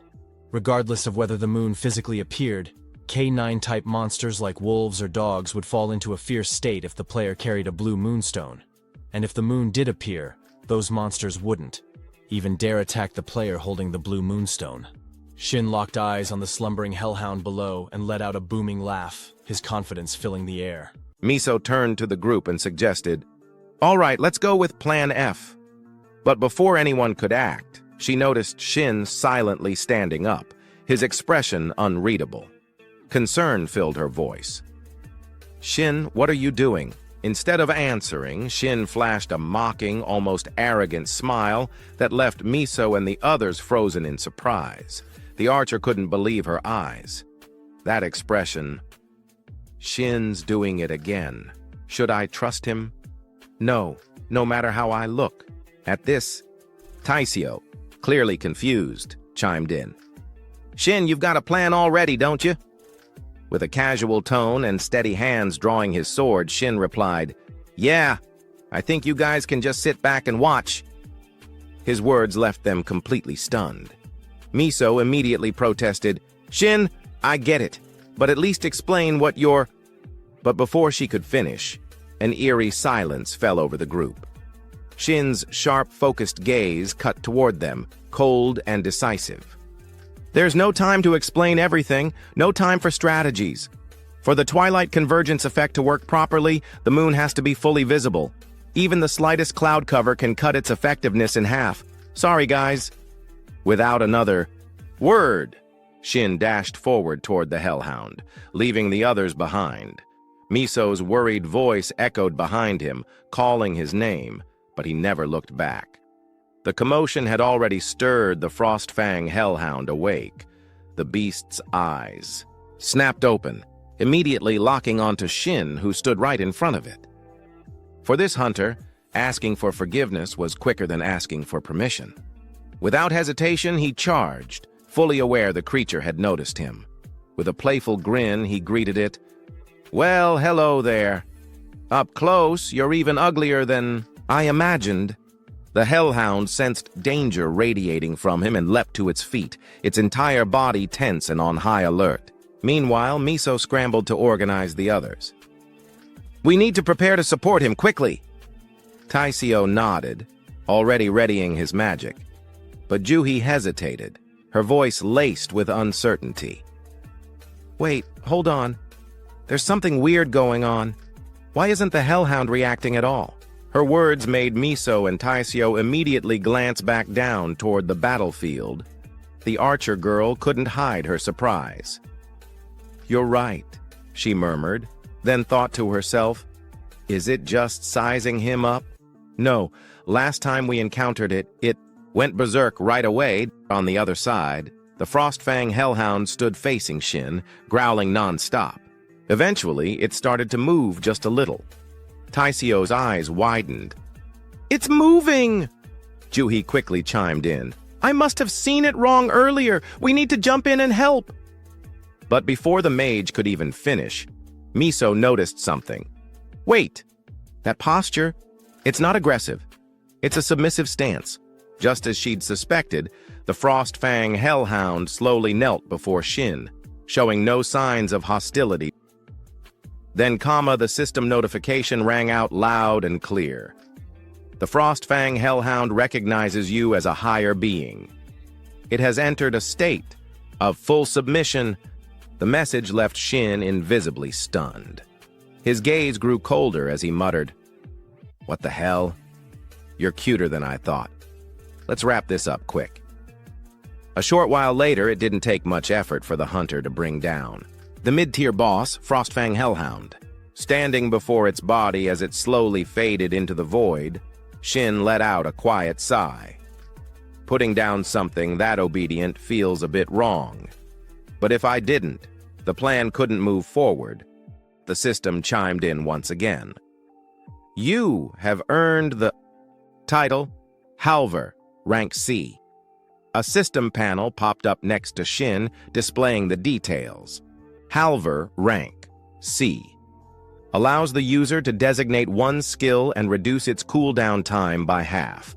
Seeing this, the hunter slowly clicked on the screen.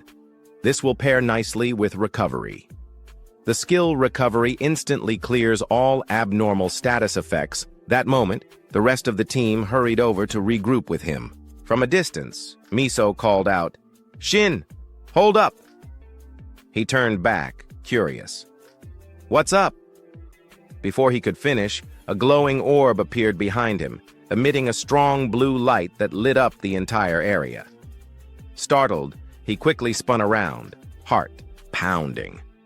"Crap, don't tell me we forgot to talk about how we'd split the loot. I've been soloing for so long that I totally blew it." She probably wants this thing, huh? As panic crept up inside him, Miso's calm voice beside him sent a chill down his spine. "Shin," she said flatly.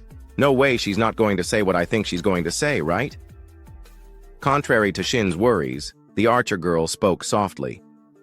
"You handled the Frostfang hellhound all by yourself, so go ahead and take everything." Shin could only let out an awkward chuckle. "That's a relief.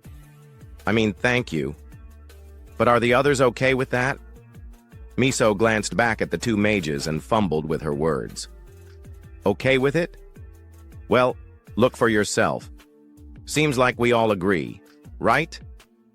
Looking over, Shin immediately noticed the eager expressions on both Juhi and Taisio's faces, practically urging him to take the reward. Faced with their generosity, Shin couldn't help but feel a little embarrassed. "Thanks, everyone." At the same time, A thought crept into his mind. I really need to get better at clarifying loot rules beforehand. Once she was done talking, Miso quickly turned to walk away. All right, we'll give you some space. Just do your thing like always. Her words left Shin a bit confused. Like always? What's that supposed to mean? Seeing how clueless he looked, the archer girl sighed and explained. Huh? You know, every time you get your hands on a relic, you always do that thing. Hearing that, a realization hit Shin like a brick. He hurriedly questioned her. That thing? You mean? Miso smiled knowingly. Yeah, honestly, I've known for a while now. Right after we cleared that quest zone, I was getting ready to leave first, but I turned around curious about what you were doing. And I saw your little secret, Shin. The more Miso spoke, the tighter Shin's brows furrowed, a heavy feeling settling in his chest. So, that day has come. Damn it. A unique skill is as good as a player's life. And now it's been exposed, hence. Shin called out, Kim Miso, my skill is... But before he could finish, Miso cut him off. You're just doing some kind of player ritual, right? There are players who do that sometimes, so don't stress about it. Just relax. If it were me, I'd keep that kind of thing secret too. It seemed Miso had completely misunderstood him. Every word out of her mouth only left Shin more baffled. After finishing her rant to the hunter, Miso slung an arm around Juhi's shoulders and walked off. Unable to hold back her curiosity, the young mage looked up and asked, Sis, is Shin really that kind of person? Miso answered calmly, Yeah, but it's something we need to keep between us. Watching the two girls walk away, caught up in what was clearly a massive misunderstanding about him, Shin could only stand there completely frozen. This is turning into a pretty major misunderstanding, but honestly, it's still better than the truth getting out. If my unique skill gets exposed, it's going to be a huge mess. Putting that aside, Shin turned his attention back to the Frost Heart, a support item with a special freezing effect. It harbored the brutal cold of the frozen hell, a chill so intense it longed to freeze the entire world. After that, the group of four continued on their journey. Juhi was now in the middle of casting her spatial magic. All right, this should be the last one. Miso stepped up beside her with encouragement. You've done great, Juhi. We wouldn't have made it this far without you. Shin agreed, his tone warm. Yeah, we owe it all to you, Juhi. Hearing that, the mage girl pouted a bit as she glanced at him. Shin, but are you really sure this is going to work? I only tried it because you said so. You really think piling up the corpses of those armored ogres we just killed is going to attract the real boss? Shin let out a quiet breath. Don't worry. The boss we're after this time goes wild for any kind of meat. Juhi raised an eyebrow. How do you even know that? To her question, Shin just gave a half smile and shifted his gaze upward. Suddenly, he pointed toward the sky and shouted, Taisio, light it up! We need that boss to catch the scent! Without missing a beat, Taisio sprang into action. Miso, on the other hand, grumbled from the side. He's ignoring me again. The ogre corpses began to catch fire under Taisio's blue flames. Smoke and the strong scent of roasted meat began to drift deep into the cave. The group remained posted just outside, watching for any signs of movement. Taisio couldn't hide his nerves. It's been 20 minutes.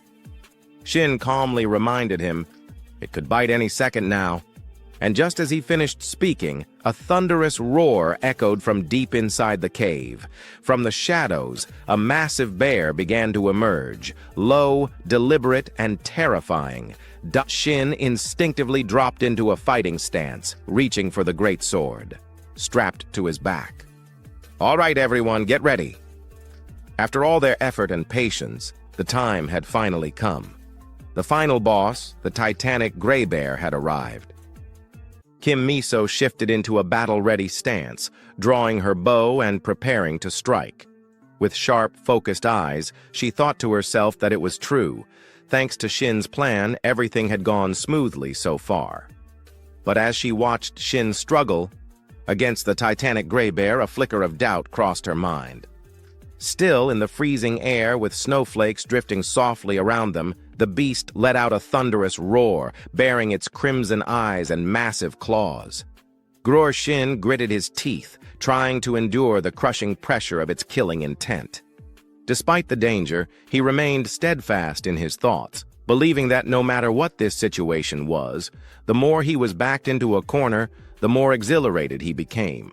He smirked slightly and muttered to himself, "This whole setup," then immediately followed it with, "is way too damn dangerous." His mind briefly flashed back to just a few minutes ago when the team had been huddled together discussing strategy. With a worried look on her face, Miso had asked, "Huh? What did you just say, Shin?" He responded calmly with exactly what she had just heard. She blinked, clearly shaken, and exclaimed, "You're seriously going to act as bait by yourself?" But Shin remained composed, stating there was no other option, and that if they wanted to clear this stage quickly and safely as a team, this was the best route. In order to help them all understand the nature of the enemy they were facing, he explained patiently that most giant monsters tend to have one thing in common. When they lose a certain amount of health, a special condition is triggered. He paused for emphasis and called it Devour mode. Shin elaborated further that in that state, the monster's physical strength increases significantly and it becomes wildly aggressive and completely unhinged. He pointed to the scene of the creature, tearing into a corpse earlier, noting they start trying to consume everything around them. Then he clarified that was exactly why they piled up the ogre corpses to act as bait. Even though his words sounded simple, the truth was that the tactic carried immense risk, as he thought silently to himself that if they hadn't done that, they would have been the ones that were turned on first. But thinking from another angle, Shin pointed something out with a slightly curious tone, asking what if they did something to that bait pile. Immediately after, Shin, Miso, and Park Taiseo began gathering dry firewood. As they worked, Shin elaborated, building on that idea, that while Kung Ju-hee was stacking the ogre corpses through the teleportation gate, they had secretly mixed in pine wood infused with a powerful sedative effect into the bait pile. That was when a new concern popped up as Park Taiseo furrowed his brows and asked hesitantly, "But there's still a big issue. How are we supposed to drain enough of its health to trigger Devour mode?" he asked, clearly anxious. Miso's expression flickered with surprise, but she stayed quiet and listened. Shin smiled and addressed Taiseo's concern calmly, agreeing that was exactly why they needed to create the right environment so everyone could hit it hard right off the bat. Hearing that only left Park Taiseo more confused, but then Shin beamed and said with excitement that that was where he came in. He thumped his chest proudly and declared that just this once, they should trust him. Back to the current moment, Shin was on the defensive, constantly dodging attacks from the giant gray bear, and he found himself worrying over the very decision he had been so confident in earlier, wondering how the hell he was supposed to pull this off. His heart pounded in his chest as he thought he was seriously about to cross over to the next world at this rate. With every close call, he had no choice but to grit his teeth and narrowly avoid getting crushed, and under that relentless pressure, he cursed himself, thinking he hadn't gotten way stronger than he used to be. He thought back to his previous reasoning that he figured he could take a few hits and hold out long enough. But before he could finish that thought, the bear's grotesque claws came crashing down again, and this time its jaws opened wide in a terrifying lunge. Reacting on instinct, Shin raised his sword and jammed it into the beast's throat to block the bite. The force was immense, so strong that the very ground beneath his feet cracked from the impact, and just that one clash had him groaning in pain inside as he was screaming why the hell this stupid thing was so absurdly strong. He kept questioning himself if his strength stat was still not high enough or something. The ground beneath Shin suddenly cracked and shattered, and gritting his teeth, he thought to himself that if he kept trying to tank this thing head-on, he was really going to die out here. But then, thinking about all the effort he'd gone through, to resurrect, his eyes hardened with determination, vowing that he didn't come back to life just to die again. Resolved, he made up his mind that from now on he would dodge everything. Suddenly, an explosion erupted as the ice shattered into countless shards, scattering everywhere, and a brilliant flash of light burst forth, blindingly bright. The giant, Gray Bear, kept attacking relentlessly, but this time, the fight was different as Shin now weaved through the beast's deadly strikes with ease, his nimble dodges only fueling its rage until the creature roared furiously. "Grrr!" With a sharp glance, the bear quickly caught onto Shin's weak spot, its deep growl rumbling again, and the tide shifted once more. Shin's eyes widened in alarm as it was moving way too fast. Before he could react, the bear lunged forward with its jaws wide open, baring its fangs and roaring, "Grrrs!" There was no time to escape as his heart sank, thinking that maybe jumping was a terrible idea. But right then, sharp arrows whizzed through the air, striking the bear, and with a single precise shot, the beast staggered in agony, roaring in pain. Sensing his chance, Shin dashed forward like the wind, and as he moved, something in the distance caught his eye. It was Kim Miso, perched along the cliffside. Seizing the perfect moment, she shouted with unwavering determination, "Right! Now, Shin!"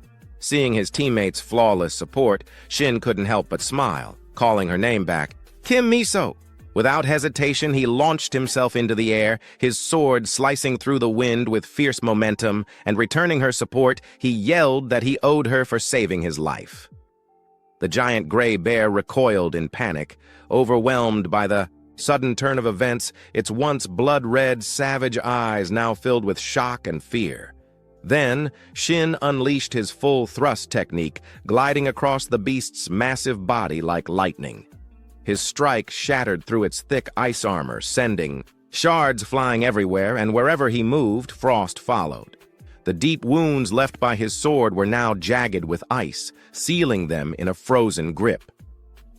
Shin explained his technique aloud, stating the giant gray bear was frozen for 1 second thanks to his full thrust skill. Landing back on the ground, his face lit up with excitement as it had worked, and the next skill was ready. He thought with excitement about the freezing skill he got from the Heart of Frost, that he had already combined it with full thrust. His lips curled into a grin as he honestly thought skill interference would mess it up, but it turned out it works perfectly.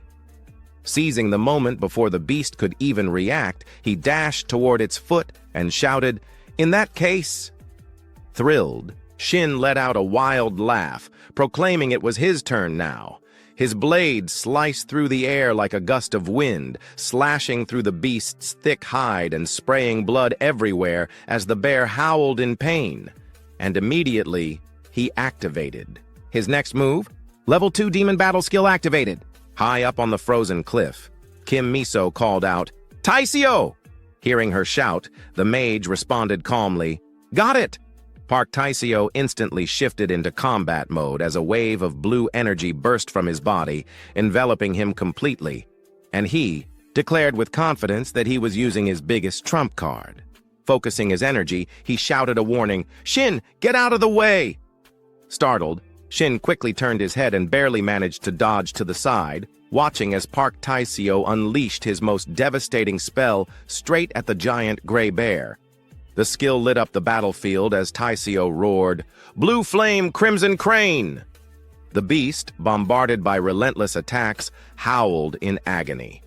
From a distance, Sun Yun couldn't hide his shock at the overwhelming display of power, thinking this firepower was way beyond what he expected.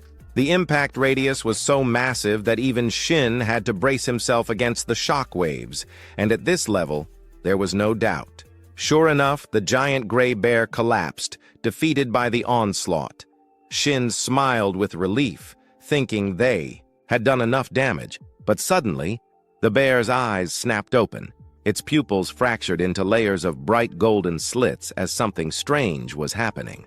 The energy around the giant gray bear was changing.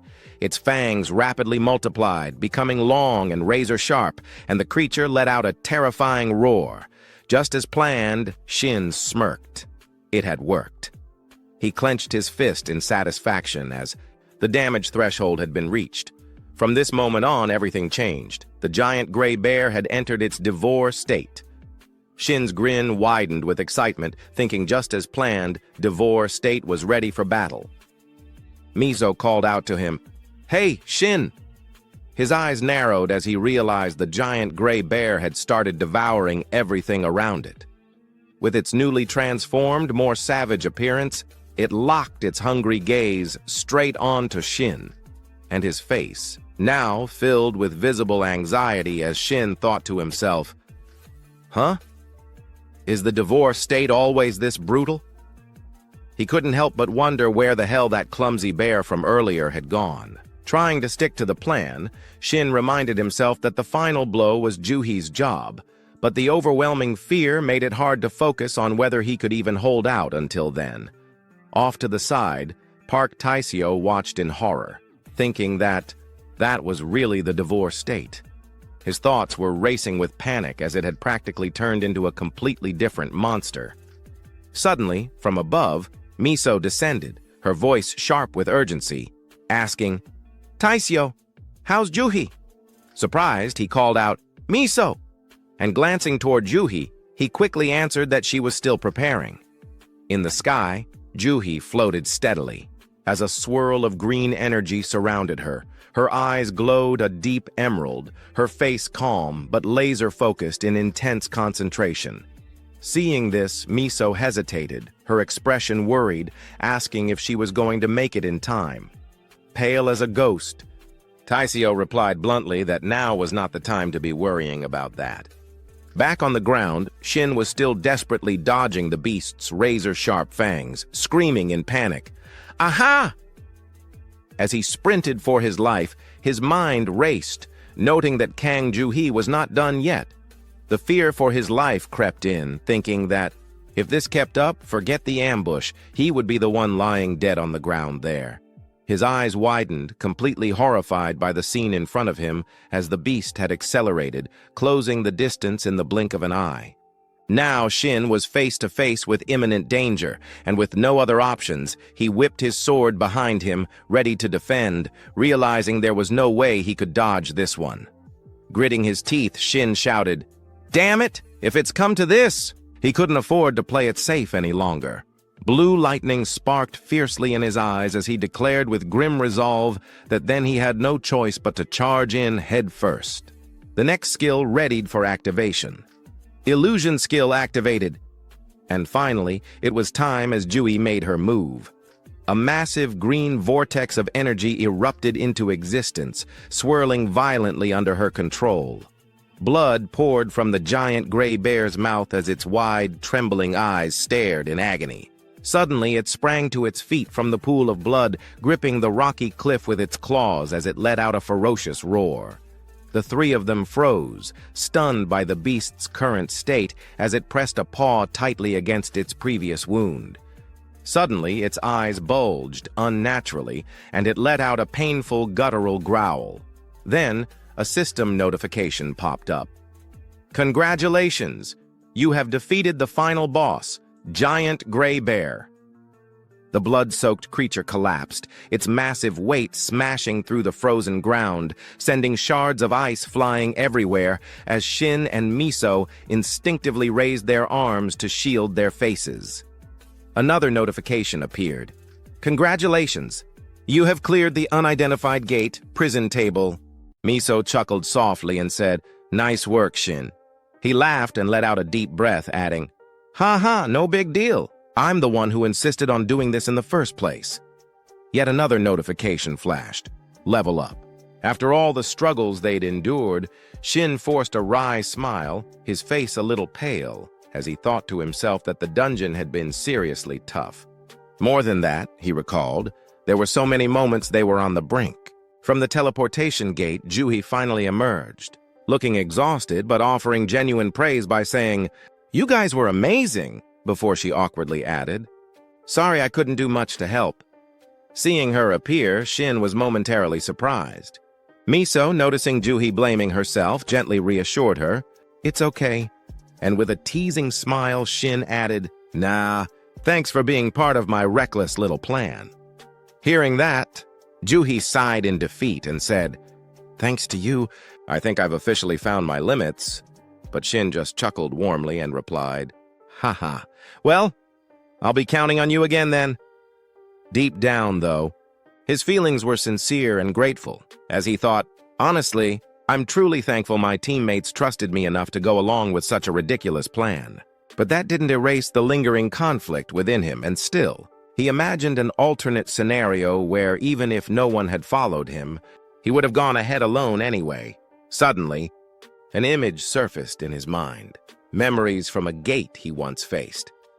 He pictured the terrified civilians running in every direction while someone's voice rang out in panic, "Over here! We need a medic!" Shin's expression darkened as he thought about the gates he faced in his previous life, and his voice dropped cold and heavy as he reflected that they always ended in tragedy. He remembered the moment his body had been badly wounded, the time when others had to care for him for a change, and the memory of someone rushing over, worried, echoing in his mind, asking, "Are you okay?" Shin's thoughts drifted to the survival rate for the gates he used to aim for, the ones with attractive rewards, which was always ridiculously low. Though he quickly added to himself that when the raid team is made up of people who actually know what they're doing, your odds of making it out alive go up significantly. He could still vividly recall being carried off, completely drained, while desperate voices shouted, "Check over here too!" His eyes darkened with helplessness. But still, in that raid, he hadn't made it. And the image of that girl's tear-streaked face haunted him as she was devastated, barely able to speak, saying, "How? How could this happen?" Shin clenched his fists as he remembered that there's always a 10% death rate, and it usually falls on the weak links in the team. But this time, his eyes sharpened with resolve as he determined that this time, that person wouldn't be him. The bitter truth loomed over him like a shadow that death lurks right beside every player, every second of every day. Returning to reality, Shin thought to himself that sure, growing stronger is important, but his expression softened slightly as a new thought emerged that if there's one more purpose he needed to chase in this life, a faint chuckle escaping him, it was to prevent the meaningless deaths of his comrades. The group was still laughing and joking among themselves when Juhi, still pale, groaned softly and said, I'm so dizzy." Immediately, both Miso and Taisio called out with worry, "Juhi!" Shin's face lit up with excitement as he approached them and said, "All right." Then, and with a playful grin, he continued, "The reward we worked so hard to earn." A brilliant crimson flame erupted before them, crackling fiercely as it burned, and Shin smirked as he spoke. "Let's see what it's got in store for us." A system notification chimed. The final reward of the gate. "First-time special reward has appeared." Surprised, Shin chuckled to himself, "Finally, I get to face it for real." The first-time special reward. The notification continued. "When you place your hand on the first-time special reward, each corresponding reward will be granted." Slowly, Shin reached out his hand, but suddenly another hand gently grasped his. Startled, he turned to look. Standing beside him was the goddess of luck, who said, "You're about to witness her true power." A playful grin spread across Shin's face at the thought. Her true power? With all that dramatic flair, his hand moved toward the reward as excitement bubbled within him, thinking, "Still, I can't lie. I'm really looking forward to seeing what shows up." A new interface appeared before his eyes, making him pause in surprise as a system message popped up. Player Shin has acquired a unique grade relic. The system followed up immediately. You may choose one item from the list of relics. Shin's eyes widened in disbelief at the word unique. Behind him, the goddess of luck stood with a satisfied, smug expression. Even though he had expected this possibility, Shin couldn't help but marvel to himself that he knew it was coming. But the feeling of seeing unique grade with his own eyes really hit different, and he thought it must be because unique is considered the fourth highest tier. The goddess of luck chuckled proudly while Shin remained frozen in awe, thinking, huh? A brilliant light flashed before his eyes as a new message appeared. Thanks to the power of the goddess of luck, all unique grade or higher relics will automatically unlock and inherit their hidden effects. Shin's expression shifted to one of realization as he thought, ah, right, I totally forgot, and his thoughts raced. That was definitely written in the contract, wasn't it? Another message popped up regarding the goddess of luck. The goddess of luck requests that you sincerely call her Nuna, big sister. Hearing that, the goddess giggled in delight while Shin practically panicked and said, Nuna, goddess Nuna. A sly grin crept onto his face as he thought, I could call her that 100 times if this keeps up. Looking around, he let out a soft sigh, thinking, perfect. Looks like my teammates are all too busy checking their own rewards to notice anything. With his hand still extended toward the glowing light, his excitement returned and he said, all right, guess it's time for me to make my choice? Without hesitation, Shin thrust his hand forward, thinking, no reason to overthink it. A burst of radiant pink light erupted around him, and immediately, a heavy two-handed sword materialized in the air. Shin's face lit up with excitement as he recognized it was exactly the relic he had his eyes on. The system introduced the item, War Spirit's Greatsword, a two-handed weapon classified as a heavy sword relic, and along with that, the detailed stats and offensive power of the weapon were displayed before him. Shin grinned to himself, thinking, as expected of a unique relic, these stats are insane. He slowly reached for the hilt of the sword, thinking to himself, from now on, and gripping it tightly, he chuckled with excitement, thinking, I'm counting on you. The sheer destructive power radiating from the weapon left him stunned, but as he tried to lift the great sword, his expression twisted as he thought, why is this thing so heavy? It quickly dawned on him to wonder, where's that weight reduction effect? A new message appeared. Weight reduction passive effect, always active. Suspicious, Shin squinted at the effect panel as another notification popped up. Due to the skill Relic Devour, all mana costs for your current skills have been removed. All equipped relics will feel no heavier than 100 green. However, the effects of the same relic type cannot be stacked multiple times. Seeing that, Shin couldn't help but groan in frustration, thinking, what is this? Some kind of new hidden clause? He narrowed his eyes and wondered, since when was that in the contract? Just then, Miso approached with a curious look and asked, something wrong, Shin? He froze for a brief second before laughing it off and saying, huh? Oh, no, it's nothing, haha. Looking around at the group, Shin finally noticed and said, wait, but... And seeing the beaming faces all around, he asked, looks like everyone's pretty happy with their rewards, huh? Miso nodded enthusiastically and said, absolutely. We all got relics that perfectly match our class skills. And she shot him a knowing smile, adding, and it's all thanks to you, Shin. He waved it off, a little flustered, and said, I didn't really do that much. But Miso stood her ground, smiling firmly, and said, there you go, being modest again. But there's no denying we couldn't have done this without you. Miso kept smiling as she added, so the team talked it over. We decided to give you all the extra loot. The boss remains, the magic stones, everything. Sound good, Shin? The words hit him like a truck, and he was completely speechless, only managing to say, what? No, seriously, you don't have to do that. But Juhi immediately cut him off with surprising resolve, saying, nope, these things need to be handled properly. We already factored everyone's contributions during the fight, so don't argue about it. Helpless, Shin could only exclaim, oh! And seeing Shin frozen in place, everyone immediately panicked. Miso called out, Shin, we said it's fine, really. Juhi looked worried and said, please don't cry. Even Taisio, clearly concerned, simply called his name Shin. But inside, Shin was overwhelmed with an emotion hard to describe, thinking, I can't believe my teammates think so highly of me. His voice cracked slightly, eyes welling up as he thought, just the monster corpse alone is worth 600 million. Add in the other materials. It's got to be over 1.5 billion.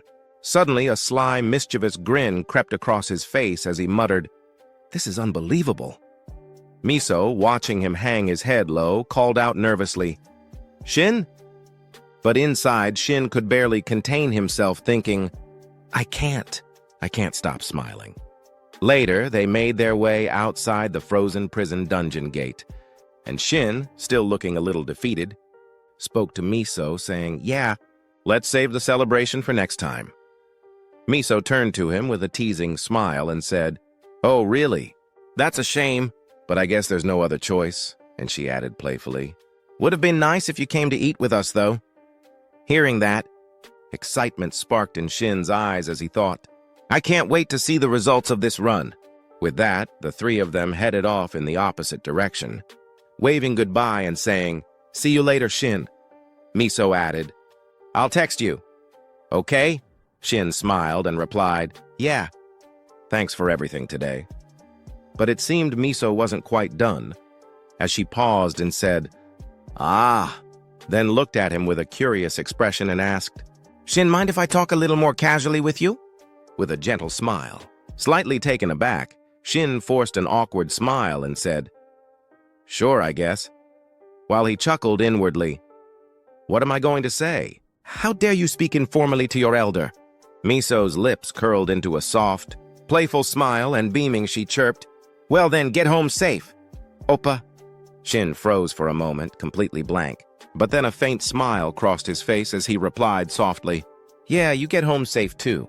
Inside, a nostalgic feeling crept up on him as he thought, Oppa, how long has it been since someone called me that? Maybe, just maybe, things between them would get a little sweeter from now on. Meanwhile, Juhi and Taiseo off to the side exchanged glances, their expressions unreadable, but deep down both of them were quietly reacting to that one word, Appa. A subtle warmth lingered in the air as Juhi and Taiseo silently processed what they had just heard, sensing that something just got a little sweeter between their teammates. After a while, in a narrow alley behind Chunui Station's gate, Shin set down the massive sword before him and began channeling his mana. And immediately the system chimed in with a notification. You have absorbed Rusty Greatsword. The conditions for the effect Light and Burden have been met. The effect has been activated. As the sword slowly dissolved into fragments of light, he watched it vanish and let out a faint, awkward chuckle, thinking, Just as I thought. Since it didn't come with any bonus stats, I couldn't draw much from it. Still, considering it was my favorite spicy tuna gimbap, I guess I'm pretty happy about it. Shin then slowly lifted his hand and triggered the system once more, saying, All right then, everything's set. Now let's check the results so far. And he tapped the OK button with anticipation, his grin wide and brimming with excitement, his whole face practically glowing with the thrill of it all as the player information window popped up right away, showing his current level was now 51, that his strength stat had been boosted by 150, and his agility had climbed by 50, and that he also possessed a few skills, one of which was Knockback Burst, a technique that repelled enemies backward at the cost of 27 mana, on top of having earned the title Wise Hunter, which allowed him to recover 1 HP whenever he killed a monster by draining its life force.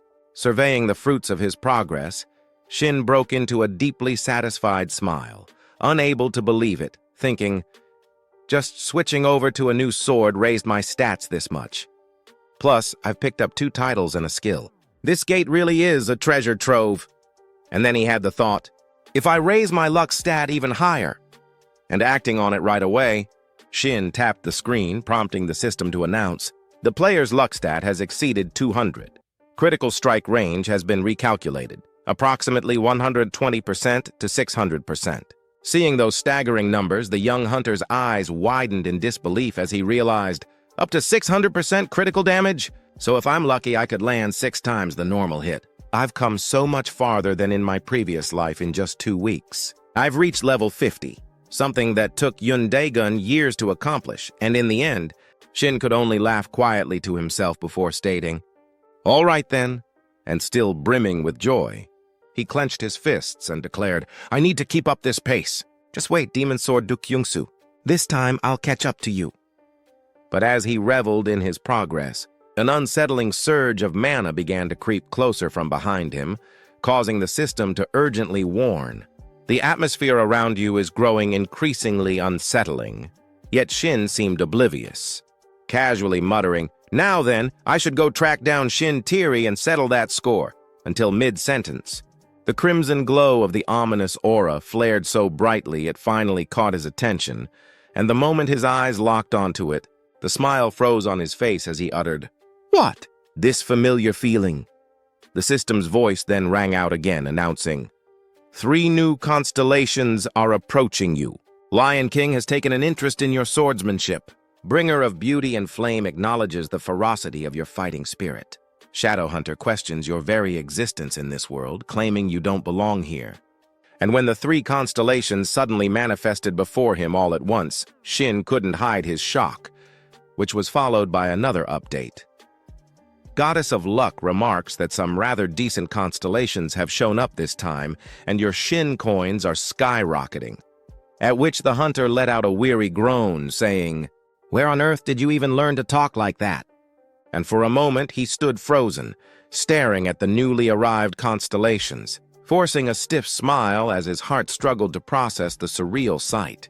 Thinking, "I didn't expect the next wave of constellations to appear this quickly. It must be because my growth rate is ridiculously abnormal. The friendliness and networking of the Goddess of Luck are probably the biggest reasons." And then he internally chided, "Stop acting like you can read my thoughts already." But the thought had barely crossed his mind when the goddess beamed and gave him a thumbs up, making Shin blink in disbelief as he realized, wait, she really can read them. So he lifted his gaze and muttered, "All right, let's see who's shown up this time. The Lion King and the Bringer of Beauty and Flame," noting that both were legends, real-life heroes who had ascended into divinity, and he felt a flicker of doubt, wondering, could it be they see the makings of a warrior in me? But as he thought, but maybe the real reason is? His eyes inadvertently met those of the Lion King and the Bringer of Beauty and Flame, causing both constellations to flinch and furrow their brows, their expressions darkening in outrage almost instantly, which prompted the system to immediately follow with another notification. "Lion King scolds you for casting sidelong glances before your elders." Bringer of Beauty and Flame roars that if this were back when he was still a general, your head would already be rolling and witnessing their anger spike. The young hunter could only laugh awkwardly and offer a half-hearted apology, though inside he cursed his situation, thinking, this is exactly why former heroes are such a pain. If I were to form a contract with them, I can already imagine how much they'd nag and lecture me non-stop. And then he noted, and now one incredibly dangerous presence has appeared. And as that thought crossed his mind, Shin cautiously shifted his gaze elsewhere toward the shadow hunter, who was watching him with a mocking smile. And of all the constellations he could have run into, she was the very last one he ever wanted to meet, because she constantly monitored the dimensional strips in real time, endlessly moving from place to place in pursuit of players who had gained excessive benefits from system glitches. Being a bounty hunter specialist in taking down cheaters who had crossed the line, which suddenly made Shin recall something from his past life, remembering there was a similar incident back then. Except for rare cases like the Goddess of Luck, one ranker had signed a dual contract, and she hounded them relentlessly until they were utterly destroyed. It was terrifying. And the more he thought about those horrors, the more his fear escalated, his face draining of color as he thought, damn it, not a single constellation here is a good match for me. But the Lion King would boost my stamina, and the Bringer of Beauty and Flame would increase my strength. Of course, forming a contract with a constellation is crucial. It's a choice that can change a player's entire life. But for now, having the Goddess of Luck is enough. I think if I wait a little longer, maybe I'll be offered something even greater. And out of nowhere, his thoughts turned to the throne gods, beings so legendary that throughout history, only a handful of players had ever forged contracts with them. And while Shin wasn't the gambling type, right now he had no other option. So slowly, he lifted his eyes back to the constellations and gave his answer outright. I'm sorry, but I don't think I'll be choosing anyone today, which left the constellations utterly stunned, prompting the system to chime in at once with, Lion King is taken aback, declaring he has never been treated this way before. Bringer of Beauty and Flame departs, saying he may visit you 3 times more as though bound by sworn brotherhood, and Shin stood still, watching them leave one by one. And upon hearing the system's message, he could only force a wry smile, saying, "Even if you come back 3 more times, my answer won't change." But then something caught his eye, and his expression shifted, his eyes widening slightly as he saw the shadow hunter stepping into the dimensional gate. And just before she disappeared completely, she turned her head back for one final look at Shin, her eyes burning with hunger, locked firmly on him, her lips curling into a sharp, predatory smile, at which moment the system announced, "Shadowhunter warns that one day she will expose the secret you are hiding." And the words paired with that piercing gaze sent a chill through Shin, leaving him momentarily shaken, with the whole ordeal leaving him exasperated as he said, "God, I'm so tired." And for a moment, the hunter looked helpless, thinking, "I really do want to stay out of trouble, but I guess there's no helping it.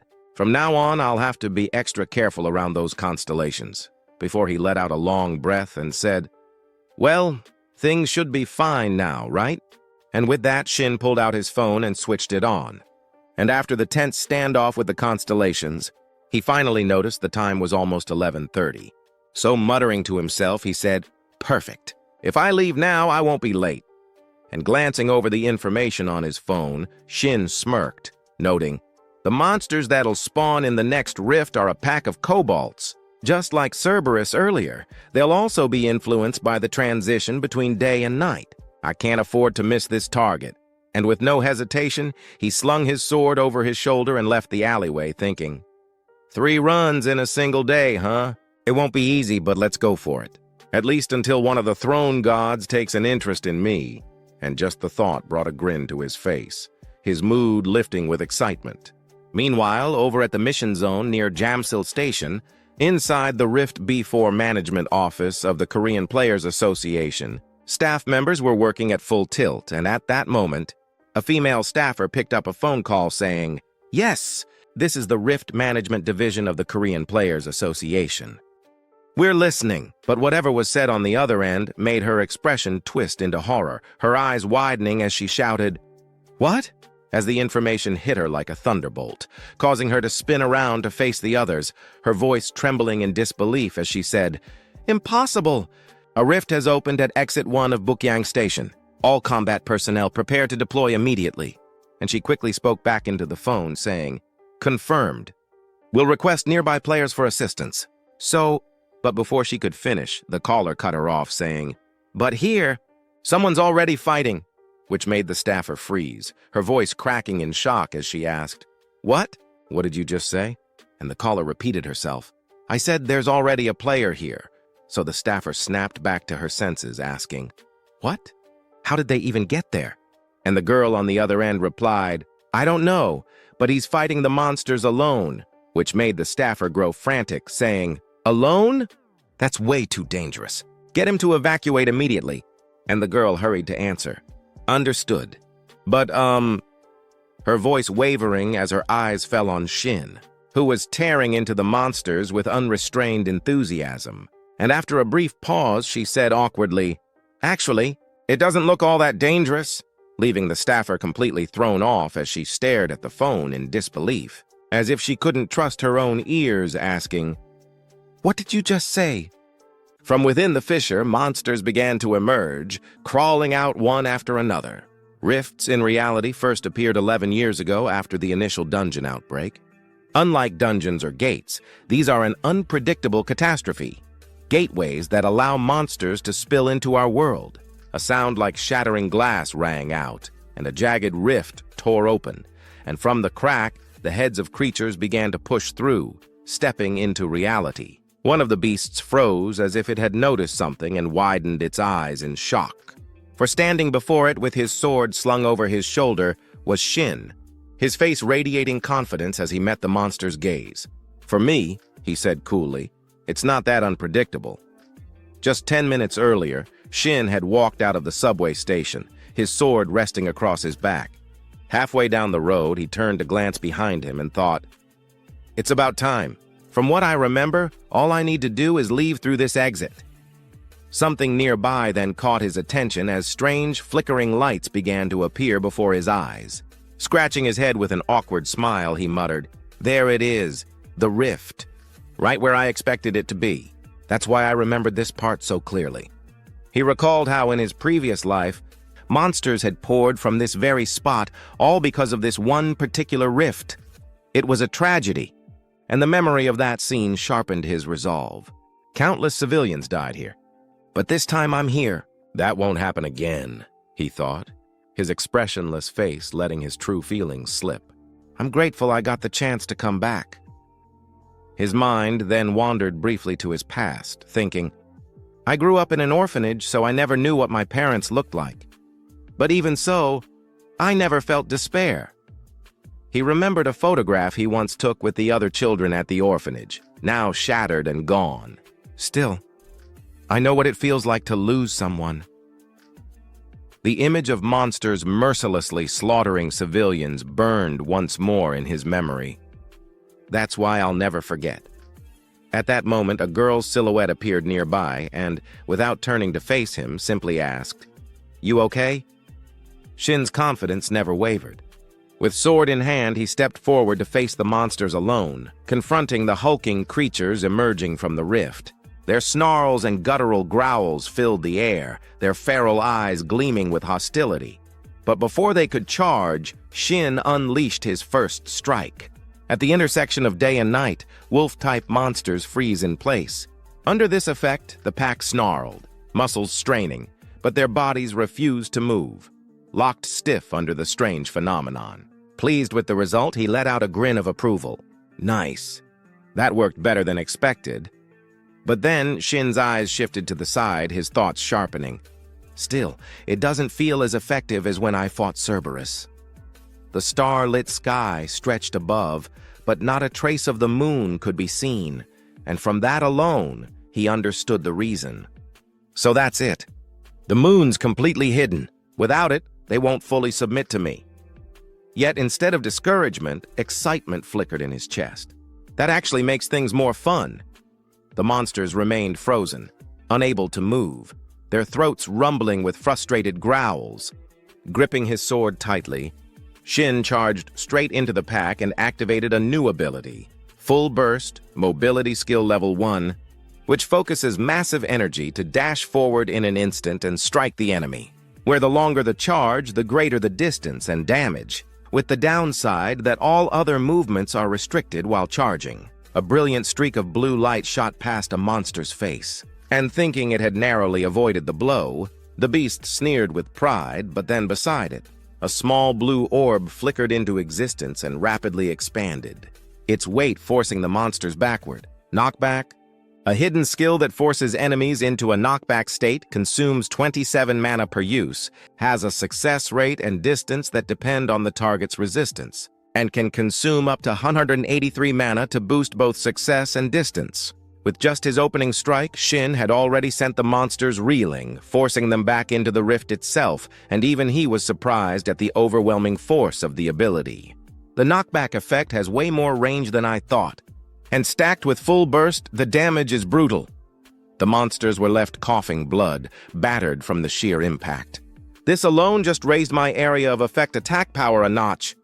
They staggered, gasping for breath, their injuries severe. And with my luck stat boosting critical damage output, I'm sitting at 120% to 600% critical damage potential. The creatures trembled as Shin advanced again, their eyes wide with fear, and he smirked. Still alive after that.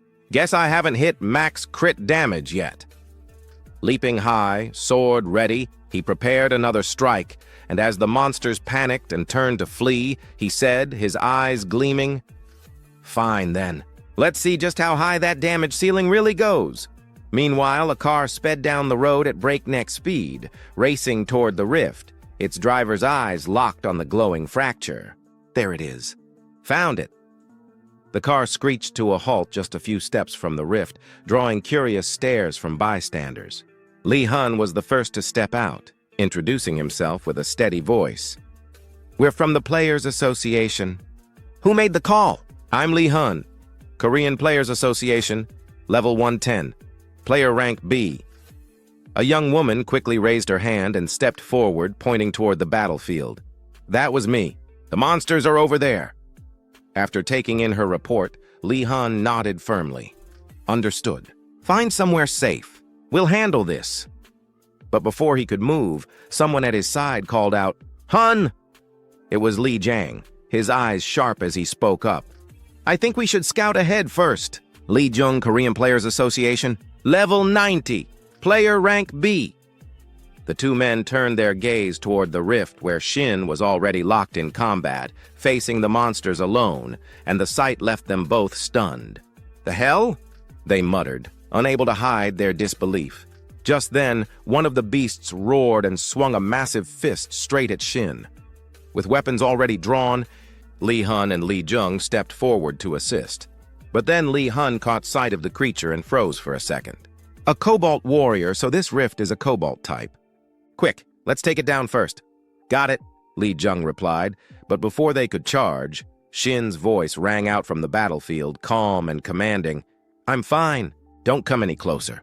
His confidence unmistakable as he declared, "I'll take them down myself." Li Han almost couldn't believe what he was hearing. "Wait, are you saying—" But Shin had already activated his powers. Title: Face-Off activated. Condition: Isolation. Targeted Cobalt Warrior has no allies within 5 meters except you. Effect: all skills boosted by 20%. Now then, let's stack it with body enhancement activated. Physical stats amplified. Speed increased. The Cobalt Warrior snarled and raised its blade, ready to strike. But Shin wasn't about to yield, and channeling the energy he had been building, he steadied his sword. Knockback stored all this time. Let's see what happens now. Two forces of immense power clashed head-on, the air trembling with the impact, but the Cobalt Warrior was no match for him. Overwhelmed, it was blasted off its feet, sent flying across the battlefield by Shin's strike. Shin led the charge, cutting down monsters to clear the path, while Li Han and Li Jung followed closely behind in the Papyang Station Rift's intermediate arena. With just a swift, casual strike, Shin split a monster in half, sending its body crashing to the ground. Behind him, Li Han and Li Jung ran hard, panting heavily. Li Jung couldn't help but complain between breaths. "Why the hell is he running so fast? Is he really supposed to be a low-level player? Forget his level, just keeping up with him. You saw how he fought outside the rift earlier." Exhaustion weighed on them, but Li Han was determined not to fall behind. There's something different about his combat sense. Or maybe something else entirely. We need to watch closely and learn as much as we can. Lately, I haven't been able to make much progress in strengthening myself. Li Jung then voiced the doubt that had been gnawing at him. "But seriously, isn't it weird how much stamina he still has after that fight just now?" Hearing this, Lahan realized it too, saying, "Now that you mention it, I've always believed my stamina was above most players. But that battle earlier..." He trailed off, unable to shake the unease. 30 minutes later, at the entrance to the Byong Station Rift, the three of them pushed deeper inside. Suddenly, something appeared before them, so startling that both Li Han and Li Jung widened their eyes in shock. A massive swarm of monsters stood waiting, looming like an army. On the upper level, others had already taken aim, their bows trained directly at the three intruders. Without hesitation, Shin grabbed the corpse of a nearby monster, hefting it as a makeshift shield, and commanded, "Stay behind me. Dragging this body along was exactly for situations like this."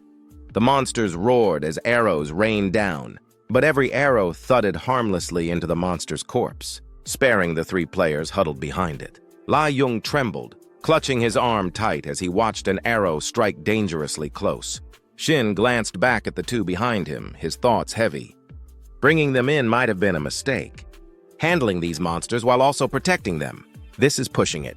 His face showed no emotion, calm but silent. Yet inside, his resolve hardened. "Why am I complaining again? I need to learn how to handle situations like this." He flipped his sword in his grip, reminding himself, "If I don't, I'll never reach the higher ranks, will I?" Just then, one of the monsters raised its bow and took aim directly at Shin. Unfortunate for it, Shin's sword was already flying, piercing straight through its skull. The creature collapsed backward instantly, and seeing its comrade fall so easily, the monster beside it froze in terror, paralyzed by fear. Seizing the moment, Shin gripped his sword tight and charged forward. Don't get distracted. The arrows have stopped, haven't they? He called out, simultaneously unleashing his skill. His blade sliced cleanly through the necks of the creatures in front of him, and in the blink of an eye, their bodies collapsed to the ground. Glancing back at his companions, he announced with a calm firmness, "All right, next stop. The second floor." But before he could advance, a massive shadow loomed before him. A towering monster blocked his path, its sheer force sending Shin stumbling backward. "The hell? Where did this thing come from?" His face tightened, though relief flickered beneath the surface. Good thing I reacted in time. If that blow had landed, my body would have been torn apart. What stood before him was no ordinary foe. It was colossal, exhaling heavily with a suffocating presence. A Cobalt champion. I didn't expect a monster this powerful to be guarding the second floor.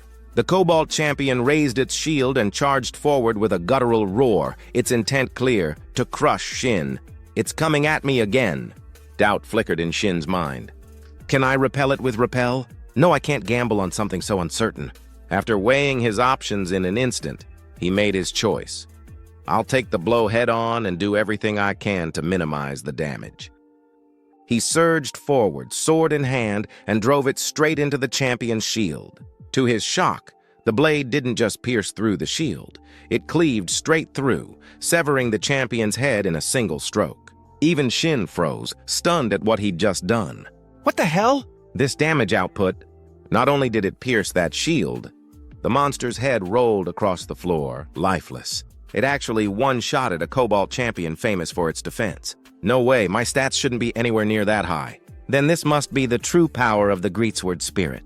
The severed head tumbled to a stop in front of the remaining monsters, striking fear deep into their hearts. Shin's lips curled into a wicked grin, his presence alone sending shivers through the horde. "So that's how it is, huh?" With a single sweeping strike, Shin cleared the entire second floor. Lai Yong and Li Hayin tilted their heads upward, both completely stunned as the floor above them was now littered with the shredded remains of monsters. Among the corpses, something gleamed, a new pair of boots.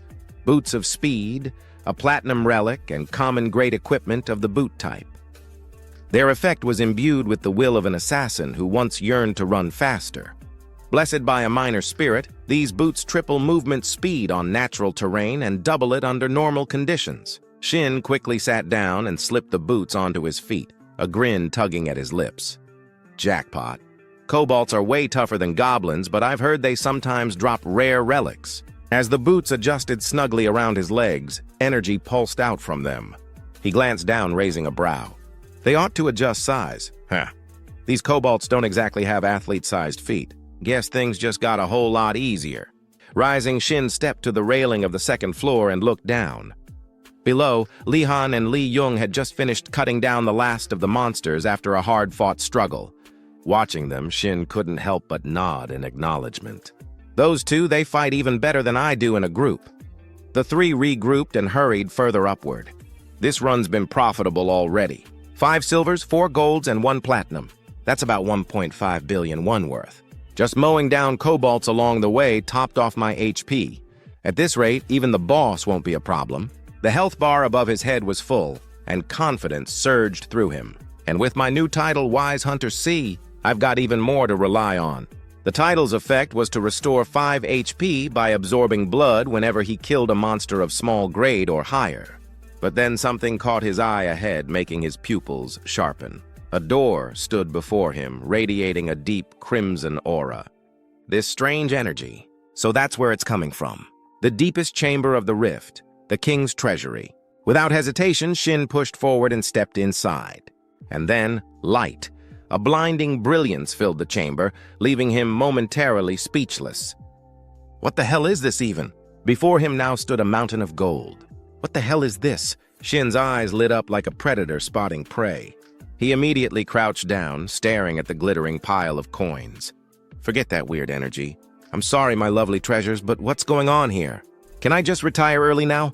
But while he was distracted, a monster had already taken aim at him with an arrow. Even so, Shin remained unfazed, still gazing at the fortune below. Forget about getting stronger or whatever. With this much money, my life's already set, isn't it? From above, the creature loosed its arrow straight at Shin.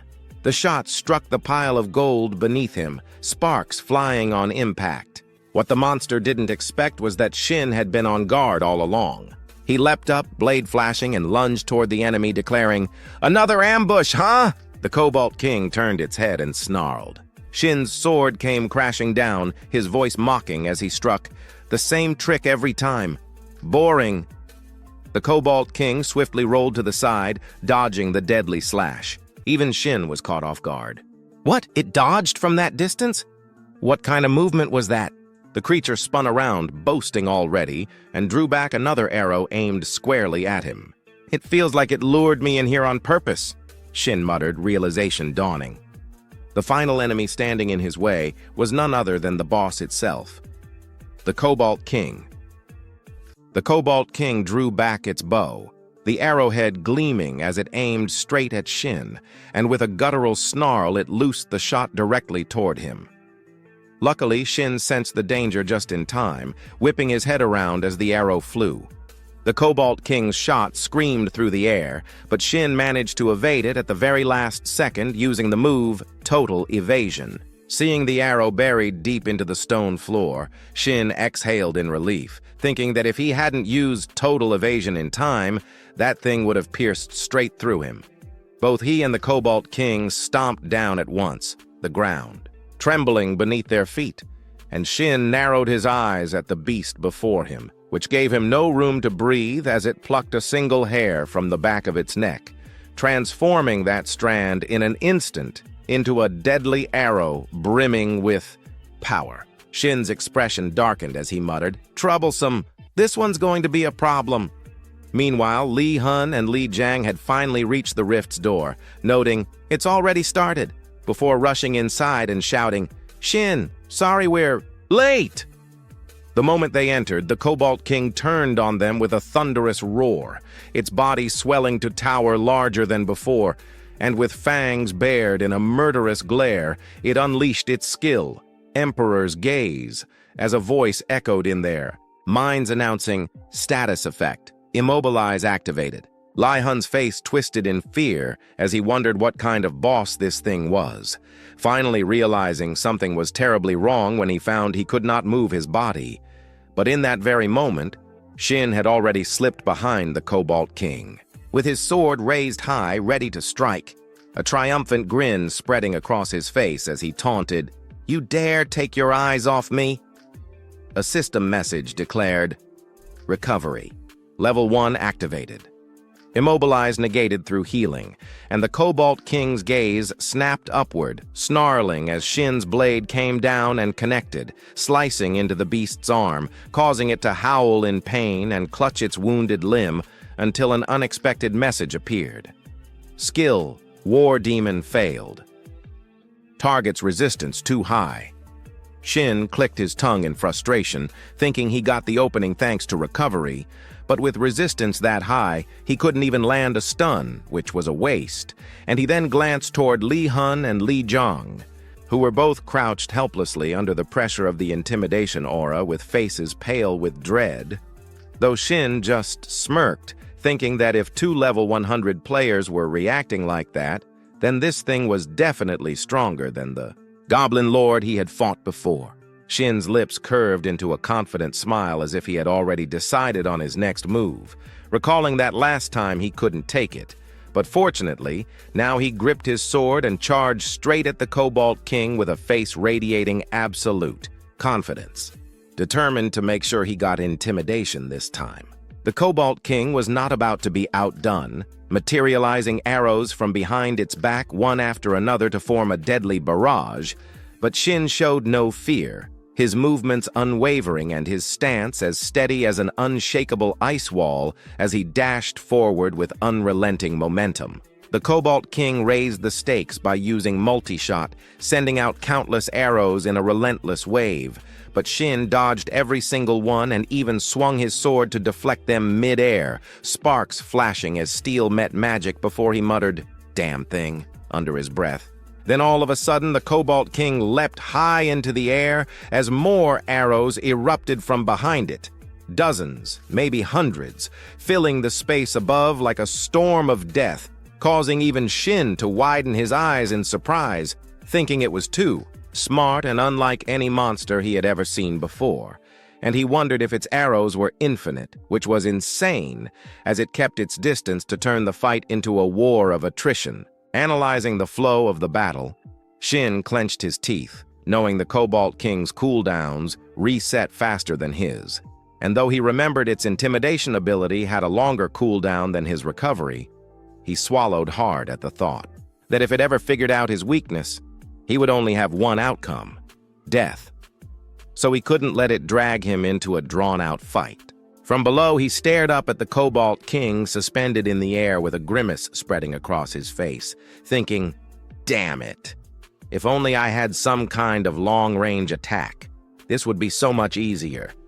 And that was when his gaze fell on the pile of gold coins glittering beneath his feet, an idea sparking in his mind as his eyes lit up with the thought, "That's it." Meanwhile, Liajang turned to check on his companion, saying, "Yun, you okay? I've never been hit with an effect like that before. It freaked me out, but I'm starting to feel better now."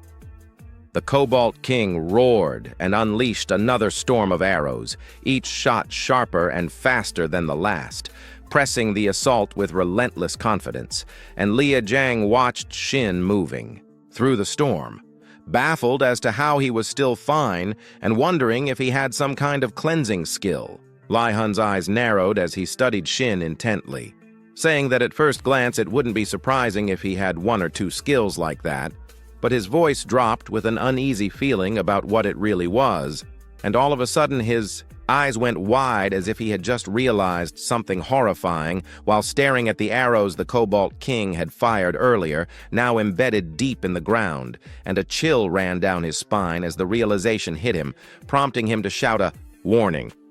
"Damn it, I should have noticed sooner! Shin, it's a trap!"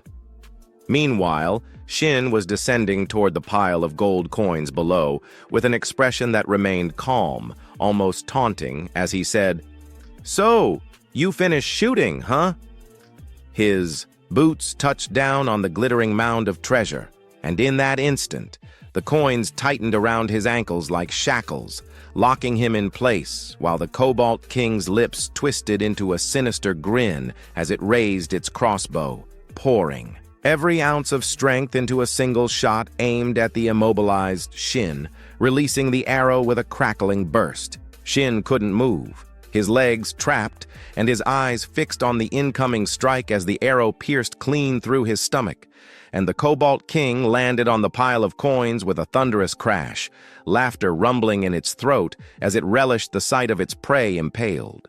But the moment was short-lived as a voice cut through the air. "You fool!"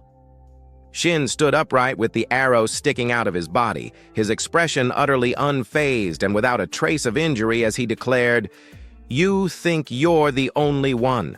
Who knows how to set traps? Thanks to the effect of sacrifice, your attack was nullified. My HP is fully restored." The hunter slammed his sword into the ground, glaring at the Cobalt King with mocking eyes and saying, "You really should have wondered why I was so easy to hit." Then his eyes shifted, the irises turning pitch black, and radiating a menacing aura as he announced, "Now illusion has been activated. My body's enhanced. My movement speed has skyrocketed." Gripping his sword with renewed strength, Shin charged forward, his face alight with fierce confidence as he yelled, "Your turn to take the beating!" A brand new skill, knockback burst, erupted from his blade, causing the golden coins scattered across the ground to shoot up and blast toward the Cobalt King like a storm of bullets, burying themselves into its flesh and tearing through its hide as the beast roared in agony, its howl shaking the cavern. Outside the fray, Li Jiang's eyes widened in shock as the strategy clicked in his mind, and he exclaimed, "The coins! They're like shotgun pellets! Damn, just how strong is his knockback burst?" Li Hun's face froze in disbelief at the sight before him, stating that wasn't what mattered and that he had faced countless players before. But the Cobalt King's body was wrapped in gleaming gold coins, bound so tightly that its movements were restricted, leaving Li Hun stunned by Shin's display of power and thinking he had never seen anyone with combat instincts developed to this level. The coins clung stubbornly to the Cobalt King's frame. Yet the creature still forced itself upright, unwilling to fall, and even wounded, it bared its fangs in defiance, prompting Shin to remark, "You really are as tenacious as a leech, aren't you?" In response, Shin only curved his lips into a sinister, almost demonic smile as he gathered energy into his sword, his presence radiating killing intent, and declared, "All right then, let me put an end to this." The Cobalt King roared, a thunderous bellow that shook the cavern. But before the beast could launch its counterattack, Shin moved with a clean strike, severing the king's weapon, then blurred forward, his body splitting into afterimages. As he closed the distance in an assault so fast, the Cobalt King didn't even have the chance to register what had happened. And by the time it realized, Shin's blade had already cleaved straight through its body. The system's voice echoed coldly, "Congratulations, you have defeated the Cobalt King." As the Cobalt King's essence was absorbed, system messages flooded Shin's vision. His level had increased significantly. A new title, "Before the Drink Cools," had been granted. A brilliant golden aura erupted around him as he felt the surge of new power. The C-rank title was a gift from the constellation, Bearer of Beauty and Flame, effective for 2 hours after entering a dungeon. It granted him and his party immunity to intimidation, a boast from the constellation's youth, when she would claim her enemies' heads before her drink had a chance to cool. A wide grin spread across Shin's face. He thought to himself, "This is the first time I've ever gotten a constellation's title I've actually seen." He then turned his attention to the rest of his rewards, and finally before him, a pile of treasure gleamed, the spoils of his hard-won victory. Among the treasures were 3 key artifacts: the Latium-grade Amulet of Despair, which could demoralize foes, the gold Great Boots of Evasion for quick backsteps, and the gold-grade Necklace of Exploration, which could detect hostile intent. And the other loot, just looking at it, makes me drool. Shin knelt, picking up the amulet, his smile filled with greedy satisfaction. Suddenly, a frantic shout echoed through the chamber. Shin startled, he looked up. "Yes? What's the matter?" All of a sudden, Lai-hyun and his partner rushed towards him, their faces pale with panic. "You need to get out now. The rift is starting to close." Shin was confused. "What? Oh, that! Everyone knows rifts close as soon as they're cleared." But then a horrifying realization struck him. "Huh? Wait, hold on. That means if the rift closed, all the treasure would vanish with it." And no, he screamed as the 2 agents grabbed his arms, trying to drag him toward the exit. "Let's drag him out! You need to leave now!" Outside the Bupyong rift, a blinding flash of pink light erupted from the portal's entrance. Shin and the 2 agents were violently ejected onto the pavement, tumbling in a heap. The crowd of onlookers erupted in cheers. "Looks like they finally cleared it," one shouted, while another pointed excitedly, "Look over there, the rift is closing too!" But their excitement quickly turned to confusion. Huh?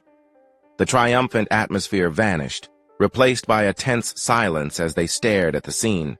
Why is the atmosphere like that?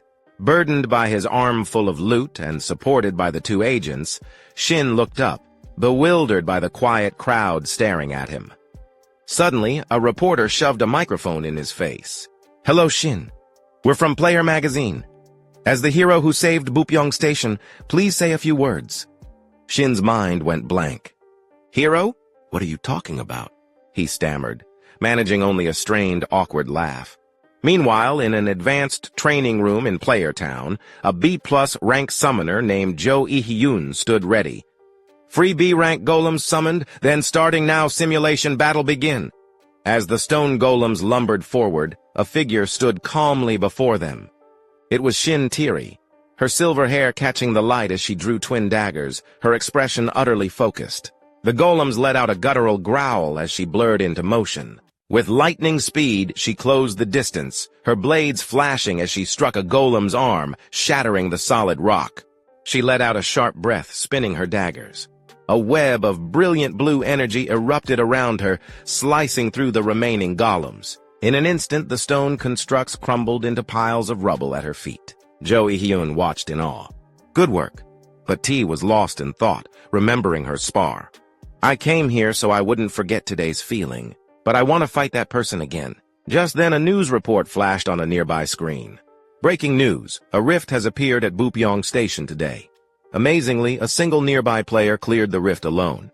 Tiri's attention was piqued. Rift. Her eyes widened as the interview began, revealing a flustered Shin. Oh well, I just did what I had to do. Tiri stared, a small smile playing on her lips. I didn't expect to see him again like this. The reporter pressed on. Your level is still low compared to the estimated level 150 monster, isn't it? Shin's expression hardened with confidence. Yes, levels are an important factor, but I don't believe it's an absolute factor that decides victory or defeat. Watching him speak, Tiri was impressed. Being able to say that so confidently means he can objectively judge his own skill. Who could his teacher be? He might even have the god of war as his constellation. A fierce aura flared around her, her eyes gleaming with a newfound rivalry. This man was more interesting than she had ever imagined. The next day, Shin sat at home, his newly acquired artifacts laid out before him. It was time to make them a part of his own strength. Activating his unique skill, Gap of the Unconscious, he prepared to devour the item's essences. Phew, finally time to eat, he mused. With intimidation, detection, and backstep added to his arsenal, he smiled. All right, let's keep going just like this. He reflected on the past. Since the player era began, swordsmen were defined by strength and stamina. But as monsters with varied attack patterns appeared, those who only pursued brute strength started walking the path of ruin. Swordsmen slowly lost their place, or so it seemed. With the appearance of sword demon Duke Yang-su, the paradigm shifted. He discarded heavy armor for agility, replacing defense with evasion and adopting utility skills. Though I never changed my style in my past life because of my pride, this life will be different. He steeled his resolve as a system message appeared. Preparation to absorb the artifacts was complete. As the absorption began, his hair flashed white. The artifacts before him dissolved and reformed into two steaming dishes, mushroom soup and pepper steak. Nice. So it's coming out according to the Cobalt King's diet. I thought he was just cunning, but he was quite the gourmet, huh? But why are there only two dishes? He wondered before a third horrifying platter materialized. Fresh cobalt swamp, orange larvae salad. He stared at the wriggling dish in disgust. I take back what I said about him being a gourmet. Yeah, this is just wrong. Outside his house, a mob of reporters argued with security. I told you we got permission last time. Open up, one shouted. Then how are we supposed to make a living? Cried another. Shin watched from his window, annoyed. What the hell are they doing over there? That bug dish really crossed the line. Still feeling queasy, he turned away. Let's just go back inside and rest. He stretched with a sigh, unsure of his next move. Just then his phone buzzed. He answered it cautiously. Hello? A bright professional voice responded. Hello, Shin? It was the woman from the Player Association. Yes, I remember. But what brings you here? She replied cheerfully. It's nothing serious. I just came to award you a nameplate for clearing the rift. Shin was taken aback. A nameplate? He scoffed internally at the talk of being a hero. Compared to the true players who would soon face future crises, the rift he cleared was nothing more than a drop in the bucket. He was nowhere near worthy of such praise. He spoke into the phone, his voice firm. I'm sorry, but I'll have to decline. The woman sounded surprised. What? Then at least accept the priority dungeon access you requested before. His eyes widened. So it's been approved. Yes, she said excitedly. Thanks to this achievement, the higher-ups approved it without any issue. His mind immediately went to one place. Silent Ground, a dungeon where nearly all monsters use the silent status effect. He recalled a memory, a fallen comrade looking at a photo of her sister. It's just a habit. It's already been 10 years since I lost her. In the memory, he had asked, which dungeon was your sister trying to clear for the last time? His friend looked at the locket sadly. It was Silent Ground. She was a player who heavily relied on skills, so when the crisis came, there was nothing she could do. She had looked up, her voice filled with regret. But now, I'd be able to clear it without a problem. If only I could go back to the past. Her words hung in the air as his past self looked on, powerless to help. But now in the present, he could. A predatory grin spread across Shin's face as he clutched the phone. Yes, then please make preparations right away. The car sped down the road with astonishing velocity. Shin was behind the wheel, and sitting in the driver's seat, he couldn't help but marvel. A new car really does feel amazing to drive. I had originally planned to spend my money on antiques, though. He recalled the image of himself carrying his long sword through the subway, all eyes fixed on him. But last week, when I went to Bapyeong Station to enter the rift, I learned a painful lesson. I enjoy being the center of attention, but not like that. I'll never take public transportation again. At that moment, the phone mounted on the dashboard rang. He immediately picked it up. Yes, I'm listening. Ah, hello, Shin. I'm calling to confirm that today's raid in the Silent Land is underway. I'm on my way and will arrive shortly. The person on the other end, after assessing the situation, quickly responded, Ah, understood. There will be other staff at the location to assist you since it's outside my jurisdiction. Shin sighed inwardly, thinking, time really flies. He recalled how intensely he had trained previously. I've been completely focused on training to check my accumulation progress. It's been a week since I cleared the rift. Finally, Shin allowed himself a smile, humming a tune as he drove. I can't wait any longer to test my new skills. My hands and feet are itching to move. Something suddenly caught his eye, leaving him astonished. Ahead, several police officers were directing cars to detour. They were trying to manage traffic and prevent a jam. Could there still be traffic at this hour? Move along, an officer said. I deliberately avoided rush hour, Shin grumbled in frustration inside the car. It'll take a while before the road clears. What the hell? Could the rift really be opening here? Once again, his eyes widened as he stared straight ahead. Numerous reporters had gathered, surrounding a young man in the middle of the street. The man being interviewed was none other than Kyung-soo. Shin, caught off guard by the sight, muttered in surprise, Kyung-soo. At that very moment, a rift appeared once again behind Kyung-soo Dungeon number 21 at Uoto intersection. The girls outside were thrilled to see him, screaming his name repeatedly. Kyung-soo, I love you! Just look over here once! The female reporter next to him, eager to get more information from Kyung-soo, didn't forget to compliment him as well. You're still as charismatic as ever, Kyung-soo. How does it feel to receive so much admiration? Kyung-soo, however, replied in a way completely unrelated to her question. It is an honor for me. Hearing this, the reporter felt a bit disappointed but forced a smile and pressed on, hoping to get more news. What's with that curt answer? Acting all high and mighty because you're famous. Fine, then. How do you feel about the upcoming dungeon raid? She offered a hint to guide his response, mentioning his combat style, but Kyung-soo maintained his indifferent tone as always. He briefly glanced at the reporter in front of him and replied succinctly, I just cut down the monsters, that's all. Hearing this, the reporter couldn't help but admire him. Okay, now that I think about it, that blunt way of answering is kind of compelling. At that moment, the cameraman beside her reminded her sharply, Focus! Somehow Shin had already leaned forward out of his car, watching them. Look at that, he muttered. The crowd outside immediately started whispering among themselves. That's Shin.